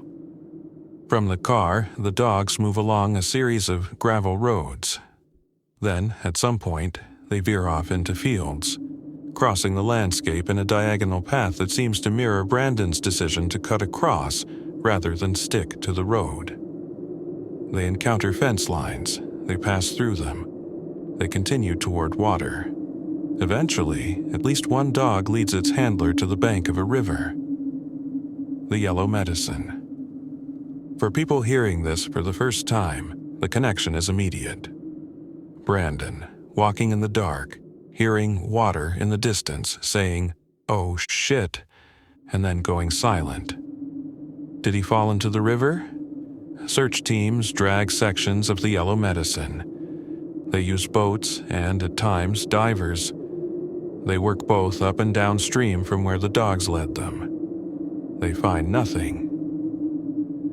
One handler later reports that the dog picked up the scent on the far side of the river and continued along that bank, heading toward a gravel road near the county line before the trail faded. If that's accurate, it would suggest Brandon may have successfully crossed the river, either at a shallow point or on a natural crossing, and continued walking. But the water is muddy, the banks are uneven, and early reports differ. In the absence of clear physical evidence, several scenarios remain on the table. Weeks pass. The official search slows, but it doesn't stop. Sheriff's deputies continue to walk riverbanks. The Swansons leave their porch light on every night, a wordless signal that they're still waiting. In the fall, when crops are harvested and fields open up, searches resume. Then again in the spring, after snowmelt but before planting. Year after year, the pattern repeats. By 2011, somewhere around 120 square miles of land has been checked, by foot, by vehicle, by air. The Minnesota Bureau of Criminal Apprehension steps in as lead agency. A dedicated tip line is set up. Dozens of calls come in over the years, none of them lead to Brandon. What they do lead to is a set of competing explanations. Theories. River, land, foul play, and the unknown. When a body is not found and the last moments are heard but unseen, The human mind starts generating possibilities. In Brandon Swanson's case, most theories fall into four main categories. The river took him. The first and most intuitive theory is also the simplest. Brandon slipped into the Yellow Medicine River and drowned. It fits several pieces of the puzzle. He was walking at night in an area with uneven ground and water nearby. He talked about hearing running water. His last words sounded like a reaction to something sudden and bad. The dogs appear to have traced his scent toward the riverbank. If he stepped off a soft edge into deeper water, the shock and cold could have pulled him under before he could react. But the river theory has big problems. Despite repeated searches over years, dragging, divers, bank sweeps, no body or personal items have surfaced. The Yellow Medicine in that area isn't a huge, raging torrent. It has depth and current, but not the kind of unstoppable force you'd expect to carry a body miles away without leaving a trace. Brandon's mother, in particular, has said she doesn't believe he's in the river, pointing to the dog trail that seemed to continue on the far side. Others point out that if the phone had gone straight into deep water, it might not have continued to ring for as long as it reportedly did. So, while the river can't be ruled out, it doesn't fully close the case. A fall, hypothermia, or a hidden trap in the land. The second cluster of theories focuses on the terrain itself. May nights in Minnesota can still be cold, especially for someone walking for an hour or more, possibly damp, possibly tired, and maybe a little disoriented from alcohol and darkness. Brandon was wearing jeans, a t-shirt, and layers, but hypothermia doesn't always require below-freezing temperatures. It can creep up when someone is exhausted, injured, or wet. Combine that with the possibility of an unseen hazard. An old, unmarked well. A collapsed animal burrow. An unused farm pit. A deep drainage ditch or culvert hidden by grass. In this scenario, after his exclamation, Brandon could have fallen into something narrow and deep, or collapsed from injury and cold in a spot easy to miss. Over the years, his remains might have been scattered by animals or broken apart by farm equipment working the fields. This theory would explain why no clear body was found, but it also runs into the same uncomfortable reality. With so much land searched so many times, it feels like something should have surfaced. A bone, a shoe, the phone. Unless the exact spot where he ended up is one of the few places nobody has ever looked, or a place that physically hides everything that falls into it. The rural Midwest is full of those quiet, dangerous spaces that locals know to avoid, and that a tired 19-year-old, walking in the dark without glasses, might not. Foul play, someone in the dark. Anytime a young person vanishes, there's talk of foul play. A stranger on a back road, a hit and run. Someone stopping to offer help, then doing something else entirely. It's not impossible here. Brandon was on foot in the middle of the night. A passing driver could have seen him, picked him up, or hit him and panicked. Someone could have hidden a body in a place the official search never touched. But this theory clashes with what we know from the search. There were no obvious signs of a collision along the routes investigated. No scraps of plastic, no broken glass, no skid marks that tied clearly to a recent impact. The dog trail seems to trace a lone walker's path, not someone being forced into a vehicle at the roadside. The area has a relatively low violent crime rate, and there are no known similar attacks in that immediate region at that time. Law enforcement has said they can't rule out foul play, but they don't have evidence to support it either. It's a possibility that hangs around the edges of the case rather than sitting at its center. For some people, particularly those suspicious of initial police handling or skeptical of search accuracy, foul play offers a kind of emotional explanation. Something deliberate happened, but like the other theories, it remains unproven. He chose to disappear. The last major idea is the one almost everyone who knew Brandon rejects. In this scenario, Brandon used the stuck car as a starting point to stage his own disappearance. He walks away, fakes the call or part of it, and uses the confusion to vanish into a planned new life. But why call his parents for help at all then? Why deliberately place himself in the middle of an emergency search pattern that would quickly involve multiple counties and, later, the FBI and National Missing Persons databases? He had no known history of running away, no clear financial or psychological motive, and no confirmed sightings after that night. If Brandon Swanson somehow managed to walk away from his own life, he did it without leaving a single breadcrumb in 17 years. Most investigators, and his own family, see this as extremely unlikely. Which leaves us with something even worse than a clear tragedy. A story where every path out of the field is blocked, and yet there is no body, no crime scene, and no final answer. Brandon's Law and the light left on. Out of all this uncertainty, one thing did come into focus. The way Brandon's disappearance was handled, the initial dismissal, the delay in serious search efforts, terrified and angered his parents. They understood that officers see a lot of cases where young adults stay out all night and come back on their own. But they also knew that sometimes a parent's intuition isn't just fear, it's data.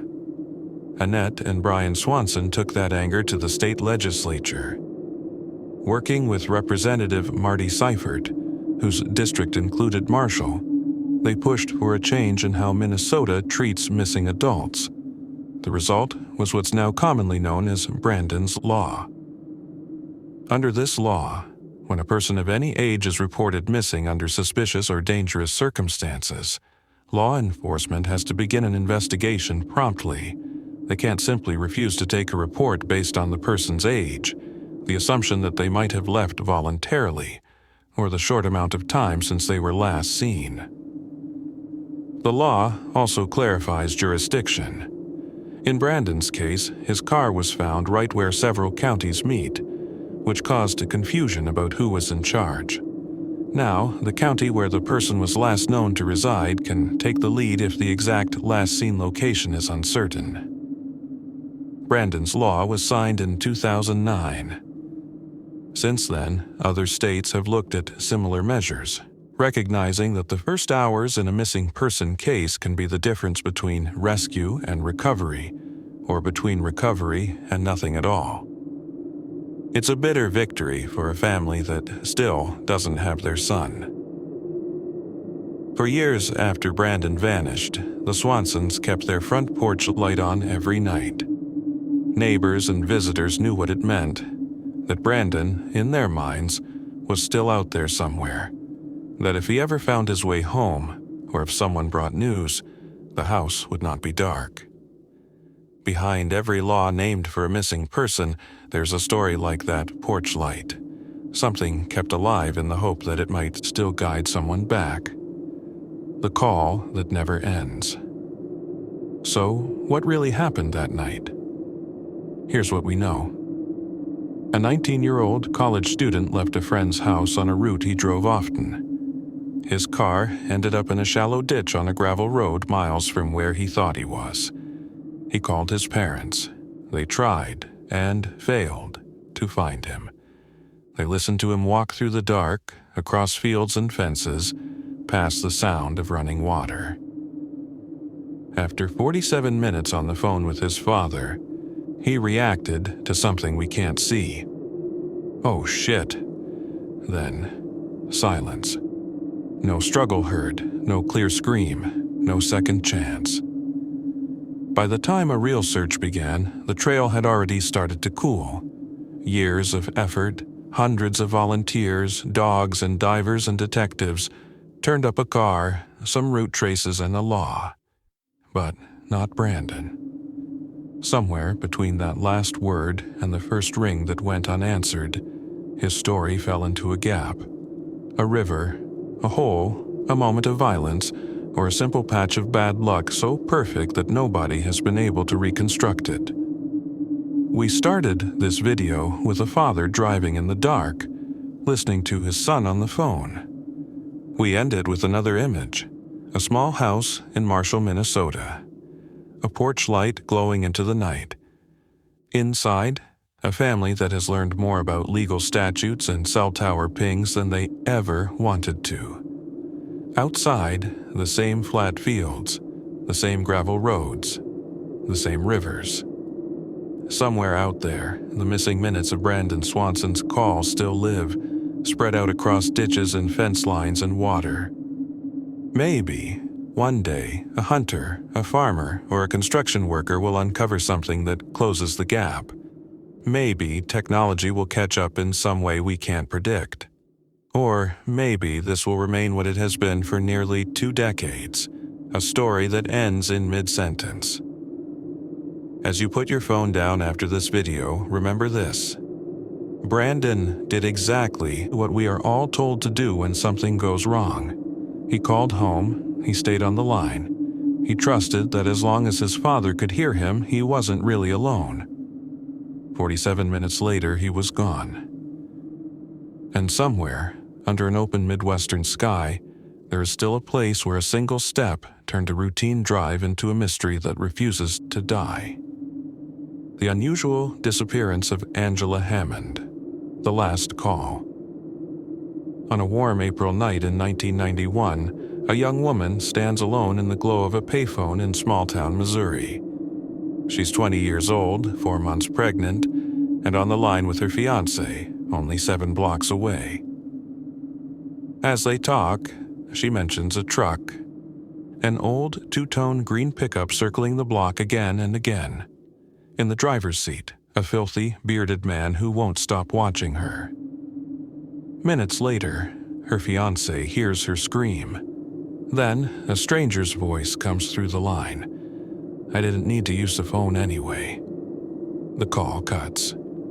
Her car is found abandoned by the booth. Her fiancé races toward her, passes a truck, hears her scream his name from the passenger seat, and then his own car breaks down during the chase.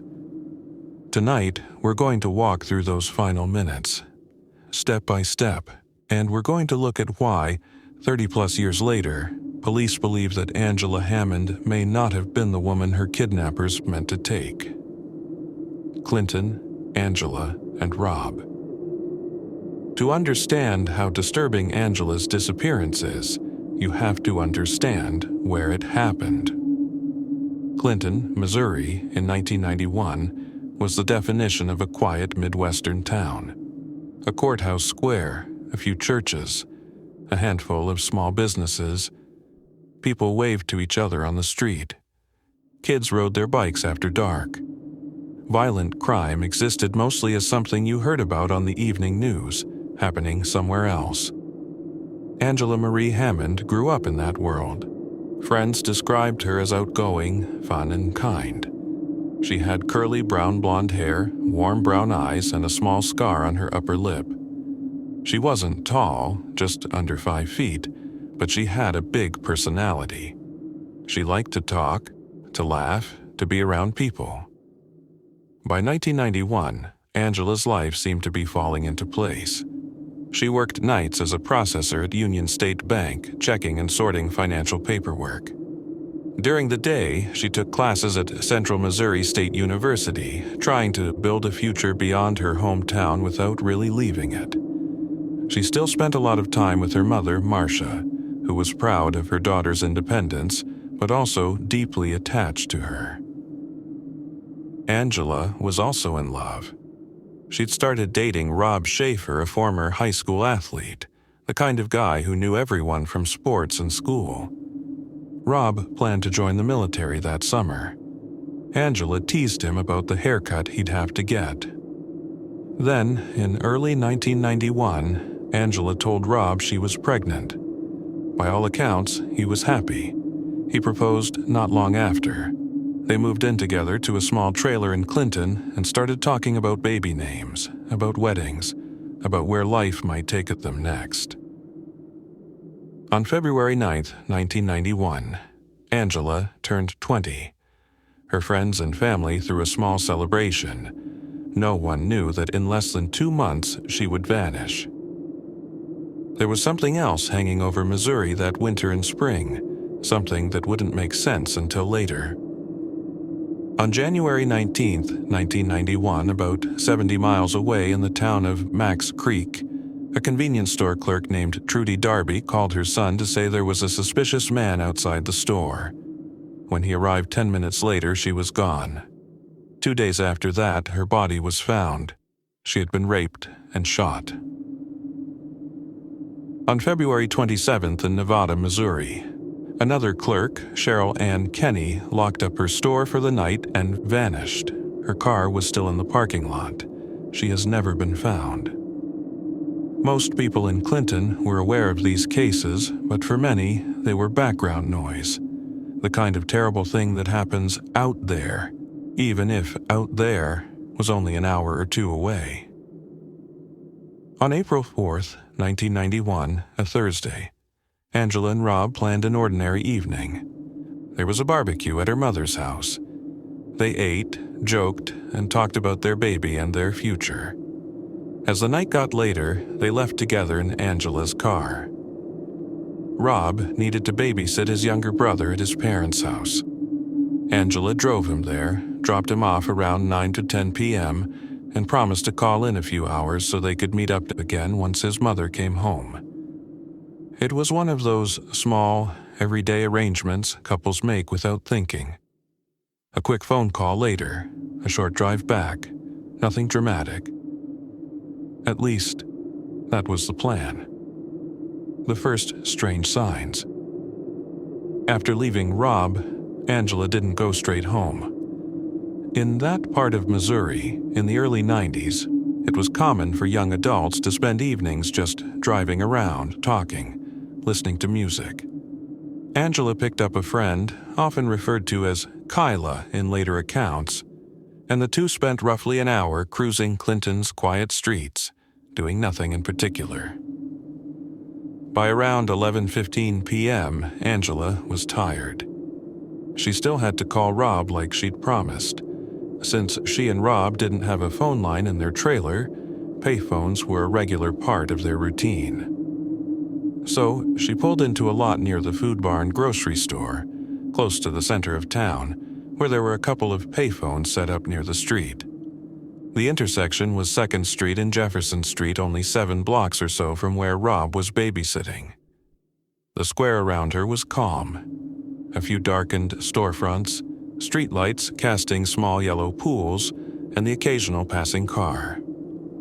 Angela parked her car, stepped into one of the booths, and dialed. When Rob picked up, it was just a normal conversation. She told him she was too tired to stay out much longer. Instead of picking him up to go do something, she'd head back to their trailer, take a bath, and call it a night. They joked, they chatted about nothing.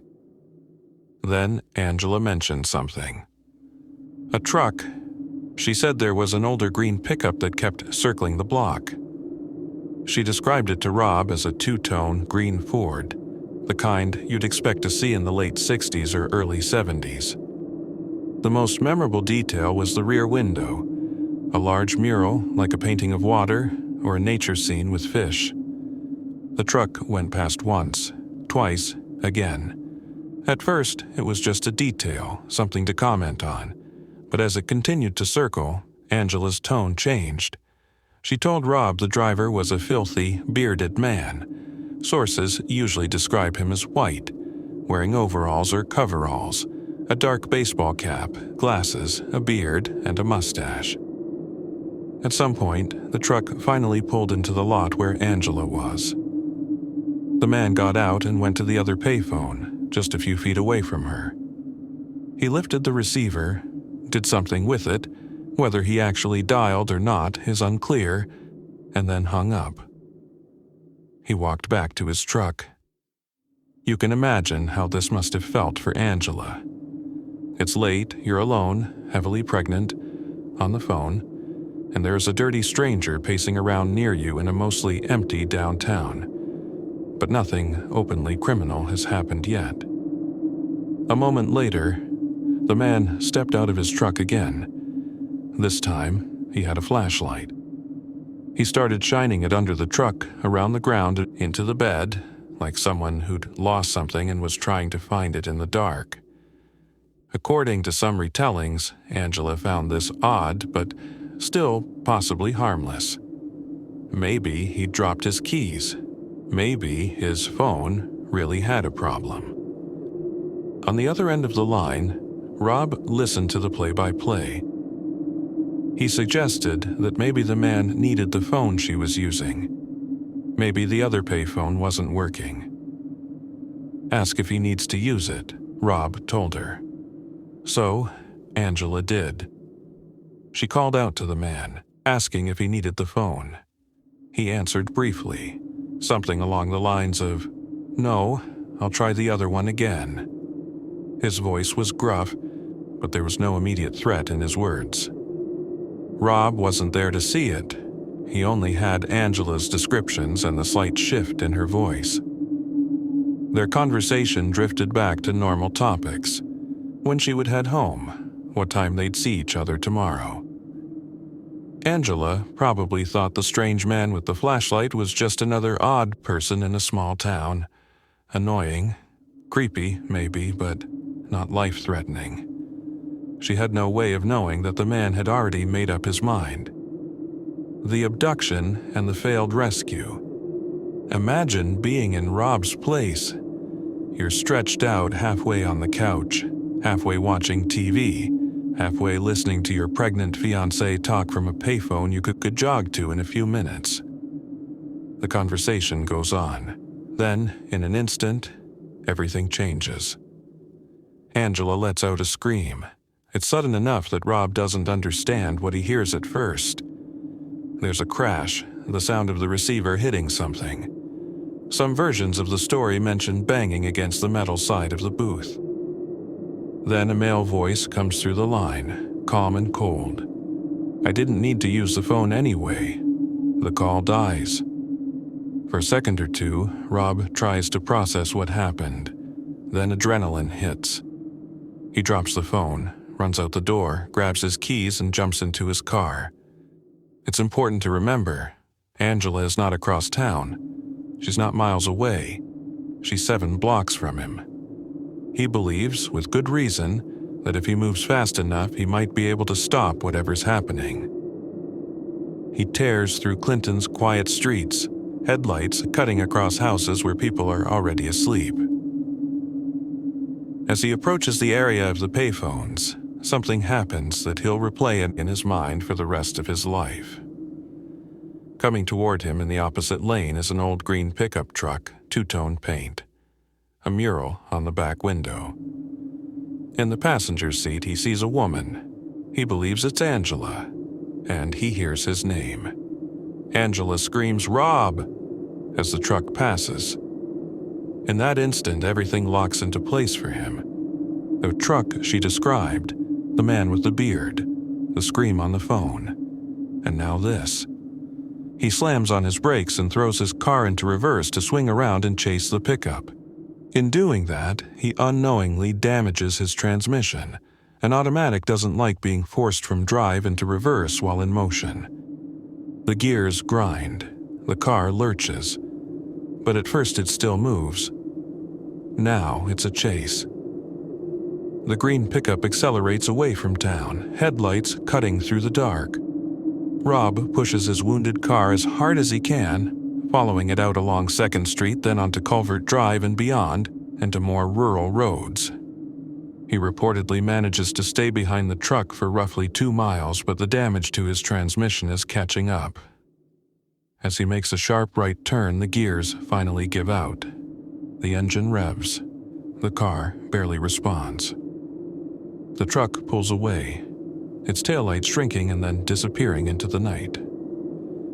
Rob is left on the side of the road with a broken car and the knowledge that his pregnant fiancée has just been dragged into a stranger's vehicle in front of him. Back in town, When police arrive at the payphones, they find Angela's car still in the lot. The door is closed. There are no obvious signs of a struggle beyond what Rob described hearing through the phone. The payphone is just hanging there, silent. In the next hours, Clinton goes from a quiet town winding down for the night to a community in full emergency mode. Officers fan out. Roadblocks are discussed and, according to some accounts, briefly attempted. But in a rural area with numerous back roads, it's all too easy to disappear. By morning, Angela is officially listed as a missing person believed abducted. Suspicion on Rob.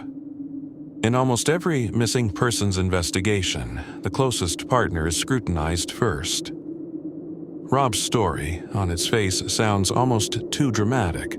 The phone call, the scream, the chilling statement, the chase, the conveniently broken transmission at the exact moment he's about to catch up. Investigators did what investigators do. They took his full statement. They examined his car. They gave him a polygraph test. They looked for inconsistencies in his timeline. For a short time, Rob was a primary suspect. Rumors in small towns move fast, and some people wondered if he had invented the truck and the chase to cover up some darker truth. But there were problems with that theory. First, Rob passed multiple polygraphs and cooperated fully. Second, witnesses began to come forward. 2 separate people reported seeing a truck like the one Rob described, and a man matching the bearded stranger's description near the payphones that night. Rob's story, as dramatic as it was, lined up with these independent accounts and with the physical evidence. Angela's abandoned car, the timing of the phone call, the distance involved. Eventually, investigators publicly cleared him. To this day, Clinton police and later cold case reviews have stated that they do not consider Rob Schaefer involved in Angela's disappearance. For Rob, that likely meant living with both the trauma of that night and the knowledge that some people would always quietly wonder. A search with no answers. In the days after the abduction, the response was huge for such a small community. More than 150 volunteers joined law enforcement teams to search in and around Clinton. They combed fields, wooded areas, farm outbuildings, and roadside ditches in Henry and surrounding counties. The Missouri State Highway Patrol checked hundreds of green pickup trucks looking for anything that matched the distinctive description. Two-tone green, older model Ford, with a mural, often described as water or a fish jumping out of water, covering the back window, possibly some damage to the left front fender. Nothing stuck. There were no confirmed sightings of Angela after that night. No blood at the payphone, no discarded items of clothing that could be tied to her. It was as if the truck had opened up, swallowed her, and then vanished. At this point, for many small towns, the story might have ended as a self-contained tragedy. A single abduction, a predator passing through, a wound that never healed. But investigators started to see Angela's case in a much larger, darker pattern. Serial killer, drug ring, Oregon. Something else? Even before Angela's abduction, police in west central Missouri were dealing with something horrifying: the murder of Trudy Darby and the disappearance of Cheryl Kenny. Trudy had called her son about a suspicious man in January 1991, then vanished from her convenience store. Her body was found days later in a river. She had been raped and shot twice. Cheryl locked up her own convenience store in Nevada, Missouri in February 1991 and disappeared without a trace. Her car was still in the parking lot, just like Angela's was left by the payphone. Angela's case, in April, was the third in the region in less than 3 months. The similarities were unsettling. Women alone at night. Rural Missouri towns. Sudden disappearances associated with a single location. A store, a phone booth. Few or no witnesses. The idea that one predator might be responsible for all 3 cases wasn't far-fetched. For a while, law enforcement talked openly about the possibilities of a serial killer operating in West Central Missouri. Some investigators and writers would later wonder whether men like Jesse Rush and Marvin Chaney, ultimately convicted in Trudy Darby's case, could also be tied to Cheryl or Angela. Others speculated about known serial killers like Kenneth McDuff, who was active in a similar time frame. But there was a problem. In Trudy's case, police developed hard evidence, witnesses, and eventually confessions that pointed to Rush and Chaney. In Angela's and Cheryl's cases, there was no comparable evidence connecting any known offender. By the mid-90s, Trudy's murder was solved.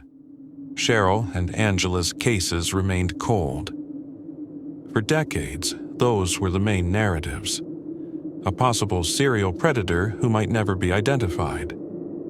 Or multiple offenders whose paths crossed only in the public imagination. Then a new theory emerged, one that didn't focus on a random woman hunter at all. The letter. On the 30th anniversary of Angela's abduction, in 2021, the Clinton Police Department shared a piece of information they'd held back since the early days of the case. A cut-and-paste threat letter that pointed to a completely different motive. The letter wasn't sent to Angela's family. It was sent to a man involved in a narcotics investigation, a confidential informant who had helped authorities in a drug case. The note was made from letters cut out of newspapers or magazines, ransom style. It was addressed to the informant not by name, but by the identification number the court had assigned him to help keep him anonymous. In paraphrase, the letter said something like, "Hello, no, number. We know who you are. People like you deserve what you get. We know where your foxy daughter is at. She will see us soon. Tell wife's name. She has our deepest sympathy in her further loss. Goodbye." It was not subtle. The letter correctly used the exact informant number assigned to this man.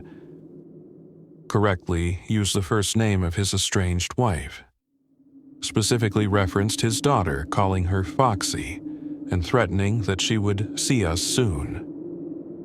Most disturbingly, the letter was postmarked April 4th, 1991, the same date Angela Hammond was abducted from that phone booth in Clinton.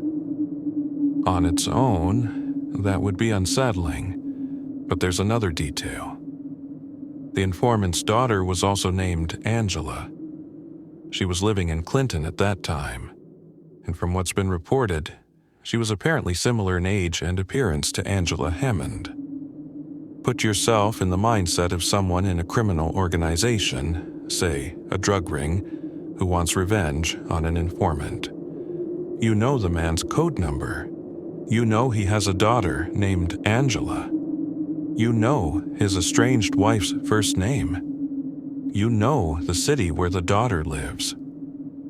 You want to send a message. We can get to your family. You write a letter, you drive to Clinton on April 4th. You look for a young woman named Angela. In a small town, how many Angelas in their late teens or early 20s, with similar build and hair, can there be? Police now publicly say that they believe it is very possible that the people behind that letter went to Clinton, intending to kidnap the informant's daughter Angela, and instead grabbed Angela Hammond, a case of mistaken identity. The wrong Angela at the wrong payphone on the wrong night. Multiple suspects, multiple possibilities. In interviews about this theory, Clinton Police Captain Paul Abbott has said he believes it would be difficult for one person alone to pull off Angela's abduction the way it happened. Watching her, approaching her at the phones, grabbing her, getting her into a truck, and escaping a pursuing car all in a short window of time. That suggests more than one person may have been involved. One to drive, one to grab. maybe more behind the scenes. People tied to a drug operation, people who knew the informant's identity and family details. This doesn't make the earlier theories about serial predators or Rush and Cheney impossible. It just adds another layer. Some investigators and researchers think the drug ring revenge theory is the strongest explanation so far. Others are skeptical, pointing out that if you know enough to write such a specific letter, you should have been able to find the right Angela. Still, the timing speaks for itself. A letter threatening a foxy daughter, postmarked on the very day a young woman named Angela is kidnapped in the same town where the informant's daughter lives. A driver bold enough to snatch a woman from a central location and flee while her fiancé is in pursuit. To this day, police say they cannot rule out the mistaken identity theory. They also haven't been able to fully prove it. At one point, after the letter became public, investigators got a mysterious anonymous call, someone who seemed to know more about it. That caller hung up and never phoned again. Whoever they were, they might still be alive. The human aftermath. While theories are debated online and in podcasts, the people closest to Angela have lived with the consequences. Her fiancé, Rob, had to carry the memory of hearing her abduction in real time and watching the truck carrying her disappear into the dark. Her mother, Marcia Cook, became an advocate and a constant, grief-stricken presence in the case. For decades, she hoped for any answer, whether that meant Angela being found alive somewhere or at least recovering her remains. Marcia died in May 2021, shortly after the 30th anniversary of her daughter's disappearance, without ever learning what truly happened that night. Age-progressed images show what Angela might look like in her 40s or 50s. Somewhere out there, if she had survived, her child would now be in their 30s. But there has never been a confirmed trace of either. The Ouroboros. Let's go back to that image from the beginning. A lone payphone in the middle of a small Missouri town. Streetlights buzzing. A young woman leaning against the glass talking quietly to the man she plans to marry. She's tired. She's pregnant. She's planning a bath, maybe some sleep, another ordinary day tomorrow.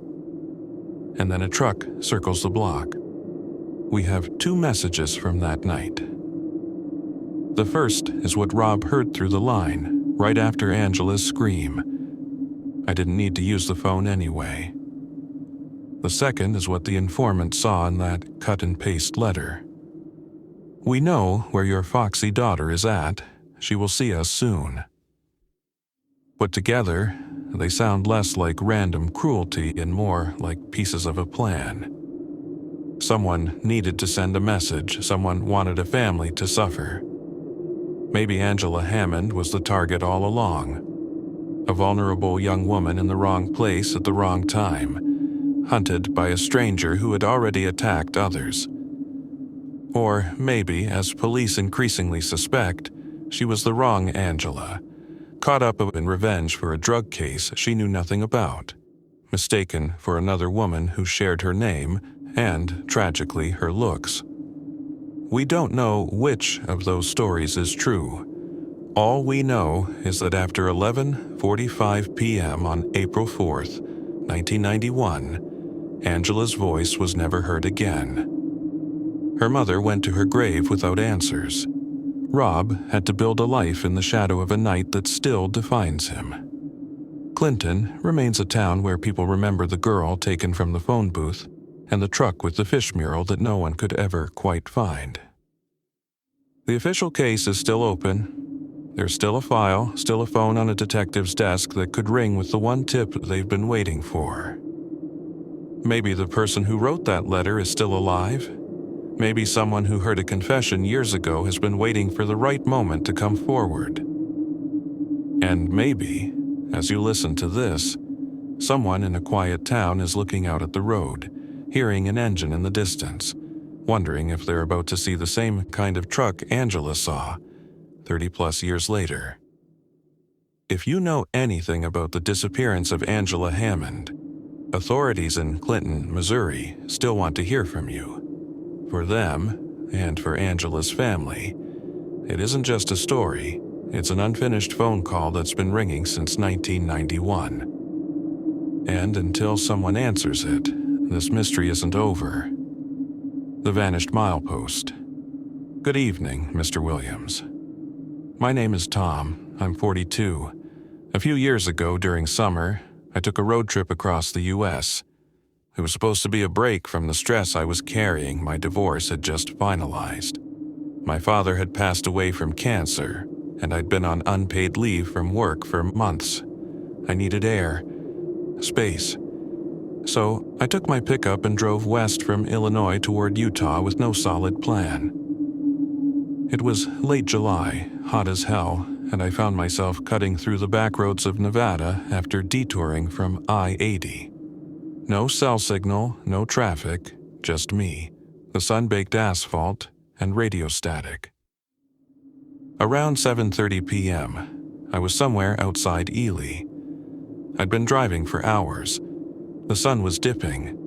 I saw a wooden sign, Milepost 87, and a rusted marker for a scenic route that looped through some hills. The road looked old, but my gut told me it would make the drive more interesting. I took the turn. That was my first mistake. The road started nice enough. 2 lanes, cracked but drivable. Pines and brush on either side. After about 20 minutes, things got weird. The first thing I noticed was the temperature. It dropped sharply from 95 degrees Fahrenheit to something like 60, maybe lower. My windshield fogged slightly, even though the AC was off. Then the light dimmed, faster than it should have with the sun still above the ridge. I passed a deer on the shoulder. Dead, but it didn't look like it had been hit. No blood, no broken bones. Just lying there like it had been placed. 10 minutes later, another deer. Same thing. I slowed down, scanned the road. That's when I noticed the mile marker on the right. Milepost 87. Again. I thought I was seeing things, but no. Same broken pole, same leaning sign, same patch of road. I kept driving. More silence. No signs of life, no cars, no buildings. Then my radio, which had been hissing static for hours, crackled into a clear voice. A girl, maybe 6 or 7 years old, said, "He's waiting." Just like that. No music, no other signal, just that sentence. And then silence again. I pulled over, turned off the engine. Sat in that heavy silence, heart pounding. I looked in the rearview mirror and realized something else. There were no tire marks behind me. No dust trail, no heat from the engine. It was like I hadn't moved at all. I got out of the truck. Bad idea. The air outside didn't feel like normal night air. It was heavy, wet, and it smelled like rust and wet soil. I walked a few feet back, thinking maybe I had imagined the mile marker. But there it was again, Milepost 87. Exactly the same. Only this time, there was something else. In the ditch near the marker, there was a pair of shoes. Children's shoes. Small, faded red sneakers. And beside them, a Polaroid photo. I picked it up.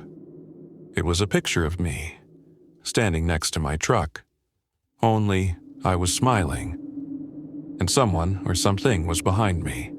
A tall, black silhouette with no features. Just standing there, hand on my shoulder. I dropped the photo and ran back to the truck. Engine wouldn't start. My phone was still dead. Every time I looked up, the forest seemed closer to the road. The trees felt like they were pressing in, blocking what little light remained. The sun had vanished, and it wasn't nightfall.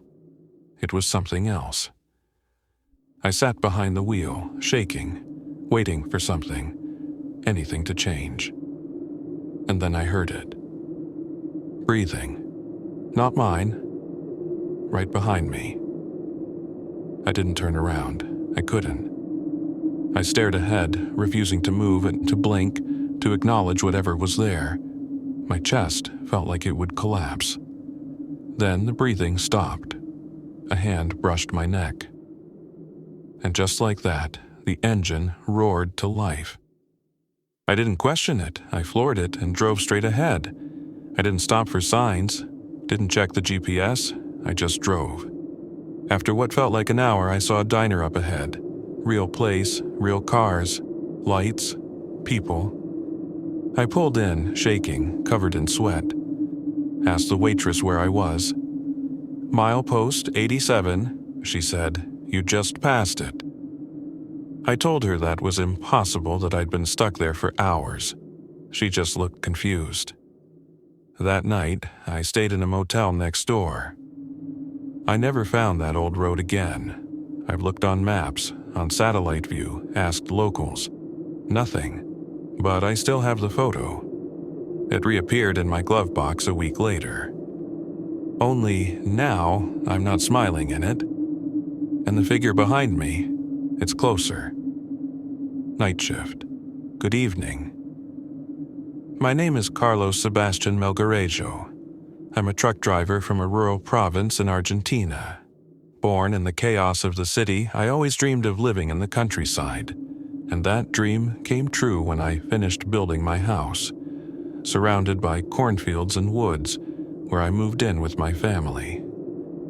Despite the distance from the city, I kept working as a trucker.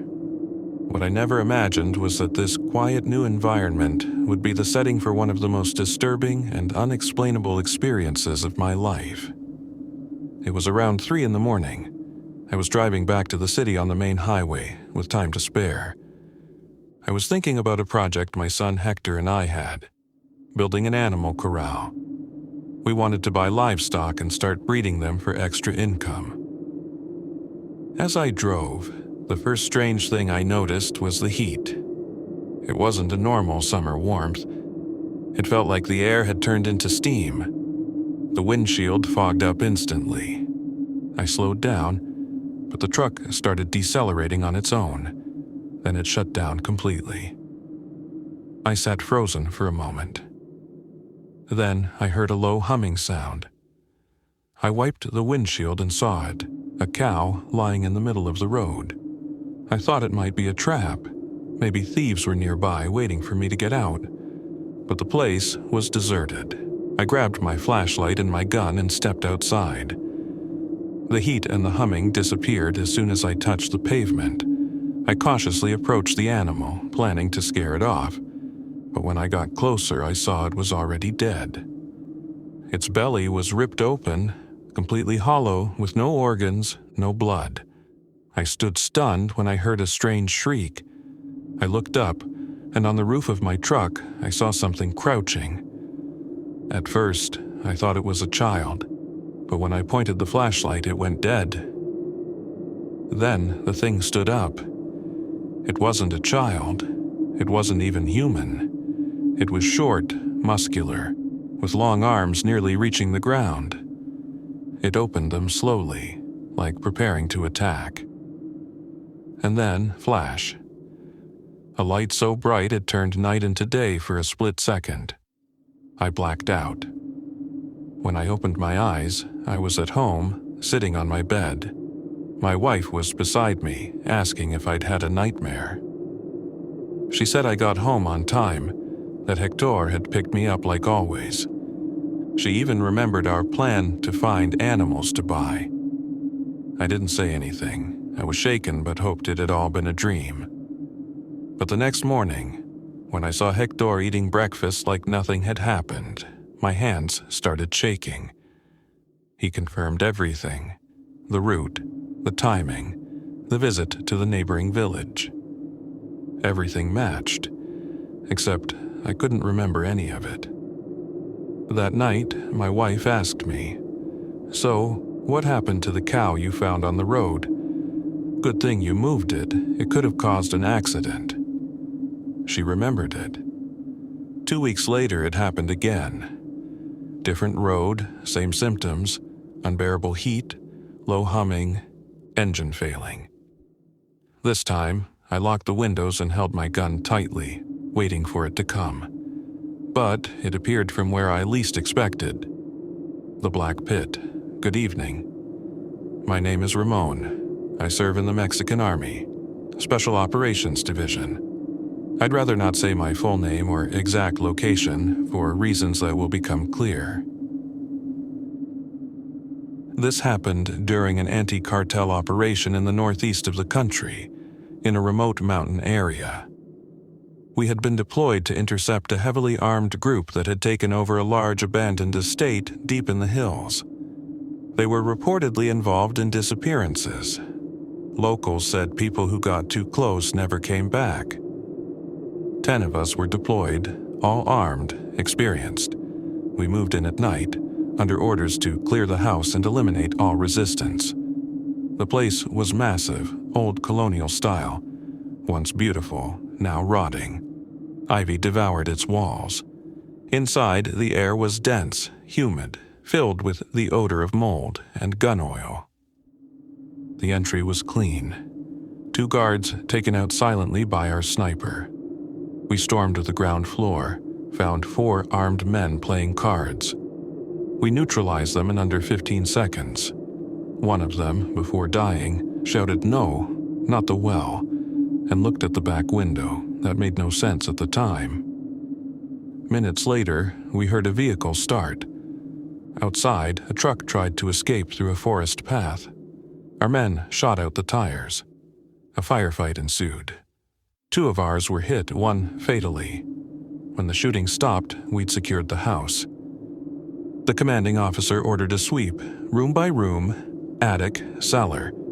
Then we found the back garden. It was off, a courtyard behind the mansion, surrounded by statues of angels, broken, worn by time. In the center, a stone well, very old. Iron lid, rusted shut. That's when we heard it, a voice, faint, from below. Help! One of ours, Corporal Morales, called it out. There's someone down there. We gathered around. The lid wouldn't move, so we used a crowbar. When we opened it, cold air poured out, unnatural cold, like from a freezer. Morales leaned over. There's someone. Then silence. He froze, just stood there, looking down. Then he dropped his rifle, jumped in. No hesitation, just jumped. We were stunned. One of us screamed his name, but it was too late. Another soldier, Mendoza, shouted, "He's gone!" I grabbed the flashlight, pointed it into the hole. The beam went maybe 5 meters. Then blackness, endless. We tried to radio base. Static. Our comms were dead. We argued. Some said we should leave immediately. Others wanted to secure Morales' body. Then the screaming began.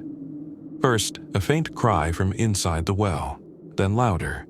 Not Morales, something else. Dozens of voices, screeching, wailing.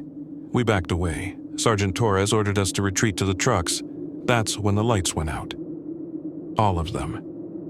Flashlights, scopes, night vision, pitch black, then footsteps. Behind us, in front of us, all around, but no one visible. I don't know how we got out. I remember running. Hearing Mendoza's voice scream once, then silence. Only 4 of us made it back to the vehicles. We drove all night, didn't stop until sunrise. No one spoke. Back at the base, they told us to write it up as a cartel operation. Do not mention the well, they said. Morales died in crossfire. Mendoza, too. They even had fake death reports prepared. But here's the worst part. 3 nights later, I woke up in my bunk. There was dirt on the floor, muddy footprints, and on my bed a combat knife. Morales' knife. With a note, written in charcoal. It's not over. I've asked for transfer, denied. They say I'm unstable. Maybe they're right. I barely sleep now. Every time I close my eyes, I hear the voices. And sometimes I see the well. Thanks for being with us tonight. We continue with the next story. Rest area at mile 214. Hello, Mr. Williams. My name is Daniel. I live in Dallas, Texas, and I want to share with you something that happened to me last summer during a road trip vacation in the United States. I am not a trucker. I work in construction from Monday to Saturday, long hours under the sun, and I almost never leave the city. That trip was supposed to be a break from everything. I had saved for months to rent a car and drive alone from Dallas to the Grand Canyon. I say alone because that was part of my problem. The trip was planned for 2 people. My younger brother was supposed to come with me, but he died 3 months before. He was in the wrong place at the wrong time. An armed robbery at a small store in Oak Cliff. He just wanted to buy some soda. 1 shot, and that was all.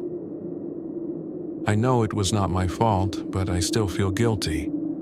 That night he asked me if I wanted to go with him. I told him no, that I was tired, that I wanted to sleep. Sometimes I think that maybe if I had gone, things would have been different. Maybe not. I will never know. After the funeral, I fell into a kind of hole. I went to work, I came back, I slept a little, and I tried to keep my mind empty. The trip was already paid and everyone told me to cancel it, but I did not. I said to myself that I would do the same route that we had planned. Same stops, same photos. Maybe that way I would feel him with me. I left Dallas before sunrise, driving west. Hours and hours of straight road. Gas stations that all looked the same. Fast food, black coffee. By the second day, I reached northern Arizona. My idea was to sleep in a cheap motel near Flagstaff and go to the Grand Canyon early the next morning. But that night I made a mistake. I decided to keep driving, even though I was very tired. It was close to 10 p.m. The highway was I-40, heading west. The last town behind me had disappeared in the mirrors. Out there was only desert, black hills against the sky and long lines of trucks, far ahead, like small red dots floating in the darkness. The air inside the car smelled of cold fries and old coffee. I had the radio on a low volume, some rock station that kept fading in and out. The green light of the dashboard was the only thing that made me feel less alone. I kept thinking about my brother, the 2 of us laughing, saying stupid things in Spanish and English mixed together, planning which side of the canyon would look better on camera. Then the real picture came back. The hospital, my mother's face, the way my father stared at the floor. The more I tried not to think about it, the more it came back. I remember looking at a green sign on the side of the road, rest area, 15 miles. I told myself, okay, I will stop there, stretch my legs, throw away the trash, wash my face, and then I will finish the last hour to Flagstaff. The air outside looked dry and clean. The sky had no moon, only some stars. The lines on the asphalt shone under my headlights, and the sound of the tires against the road was constant, like white noise. After some minutes, I saw another sign. Rest area 15 miles. I thought I had read it wrong the first time. Maybe the first one said 30. I did not pay attention. I touched my phone to see if the GPS was still working. There were only 2 bars of signal, but the map showed the same. A rest area called Sagebrush View, a little ahead. I kept driving. 10 minutes later, another sign. Same green color, same words, same number. Rest area, 15 miles. This time, I know I was not wrong. I felt a knot in my stomach. I checked the clock. According to my speed, I should have already reached the place or at least be closer. I lowered the radio and listened. The engine sounded normal. The road seemed normal. What did not feel normal was the air. It started to get cold inside the car. I had the AC on low, but this was different. It was like someone opened a door inside the vehicle and let in a colder air from another place. The hair on my arms stood up. I smelled something that did not belong there. Wet dirt, like after heavy rain, mixed with something metallic, like old coins or blood on keys. I looked at the windshield. The glass was clean, but for a few seconds a thin layer of fog appeared on the inside, as if I'd been breathing hard for hours. It faded fast, but it left a mark in my mind. I checked the temperature outside on the dashboard, 75 degrees Fahrenheit. Not cold at all. I took a breath and told myself that it was only fatigue, that grief plus caffeine and hours of driving played tricks on the brain. Then I saw the sign again. Rest area 15 miles, the same number. The same small scratch in the corner of the sign. The same crooked post. I felt my mouth go dry. Finally, after what felt like a long time, the GPS spoke in that flat voice. Rest area ahead. Exit right. I saw it then, a blue sign with a white symbol of a bench and a tree and an arrow pointing to the right. The ramp to the rest area opened in front of me. It was empty. No trucks, no cars. Only yellow lamps and a small building of concrete and bricks. I took the exit. The noise reduced at once, like when you close a door. The highway stayed a little higher to my left. I could see one or two trucks passing like slow comets, and then only darkness again. The parking area had several spaces for cars and a section for trucks farther back. All of them were empty. I parked close to the building, turned off the engine. The silence hit me hard. No radio, no tires on asphalt, no people. Just the wind, very light, moving the dry grass. The cold became worse inside the car. It was strange because the AC was off. I rubbed my hands and watched. The windshield fogged again, this time thicker, like someone breathed on it from the outside. I leaned closer. That was when I saw the first sign that something was wrong. In the thin fog, for a second, there was the shape of a small hand, like the print a child leaves on glass. 5 fingers, a small palm. It appeared, and then the fog melted, and the glass was clear again. I pulled back so fast that my seat creaked. My heart was beating hard in my chest. There were no kids there, I was sure. There were no cars, no families, nobody. I told myself I was hallucinating. Maybe my mind wanted to see my brother's hand. When we were kids, he used to press his fingers against the car window and draw faces on the fog. The memory made my eyes sting. I decided to get out. I needed air.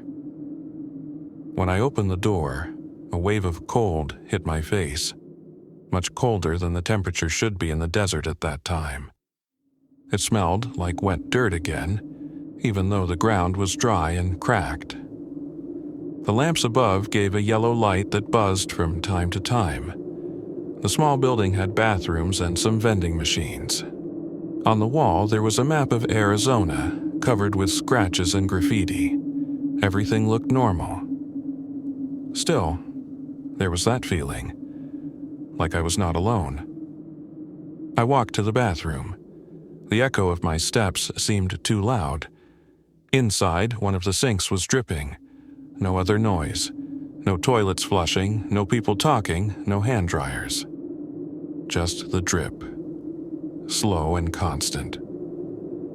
I washed my face with cold water. When I raised my head, I almost screamed. In the mirror, behind me, in the far corner near the door, there was a shape, very small, like a child standing still, facing the wall.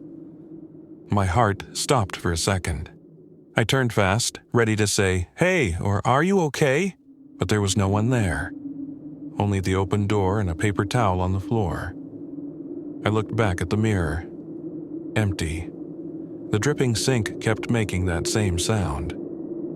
I left the bathroom and decided that I had rested enough.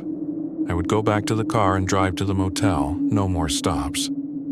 My legs felt heavy, as if I had walked for hours. The moment I stepped out, I heard something new. Not the wind, not the highway. It was a sound like someone crying. Very low, a child trying not to be heard. The hair on my neck rose. The sound came from the far end of the parking lot, near the truck spaces. There, under one broken lamp, was a minivan. I was sure it had not been there when I arrived. It was dark red or maybe brown. The color was hard to see under the light. The hazard lights were not on, but the vehicle was slightly crooked, like it had stopped in a hurry. The crying sound came from there. I stood still for a moment. I thought about just going to my car and leaving, but I imagined a kid alone inside that van, maybe injured, maybe with parents unconscious in the front seats. I could not ignore it. My brother would not have ignored it. So I started walking towards the minivan. With each step, the air felt heavier, like breathing through a wet cloth. The smell of dirt grew stronger, and under it there was another faint smell, something like fish left too long in a closed place. The crying continued, always at the same low volume. Not louder as I got closer, not softer. The broken lamp above the minivan flickered. On, off. Each time it turned off, the parking lot fell into a thick shadow. Each time it turned on, I saw the vehicle a little clearer. All its windows were dark. I stopped 2 or 3 meters away. "Hey," I said, my voice small in that open space. "Is someone there? Do you need help?" No answer. The crying did not change. I walked to the driver's side. The front window was up. I could not see much inside, only shapes. The driver's seat seemed empty. Then, through the glass, I saw something move in the second row. A small figure in a child's seat. It was still.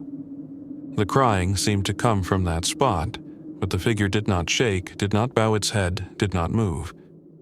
"Hey, kid," I tried again. "Are you okay?" Nothing. My hand went to the door handle. I hesitated. What if this was a trap? What if someone came from behind and hit me? I looked around.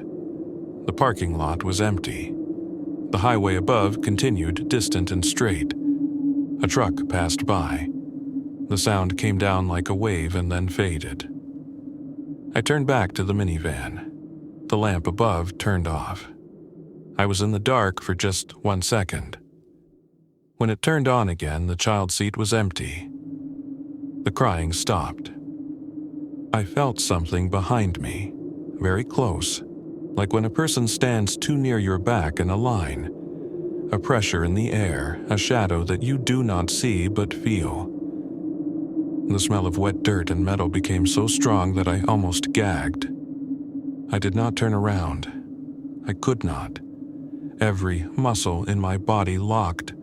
My eyes filled with tears. I thought of my brother standing too close behind me, playing, trying to scare me like when we were kids. For a moment, I almost said his name. Then I heard another sound. Not crying. Not a voice. It was air passing through a small throat, like someone trying to start a sob but never finishing it. Right next to my ear. That broke something inside me. I ran. I ran without looking back, from the minivan to my rental car. The cold air cut my lungs. My legs felt heavy like sandbags, but somehow I reached the car, opened the door, and almost threw myself inside. I locked the doors. My hands shook so much that I could hardly put the key in the ignition. Right when I turned it, the car filled with noise. The radio, which I'd left at low volume, turned on by itself at maximum. White static, like 1,000 voices whispering at the same time. The air got even colder. My breath came out visible. On the inside of the windshield, in front of my face, there were now not one, but several small handprints, one next to another. Some higher, some lower, like a group of children pressing their hands against the glass, asking to come in, or to get out. The engine coughed, then started. Headlights on. I put the car in reverse almost without seeing, tears blurring my vision. I turned, stepped on the gas, moved back, then forward, following the exit signs like in a dream. As I took the ramp back to the highway, the static in the radio cut at once. The cold went away so fast that it left a dull pain in my chest. The smell of dirt and metal disappeared. I looked in the rearview mirror. The rest area was dark. There was no minivan, only the building and the empty parking lot. I reached Flagstaff close to midnight. My hands hurt from holding the steering wheel so hard. When I parked in front of the motel room, I stayed in the car for a long time, trying to calm down. Inside, the room smelled of cheap cleaner and old carpet. I took a shower and tried to sleep, but every time I closed my eyes, I saw those small hands on the glass and felt that presence behind me. Near dawn, I gave up and turned on the TV. Local news came up. Traffic reports, sports, weather. I was not paying much attention until I heard something that made my blood run cold. Authorities continue to investigate last year's tragic accident at the Sagebrush View Rest Area at mile marker 214, where a family of 6 died after their minivan caught fire. The rest area was closed for months and reopened recently after repairs. My hand went to the remote. I turned up the volume. The reporter stood in front of the same building I had seen hours before. On the screen, they showed an old picture, a red minivan, almost destroyed, and some black bags on the ground that I tried not to identify. I muted the TV. There was a mirror on the wall next to the bed. On the small table under it, my car keys rested next to my phone. I stared at them for a moment and noticed something that had not been there before. Dry mud. Very small footprints on the metal key, like someone with tiny fingers had held it in their hand for a long time. I did not go to the Grand Canyon that day. I checked out of the motel and drove back to Dallas in daylight, stopping only where there were many people. Since then, I avoid driving alone at night on long highways. If I have no choice, I do not stop at rest areas. I prefer to sleep in the car on the shoulder of a gas station, under cameras and lights. Sometimes, though, when I drive around the city at night, especially near hospitals or schools, the radio fills with static for 1 or 2 seconds. The air inside the car gets cold.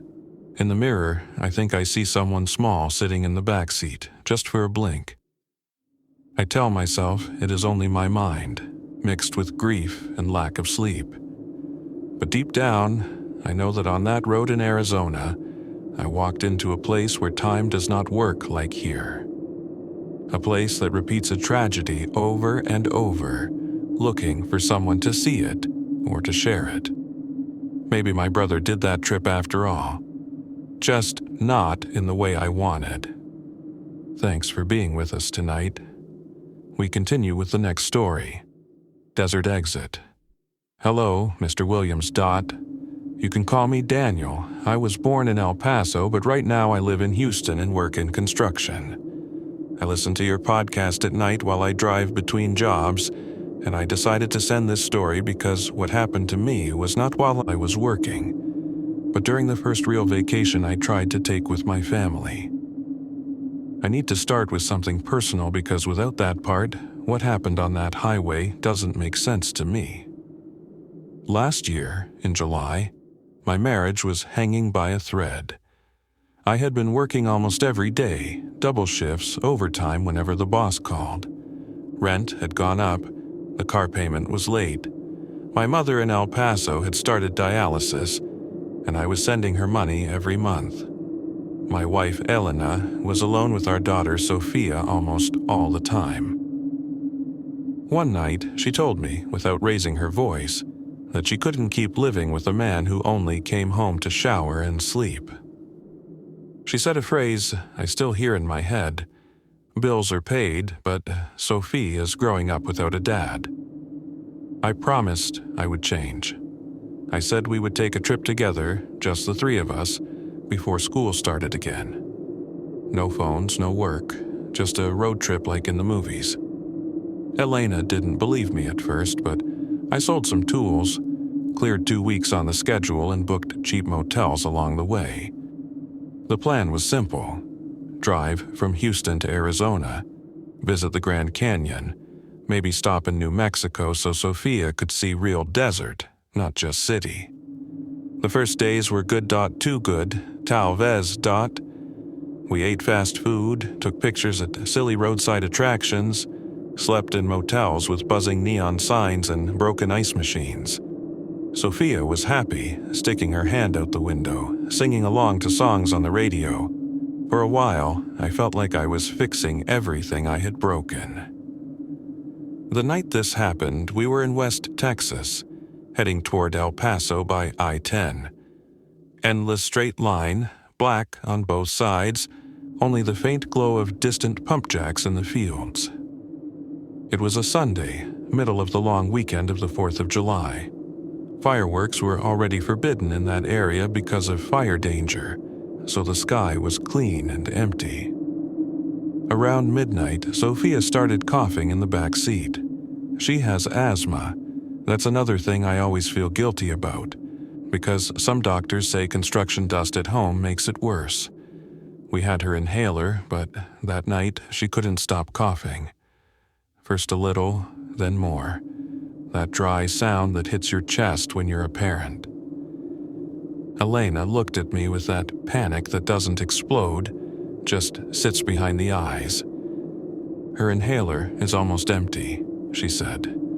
We should stop somewhere. I checked the GPS. The next town with a hospital was still far. There was a symbol for a rest area and services at exit 214, about 15 miles ahead. 15 minutes, DJ. We'll stop there. Maybe there's a vending machine with water, a payphone for emergencies. Worst case, we let her breathe calm air outside a little. Sophia was wheezing now. I turned off the music to hear her better and pushed the rental SUV a little faster. The asphalt hummed under the tires. The air vents blew that artificial cold air that smells like plastic and coffee. Outside, the desert was completely dark. No houses, no gas stations, no lights in the distance. Just the white lines of the highway vanishing under the front bumper, one after another, like a slow countdown. When I saw the green sign that said Exit 214 Rest Area 1 mile, I felt relief like never before. But from Ahi, everything started to feel wrong. Not in a loud way, in a quiet way that gets inside your skin. Primero, the temperature. I had the AC set to low, but suddenly the air inside the cabin felt heavy, warm, almost sticky, as if somebody had turned on a heater. I checked the controls. The light was still on cold. I lowered it anyway. No change. A thin film of sweat appeared on my hands between my fingers, making the steering wheel feel slick. Then the sound. I realized the noise from the road had faded. I still saw the speedometer at 65, but the vibration under the feet, that constant low roar you feel when you drive, dropped until it felt like we were floating. "Do you hear that?" murmured Elena. "Hear what?" I asked. But I already knew Dot. It was the absence of everything. No wind dot, no engine strain dot.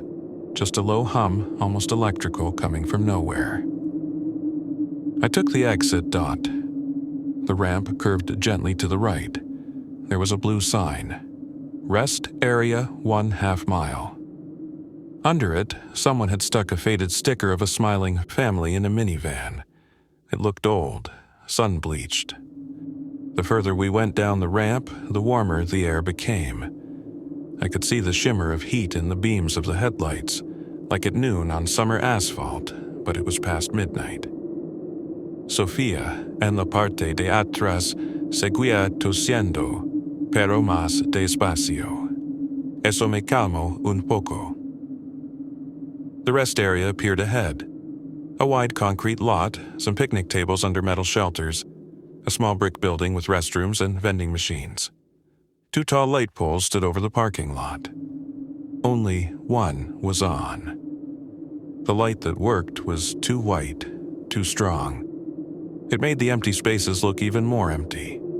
The other pole was dead, just a dark stick. There were 3 vehicles parked. A white SUV, nose in, next to the building. A big pickup truck, lifted, with mud on the sides, dot, and an old beige minivan, parked crooked across 2 spaces, with one back door slightly open. No one moved, dot. No doors shutting, dot. No voices, dot. No insects hitting the light.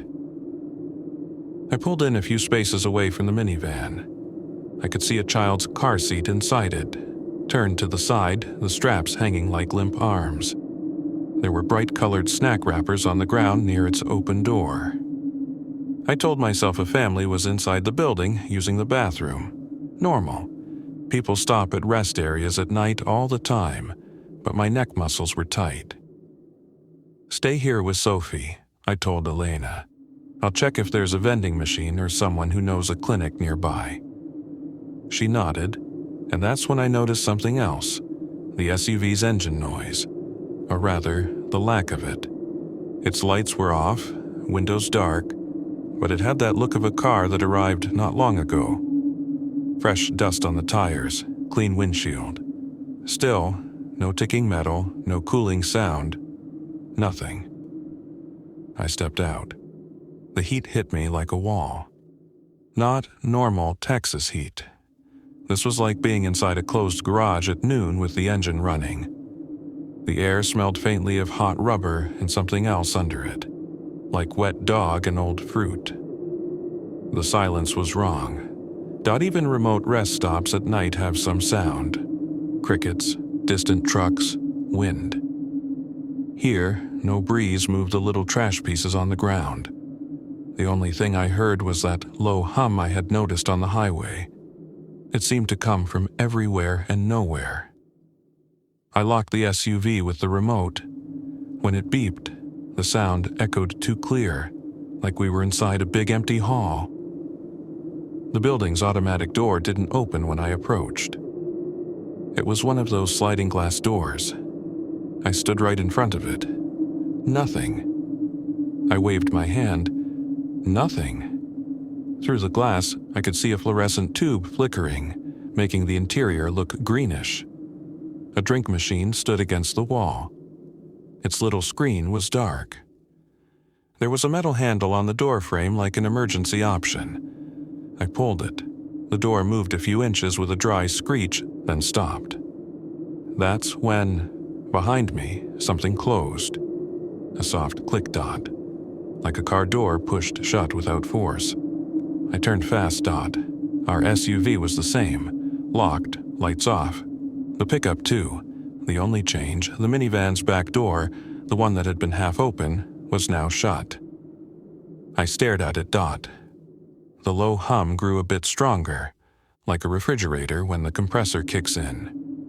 The white light from the pole above us drew long dark shapes under the cars. They didn't look like usual shadows. They seemed too dense, edges too sharp, like black paper cutouts glued to the ground. I felt an urge to call out, "Hello? Anybody there? You okay?" But the words stayed stuck in my throat. There was something in that place that told me not to raise my voice. Instead, I walked toward the minivan. The air around it felt warmer, like it had absorbed all the heat of the day and was now holding it. The closer I got, the more that other smell hit me. Not rotten, not exactly. More like when you leave meat out too long and then freeze it. A cold sweetness hidden underneath heat. The windows were dark, still comma. As I came up beside the sliding door, I had the impression that somebody was on the other side of the glass, inches from my face, watching me. The hairs on my arms stood up. My fingers started to tingle. I raised my hand to knock. Before my knuckles touched the glass, the minivan rocked once. Just a small shift on its suspension, like something heavy inside had moved, throwing weight to one side. The movement was too slow for a person climbing in or out. It was more like something adjusting itself. Right then, Sophia coughed hard behind me. Her little body bent in two inside of our SUV. The sound snapped me back.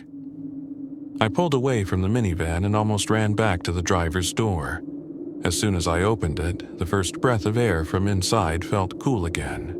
Normal. The low hum fell a bit, like someone turning down a dimmer. "Any people inside?" asked Elena, voice tense. "I didn't see anyone," I said. "Door's stuck. Machines are off. I'll drive to the next town. We'll find an ER." I started the engine. The GPS screen lit up, but for a second it flickered, and instead of the map I saw a black screen with a single white line, like a heartbeat monitor flatline. Then it came back to normal. I put the SUV in reverse. Before I could move, something tapped the back window. 3 light knocks. Too high for a kid, too soft for gravel. All 3 of us froze. I watched the rearview mirror. At first, I saw nothing. Just the light pole, a slice of the brick building, the empty space where the minivan had been. The minivan wasn't there anymore. I hadn't heard an engine, hadn't heard tires on gravel. The parking lot was empty except for the pickup and us. But I know what I saw when we arrived. There's no way I invented a whole vehicle. "Elena, did you see the—" "I know," she said. Her hand reached back, checking Sophia's leg. Our daughter's coughing had almost stopped. Her chest rose and fell, deeper now, like after a good cry. The knocks came again. This time, not from the back, but from the rear passenger door, right next to Sophia. 3 slow raps, in a rhythm too calm for the fear I felt. I turned sideways, reaching my arm behind the seat. My fingers brushed her jeans. She jerked, then grabbed my hand hard. "Papa," she whispered. "There's a lady outside." Elena's eyes went wide. "Don't look," I said. But it was too late. Sophia was already staring past my shoulder, toward the glass. I forced myself to glance. Through the tinted window I could see a shape. Not clear, not detailed. Just a pale oval where a face should be, and 2 darker spots where the eyes were. No nose, no mouth. The head was too low for an adult, too high for a little child. The body behind it seemed bent, as if whoever was there couldn't stand straight. I couldn't see arms, but I knew they were raised, because when the knocks came a 3rd time, the sound was closer, almost inside my ear. Every part of me screamed to drive, instead, comma. I did something I still don't understand. I lowered my head and whispered more to myself than to anyone else. "We can't help you. I'm sorry. We can't help you." The presence outside did not answer. I never heard a voice. There was only that electric hum, louder now, pressing against the glass. Then something changed in the air. The heat pushed in from all sides, compressing the space inside the SUV. The smell of old fruit and wet dog filled my nose. My ears popped like in a plane. For a second, it felt like we were deep underwater. Sophia inhaled with a sharp whistling sound. Then the pressure broke. Cool air rushed from the vents. The hum stopped. Crickets started chirping. Yes, Crickets, loud all around.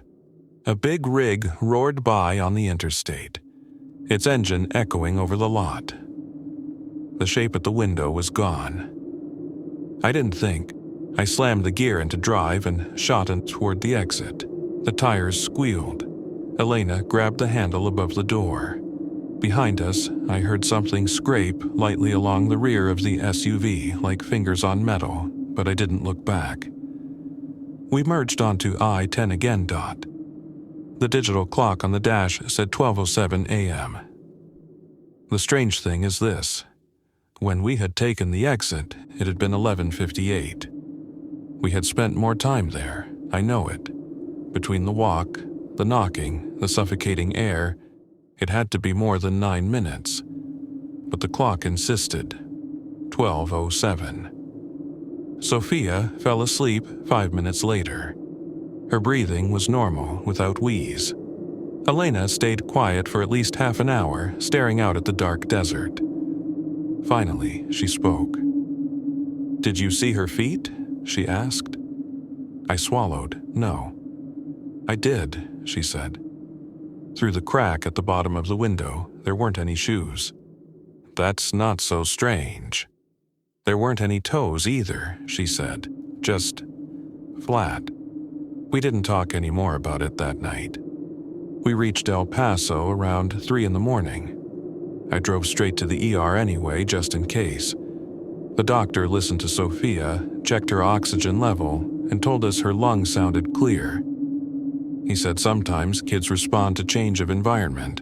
Maybe the dry desert air helped her. I nodded, but my hands didn't stop shaking. The next afternoon, when the sun was high and we felt brave under blue sky, I tried to prove to myself that stress had played tricks on me. I searched on my phone for Rest Area Exit 214 I-10 West Texas. The map showed a rest stop in that area, but when I zoomed in, a little note appeared under it. Closed since 2011. There were some comments from Travelers. They said the place had been shut down after an incident. A family in a minivan found abandoned at night. Doors open. Child seat torn loose, no bodies, no answers. I stopped reading. I know what you're thinking, Mr. Williams. Maybe our GPS sent us to the old exit by mistake.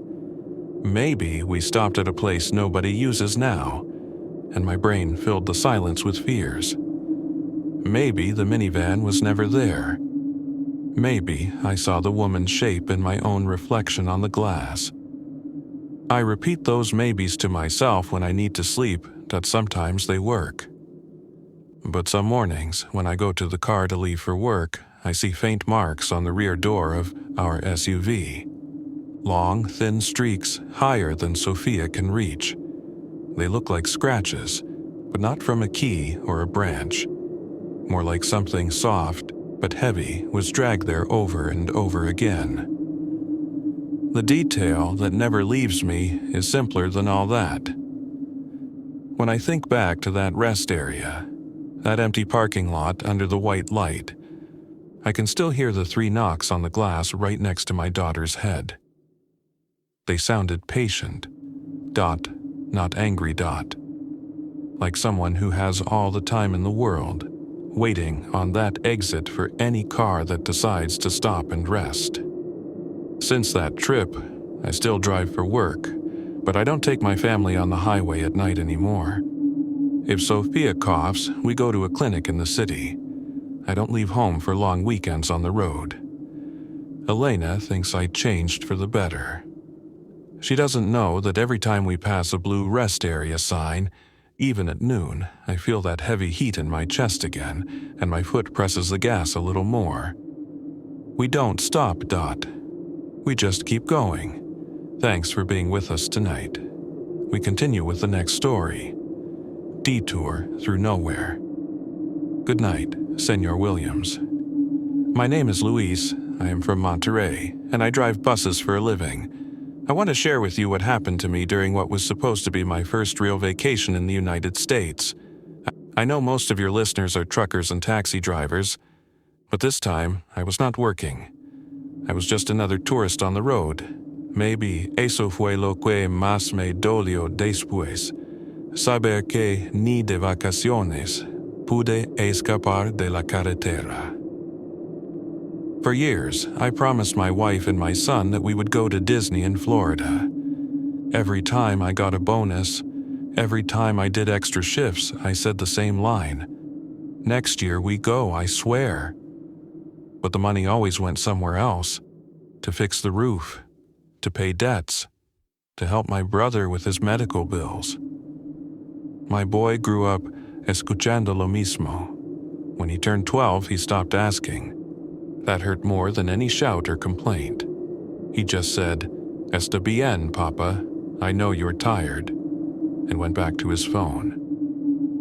That winter, my company gave me one unpaid week, no trips to cover. My wife said we could at least cross to Texas so the three of us could be together in some cheap motel, visit a mall, walk in a park, anything. Instead, I decided to go alone. I told them I wanted to explore routes and see if I could move to a trucking job in the States. That part was true. But deep down, I wanted some days without pressure. Without hearing that, I never kept my promises. So I used our small savings, bought a low-cost flight to Dallas, rented a gray SUV there, and planned a road trip through Texas and New Mexico. Solo una semana, I told my wife. When I come back, we plan something for the three of us. She just nodded. My son no longer raised his eyes from the screen. The first days went fine. Dallas, then Abilene, then Lubbock. Long, straight highways, perfect pavement, big gas stations with coffee that tasted like nothing. Everything felt clean, organized, almost too quiet. I am used to the chaos of Mexican roads, where always there is some noise, some danger. In those open spaces of West Texas, the silence felt heavier. On the fourth day, I drove to Carlsbad Caverns in New Mexico. I walked all day under the ground, among rocks and tourists with cameras. When I came out, the sky was orange and the parking lot almost empty. I checked my phone. No missed calls from home. Just one text from my wife. "Todo bien?" I replied, "Todo bien," took a picture of the sunset and sent it. My plan was to sleep in a cheap motel near I-40 on the way to Albuquerque. According to the GPS, it was about 3 hours from there. If I left at 7, I would arrive close to 10 in the night.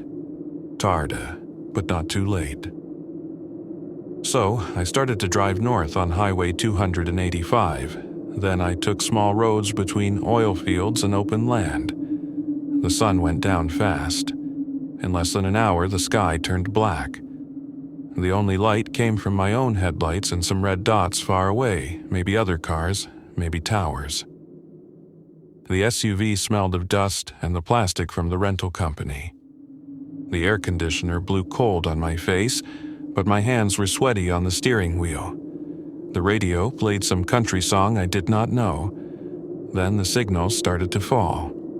Static, voices cut in and out. I pressed the buttons. All stations sounded the same, noise and short bursts of English that I did not catch.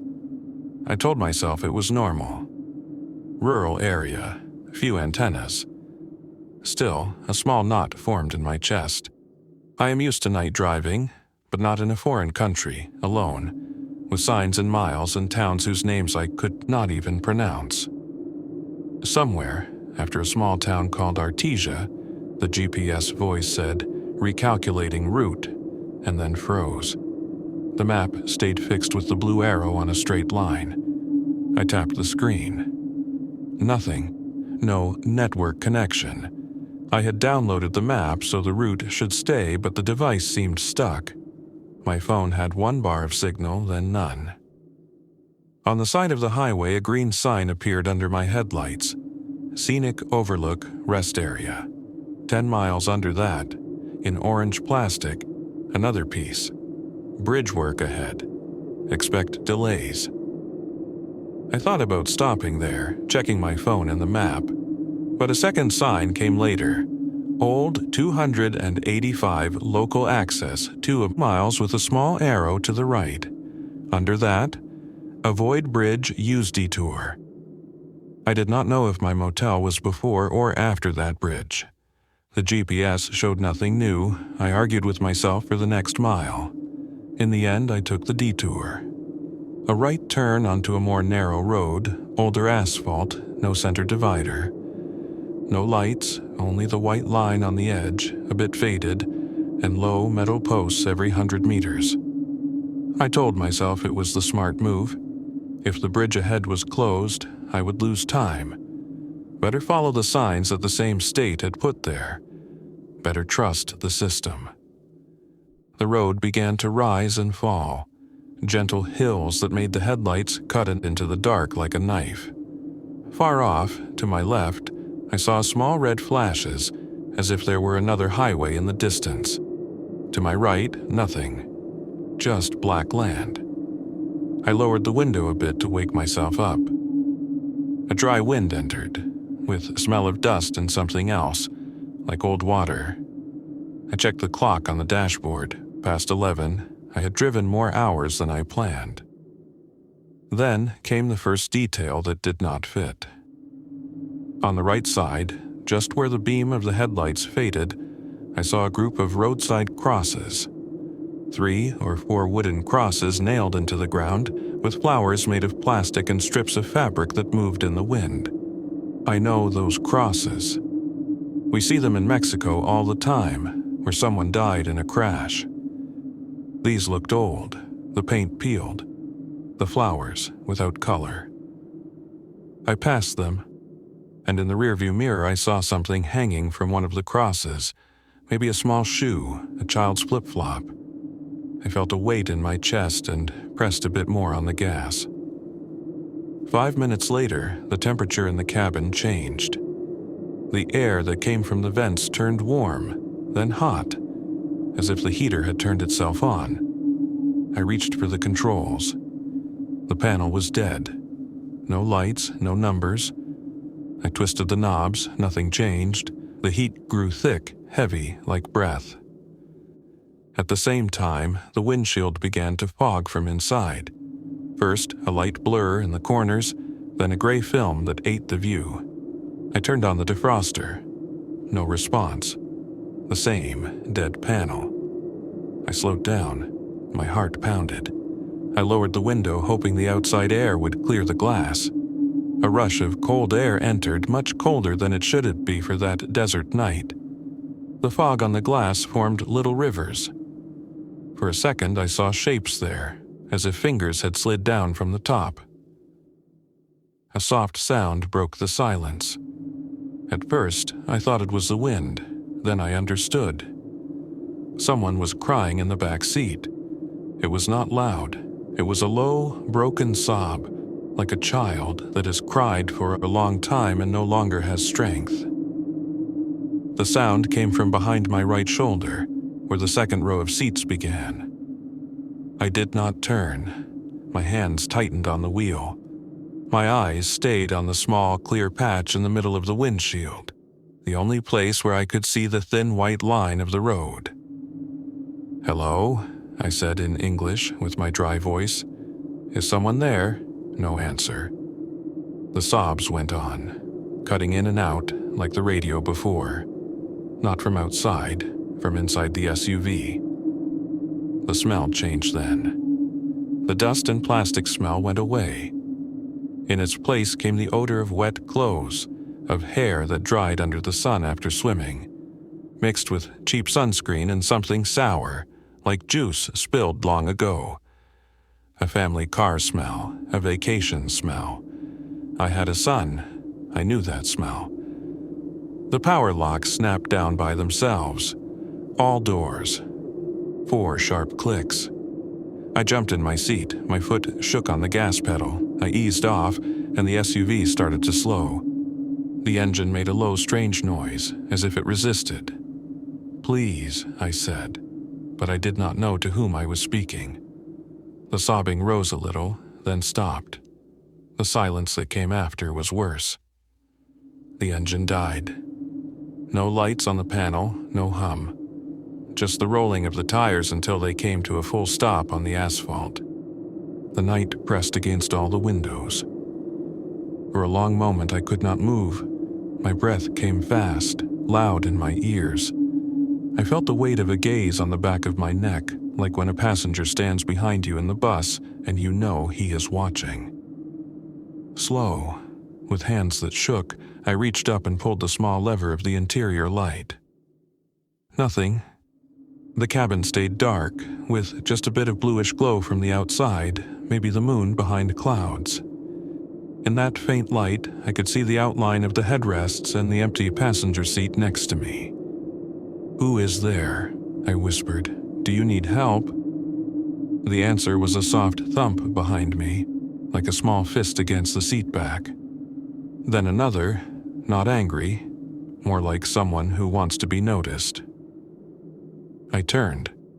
On the rear window, on the right side, there was a handprint. Small, the size of a child's hand. The glass around it was fogged, but the place where the fingers had touched was clear, as if pressed from inside with force. My throat closed. No one had been there. I had checked the car at the rental office. I was alone from Dallas to there. There was no way. I grabbed my phone as if it were a weapon and turned on the flashlight. The beam shook in my hand. I pointed it to the back seat. No one. Just the dark fabric of the seats, a forgotten brochure from the caverns on the floor, my small backpack. The handprint on the glass started to fade before my eyes. The smell of wet cloth grew stronger. For a second, I felt the weight of something in the seat behind the passenger side, as if a body shifted its position there. Springs and foam made a tiny sound. My eyes went to the windshield again. The fog had cleared a bit in the center, enough to see what lay ahead. The road ended. No sign, no cones, no flashing lights. 10 meters in front of the SUV, the asphalt was broken, like a bitten cookie. The metal railing hung twisted over a dry creek bed that now was not so dry.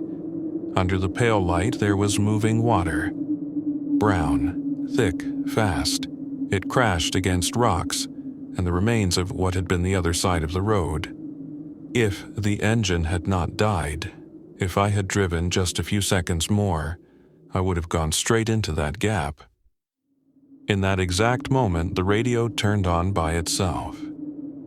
A sharp tone, then a fast voice in English. Flash flood warning in effect for Eddy and Chavez counties. Do not attempt to cross flooded roadways. Turn around, don't drown. The signal fell again and the radio went silent. My hands were numb. I hit the hazard lights. They did not work. I tried to start the engine, no response. Dead. I sat there in the dark, listening to the water below. At times, between the roar, I thought I heard something else. Short sounds that rose and vanished. A baby crying, a woman shouting. It could have been the wind or my own head. My eyes moved to the right. On the other side of the broken guardrail, near the start of the gap, there were more roadside crosses. 5 this time. 2 small, 3 larger. At the foot of one of the small ones, someone had left a laminated photo. I opened the door and stepped out, because I felt that if I stayed inside the SUV, I would suffocate. The night air was cold and smelled of mud. The sound of the flood filled everything. I walked to the edge, careful not to get too close to the brake. The beam of my phone light shook over the gravel. I pointed it to the crosses.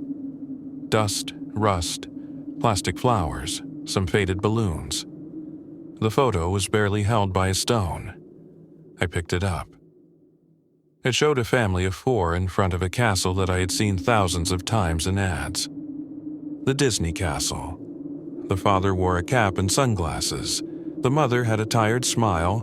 The 2 kids, a boy and a girl, held stuffed animals in their arms. All tan, all happy. On the back, in Spanish, someone had written with the blue ink, Nuestro último viaje juntos. I felt a sting behind my eyes. I saw my son's face when I said I was going alone to check routes. I heard my own promises with the voice of this man in the photo. Behind me, in the SUV, something knocked twice on the glass. Not hard, like a child that wants to call Dad from the back seat. I did not turn at once. I stared at the broken road, at the water that ran under it.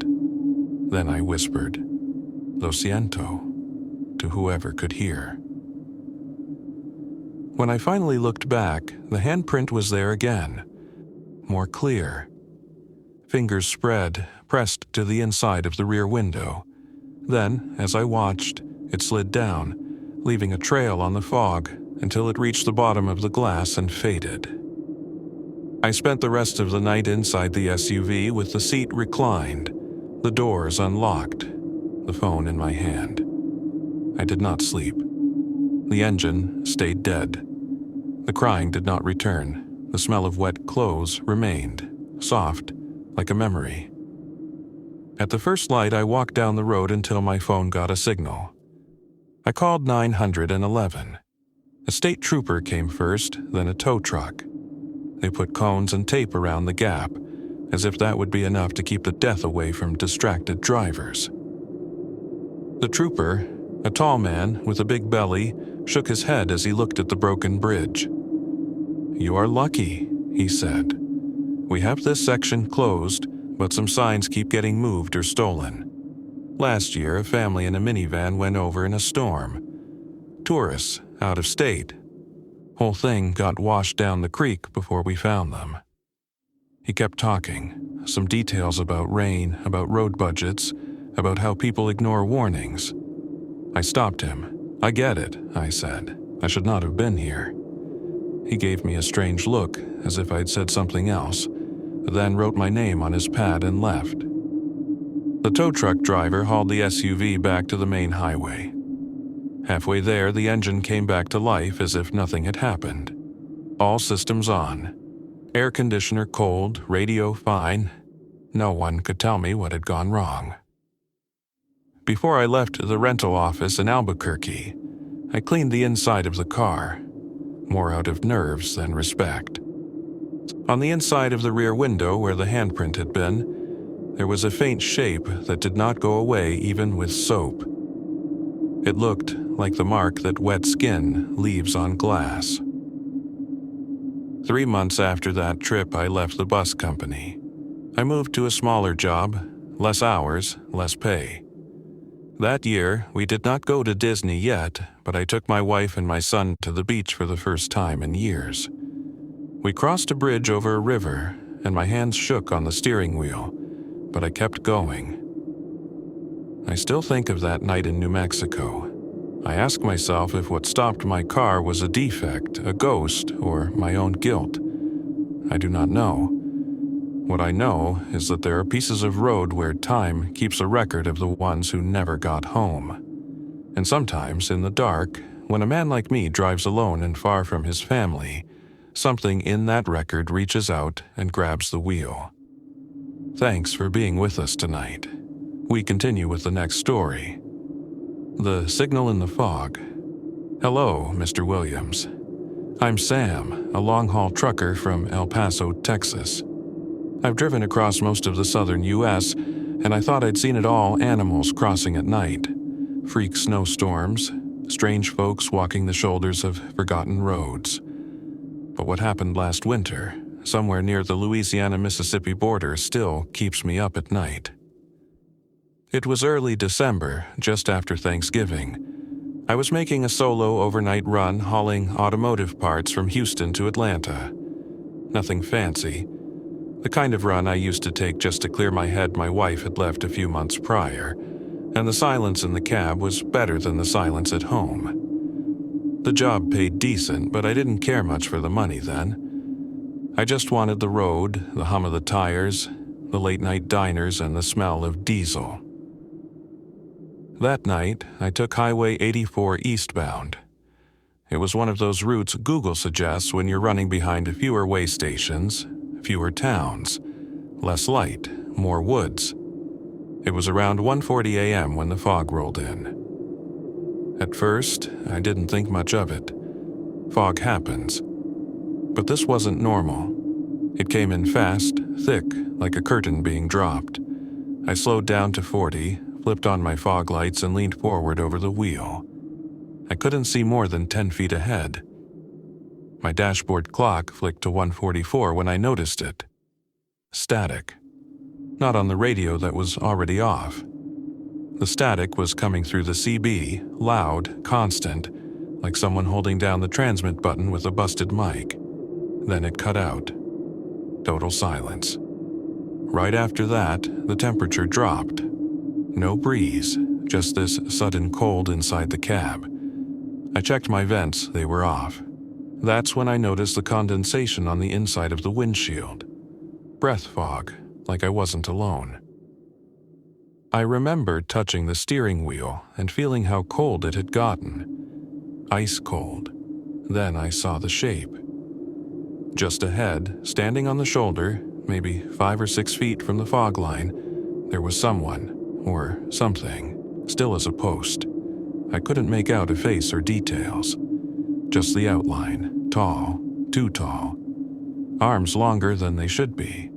I flicked the high beams for a second. Nothing changed. It didn't flinch, didn't react. I kept rolling slowly past it, heart pounding, pretending like I hadn't seen it.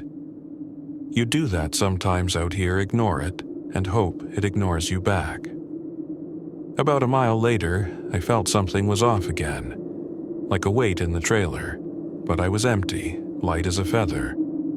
Then the CB crackled once more, but this time it wasn't static, it was a voice, a whisper, barely audible. Don't stop. Just that, over and over. Same voice, low, flat, no emotion. Don't stop, don't stop. I shut the CB off, kept driving. And then my headlights caught something ahead. Another shape, standing in the middle of the road this time. Same height, same posture, same dead stillness. I hit the brakes hard, too hard.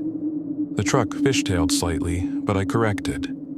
When I looked up, it was gone. Just not there anymore. I started driving again, slower now, heart racing, palms soaked. I told myself I'd pull over at the next rest stop. Just sleep it off. Only there wasn't a next rest stop. The GPS kept glitching. First, it said 20 miles to the nearest stop, then 60, then 30 again. It looped, froze, restarted. That's when I noticed the road signs. Every few miles, same sign. Welcome to Langston. Population 1412. Only problem? Langston isn't on the map. I checked later, it doesn't exist. Not in Mississippi, not in Louisiana, not anywhere. But that night, I saw that sign 6 times. And then, out of nowhere, the fog lifted. I was back on a wide-open highway. No shapes, no static, no signs. By 4 a.m., I'd made it to a truck stop outside Meridian. I got out, legs weak, lungs tight. I asked the guy inside if he'd ever heard of Langston. He looked at me like I was drunk. Never heard of it. I slept there, in the cab, with the doors locked and the CB unplugged. Since then, I've never taken Highway 84 again. But sometimes, when I'm on quiet back roads in the early morning, and the fog gets a little too thick, I hear it again. Don't stop. That whisper, scratching at the edge of the static. Mr. Williams, if you ever hear that on your radio, turn around. Please.